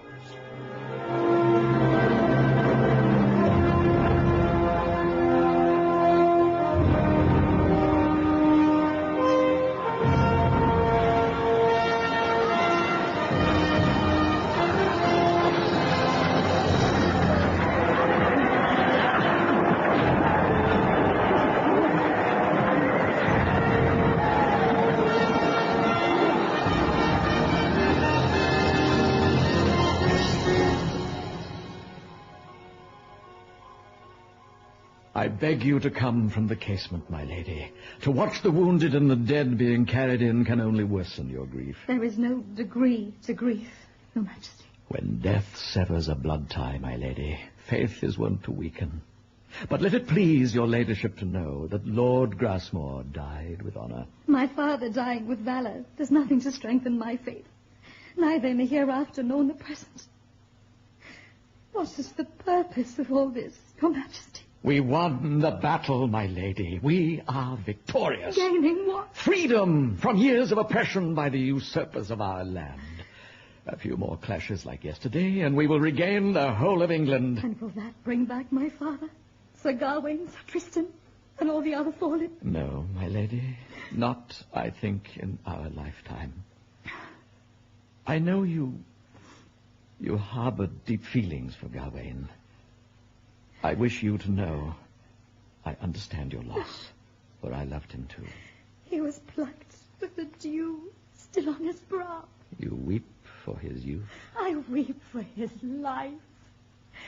For his life, Your Majesty, and for Sir Tristan's, and for all those who lie now like broken shells at the sea edge. Before Tristan died, he spoke a message for you.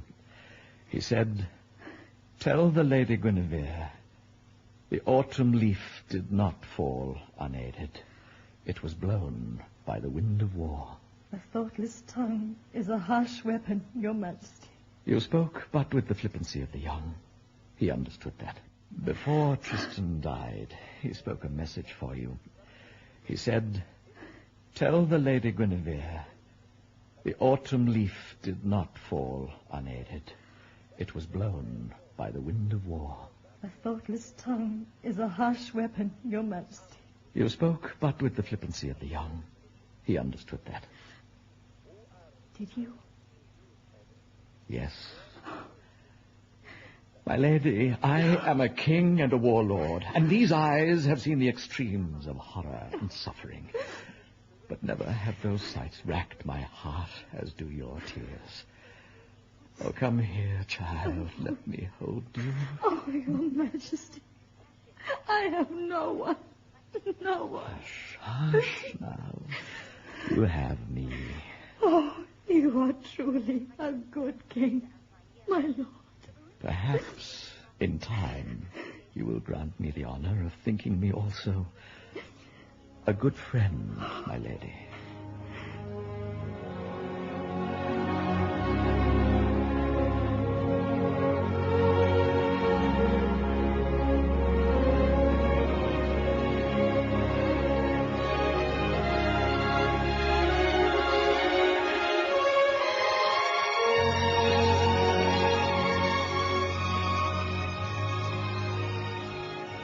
You show no surprise, Merlin. Oh, you never learn, Arthur.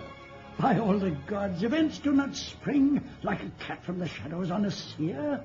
He hears each pattering of their coming. You knew I would wed the Lady Guinevere? Before either you or she were born. Why don't you tell me these things? It is for me to know your fate and for you to discover it. What a dull life you would live if you knew what awaited you around each corner. After 3 years away, purging England of my foes, I return a happier man than I ever thought possible. Oh, Merlin, life is sweet. Today, king of all England, the land bathed in peace. Prosperity shines like a golden sun. And tomorrow, I take to myself a queen. What more could a man ask? Your star is at its zenith, Arthur. I rejoice with you.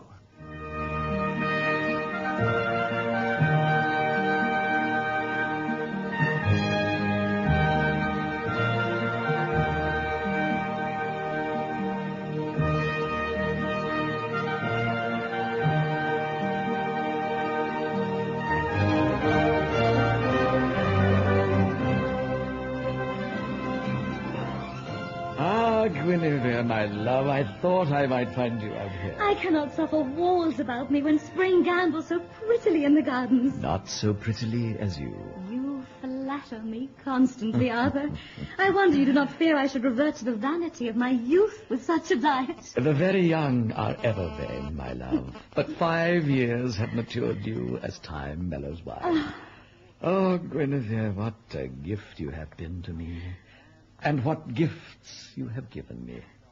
Except that which you desire above all others? No, that is not true. We have all the time on earth yet. Here, give me a kiss. Lancelot! Oh, I did not hear you approach. You told me to meet you here, Your Majesty. Did I? Oh, yes, I did. Of course I did. Forgive me, I was rather distracted. So I observed, my lord. Guinevere, you recall I spoke to you some months back when I was initiating the chapter of the Round Table. I spoke to you of Lancelot, knight-errant from the northern borders. We met in our last campaign. I do indeed remember. This is he. He comes to join us in Lioness. Lancelot, my wife and my queen. Your Majesty. My lord, you are most welcome. I am most honored, Your Majesty. Pray, keep your formalities for the council chamber, my lord. Outside of that, we are a close-bound family here. Is that not so, Arthur? Yes, without question. You are very kind, my lady.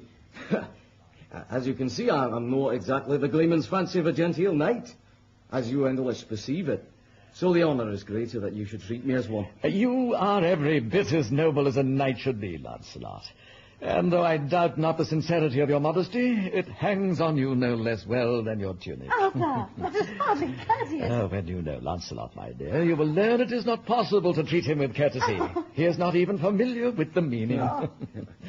His Majesty is right, my lady. The harsh lands of the northern Celts do not breed folk of gentle mien as do your feather-bed dales and downs of England. I fear we do not have your refinement, nor your sophistication. Ah, but they are equally endowed with daring and fortitude. And with the ability to turn a pretty phrase. Thank you, my lady. I was more fortunate than most. My mother was a learned witch from the hills of Iona, and lathered into me the cadence of speech. My tale was oft rendered numb and insensible, but my mind became whole like a skin. Take a salt pinch to that, Guinevere. His stories are as tall as a pikestaff. Oh, come, Lancelot, I think a cup of something sweet and strong is called for. With respect, Your Majesty, I observe you already have something exquisitely sweet out here. I have offered you my hospitality, Sir Knight. The Queen, alas for you, is not included. Will you accompany us, my love? Thank you, Arthur, but I will gather some flowers. Will we have the pleasure of your company at table this evening, my Lord Lancelot? Thank you, Your Majesty. The pleasure, however, will be mine entirely.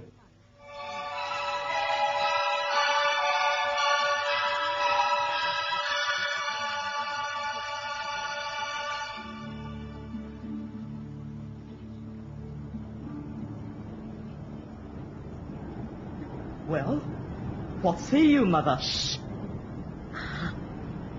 Yes. What say you? Nothing, be quiet, boy. You disturb the smoke when you speak. So. What is it? Is it time? Yes, my handsome son. It is time. Splendid. When do I leave? This night. 18 springs I have waited for this moment.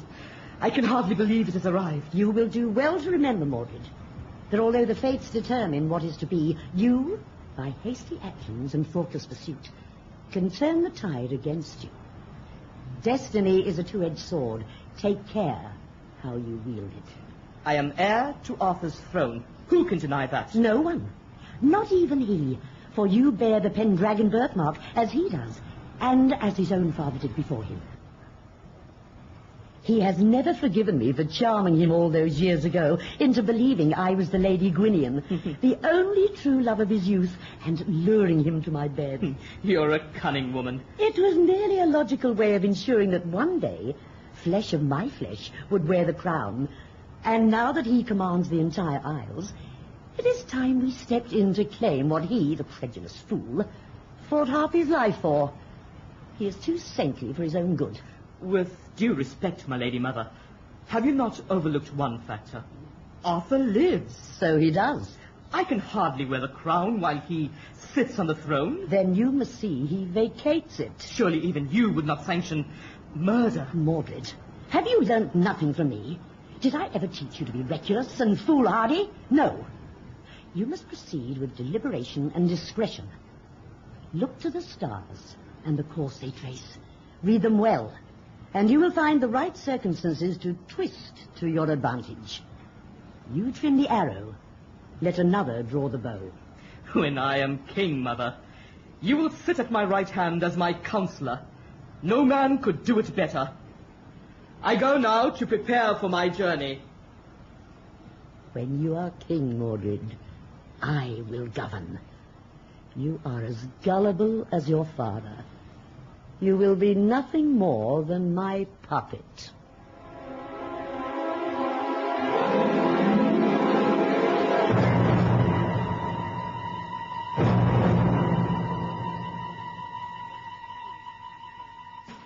Is this true, Arthur? It would be a cruel jest, my lady. And all this time you have said nothing. I knew nothing, my love. Nothing, at least, of the boy. And now he comes to claim his heritage. He is, in all truth, my heir, and entitled to the trappings of a prince. He is a bastard. He is the only son I have. The only issue I have. And the fault for that lies with me. I made no such illusion. I say merely You that have always laid the blame at my door. You censure me for the fruitlessness of our union. I am to you a blemished bud which cannot open to the sun or the bee. But what of you? Is Arthur of Britain so divine that he is exempt from the weaknesses of mortal men? Perhaps you are all husk and no seed, my lord. Have you thought of that? You slight me, madam, and I will not countenance your disrespect. And I will not countenance the presence of your bastard in my home. He will depart this instant. You will instruct him. I have no intention of doing so. He is my son and a prince. And I am your wife and a queen. You do not sit on the throne, Guinevere. No, Arthur, and neither will he, not while there is breath in my body. Has the queen not yet recovered, my liege? Good morning, Mordred. Recovered? From her ailment. As we passed now in the passage, I could not help noticing her flushed cheeks. I thought for a while she has not been well. The queen is not ill. But not her usual serene and enchanting self, my lord. Have you not noticed? She... Like all women, Mordred, her disposition shifts as the tides. It is a ploy they use to intrigue and excite one's attention. I'm sure there is not a man in the realm who does not adore her. Would you not agree, Your Majesty? Man, woman, and child. She has captivated many a heart. Not the least Sir Lancelot's. Oh, yes, they share a mutual regard, and it delights me. You set great store on trust and loyalty, do you not, my lord? Without either, Mordred, life would be a very empty shell indeed. And what if it should be broken? A broken shell is of no use to anyone. No, not the shell. The trust. No one has ever broken my trust. I trust no one ever will, Your Majesty.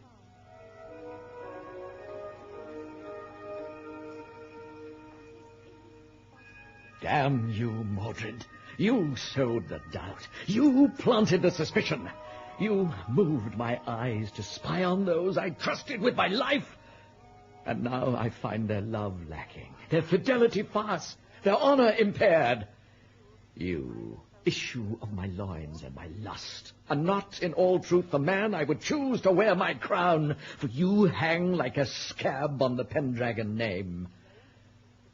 But you were not wrong, though the gods know I wish you were. Guinevere had your measure, and I, too blind to see it. Now she deceives me too, and Lancelot, best loved of all my knights. Damn you, Mordred, Lancelot, Guinevere, damn you all! I will avenge my loss. Enter. All is ready, Your Majesty. You have discovered their whereabouts? Aye, my lord. Lancelot and the Queen are lodged in his castle at Strathclyde. And Mordred? Mordred is just north of the border at Water. He gathers an army, my lord. He has incited the northern rebels and intends launching an attack from there, depending on the innocence of the rural folk to aid him in his sweep down the west coast, and so too Lyonesse and Camelot. Pretentious idiot. Does he think he can take on my armies? We will vanquish him and his upstarts before he crosses south. The troops assemble? From the four corners, Your Majesty. They only await your orders. Good. And after we have purged the land of that vermin, we will press on to the north, and Lancelot. And may the gods have mercy on him, for I shall not.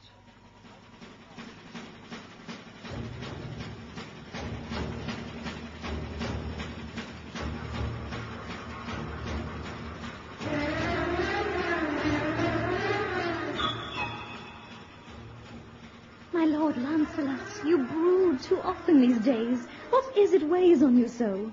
Do you not know the heaviness of guilt, Guinevere? I know only the lightness of love, Lancelot.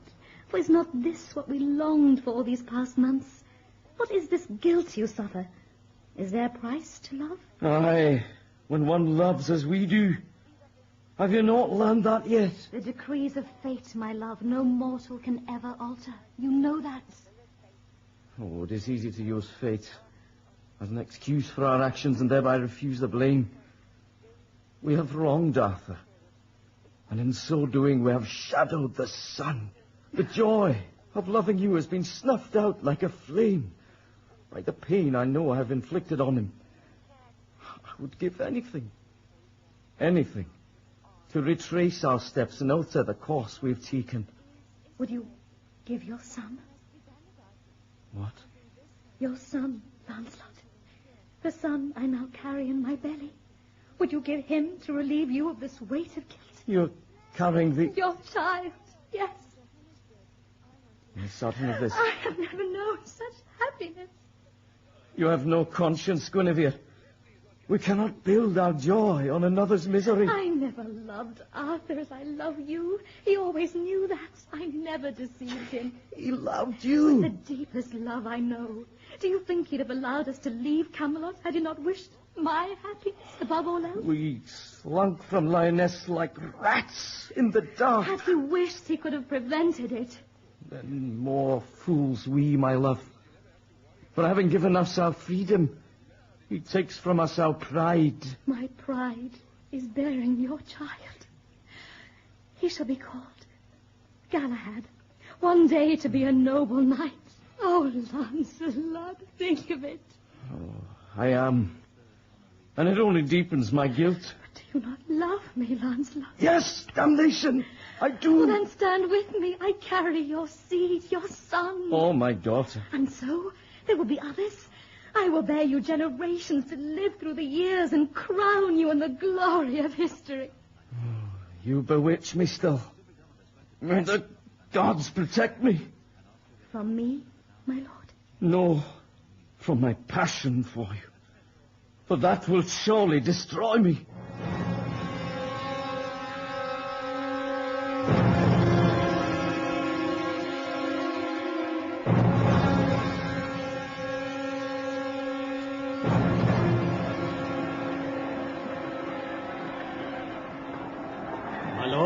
Yes, Percival, what news? We have a prisoner for you, Your Majesty, who demands audience. Mordred. Yes, Your Majesty. Bring him in.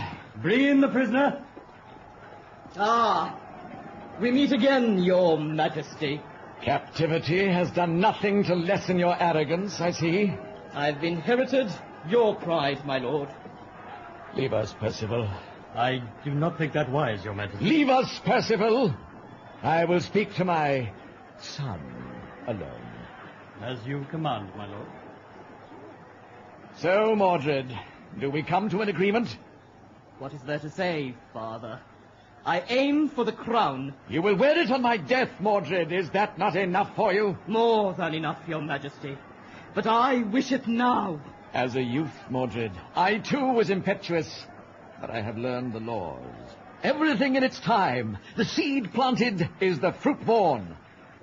There is no other way. And the season is now, Your Majesty. I intend to gather whilst the crop is ripe. And how do you intend to reap, Mordred? With this, Your Majesty. You challenge your own father? What more worthy opponent? Blood of my blood, flesh of my flesh. We should be well matched. Unless, of course, you are as weak in war as you are in love. The devil take you, Mordred!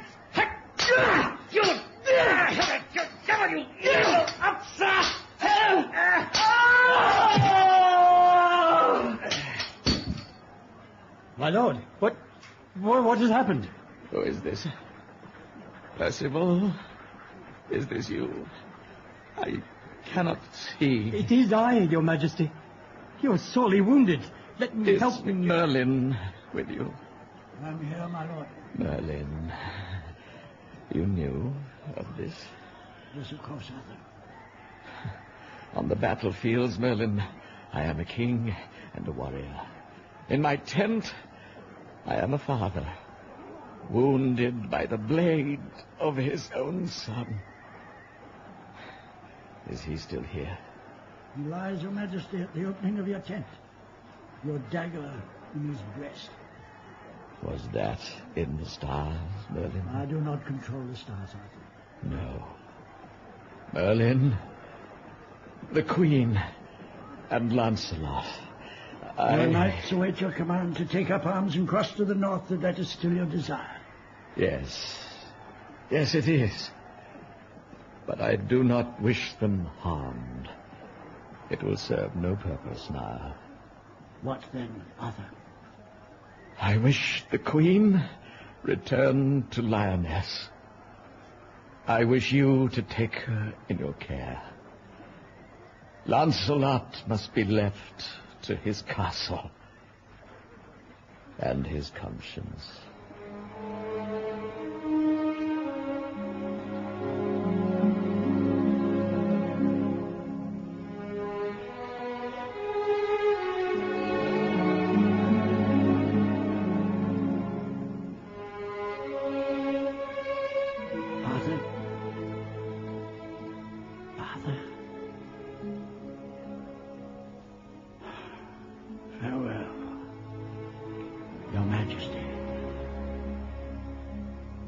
Percival. Lord Merlin? You heard what the king said. Give the order. Yes, my lord.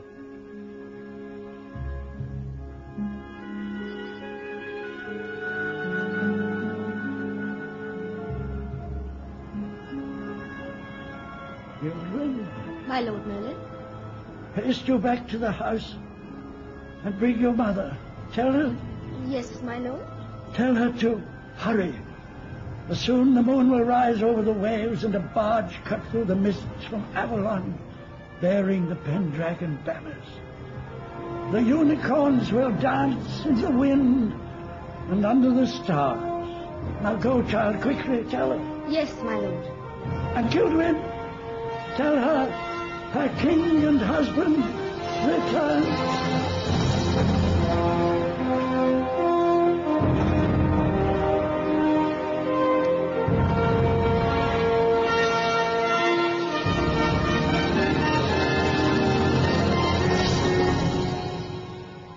That was The Day the Unicorns Danced by Jean Henderson. Merlin was played by Stuart Parker. Gilduin by Teresa Borragero. Arthur by Roger Service. Tristan by Tom Reed. Guinevere by Brenda Radloff. Lancelot by Ashley Dowds. Mordred by Charles Pillay. Morgan by Maureen Adair. And Percival by John Williams. Technical production was by Ian Kinnear and Oliver Hart. The Day the Unicorns Danced was directed by Don Ridgway.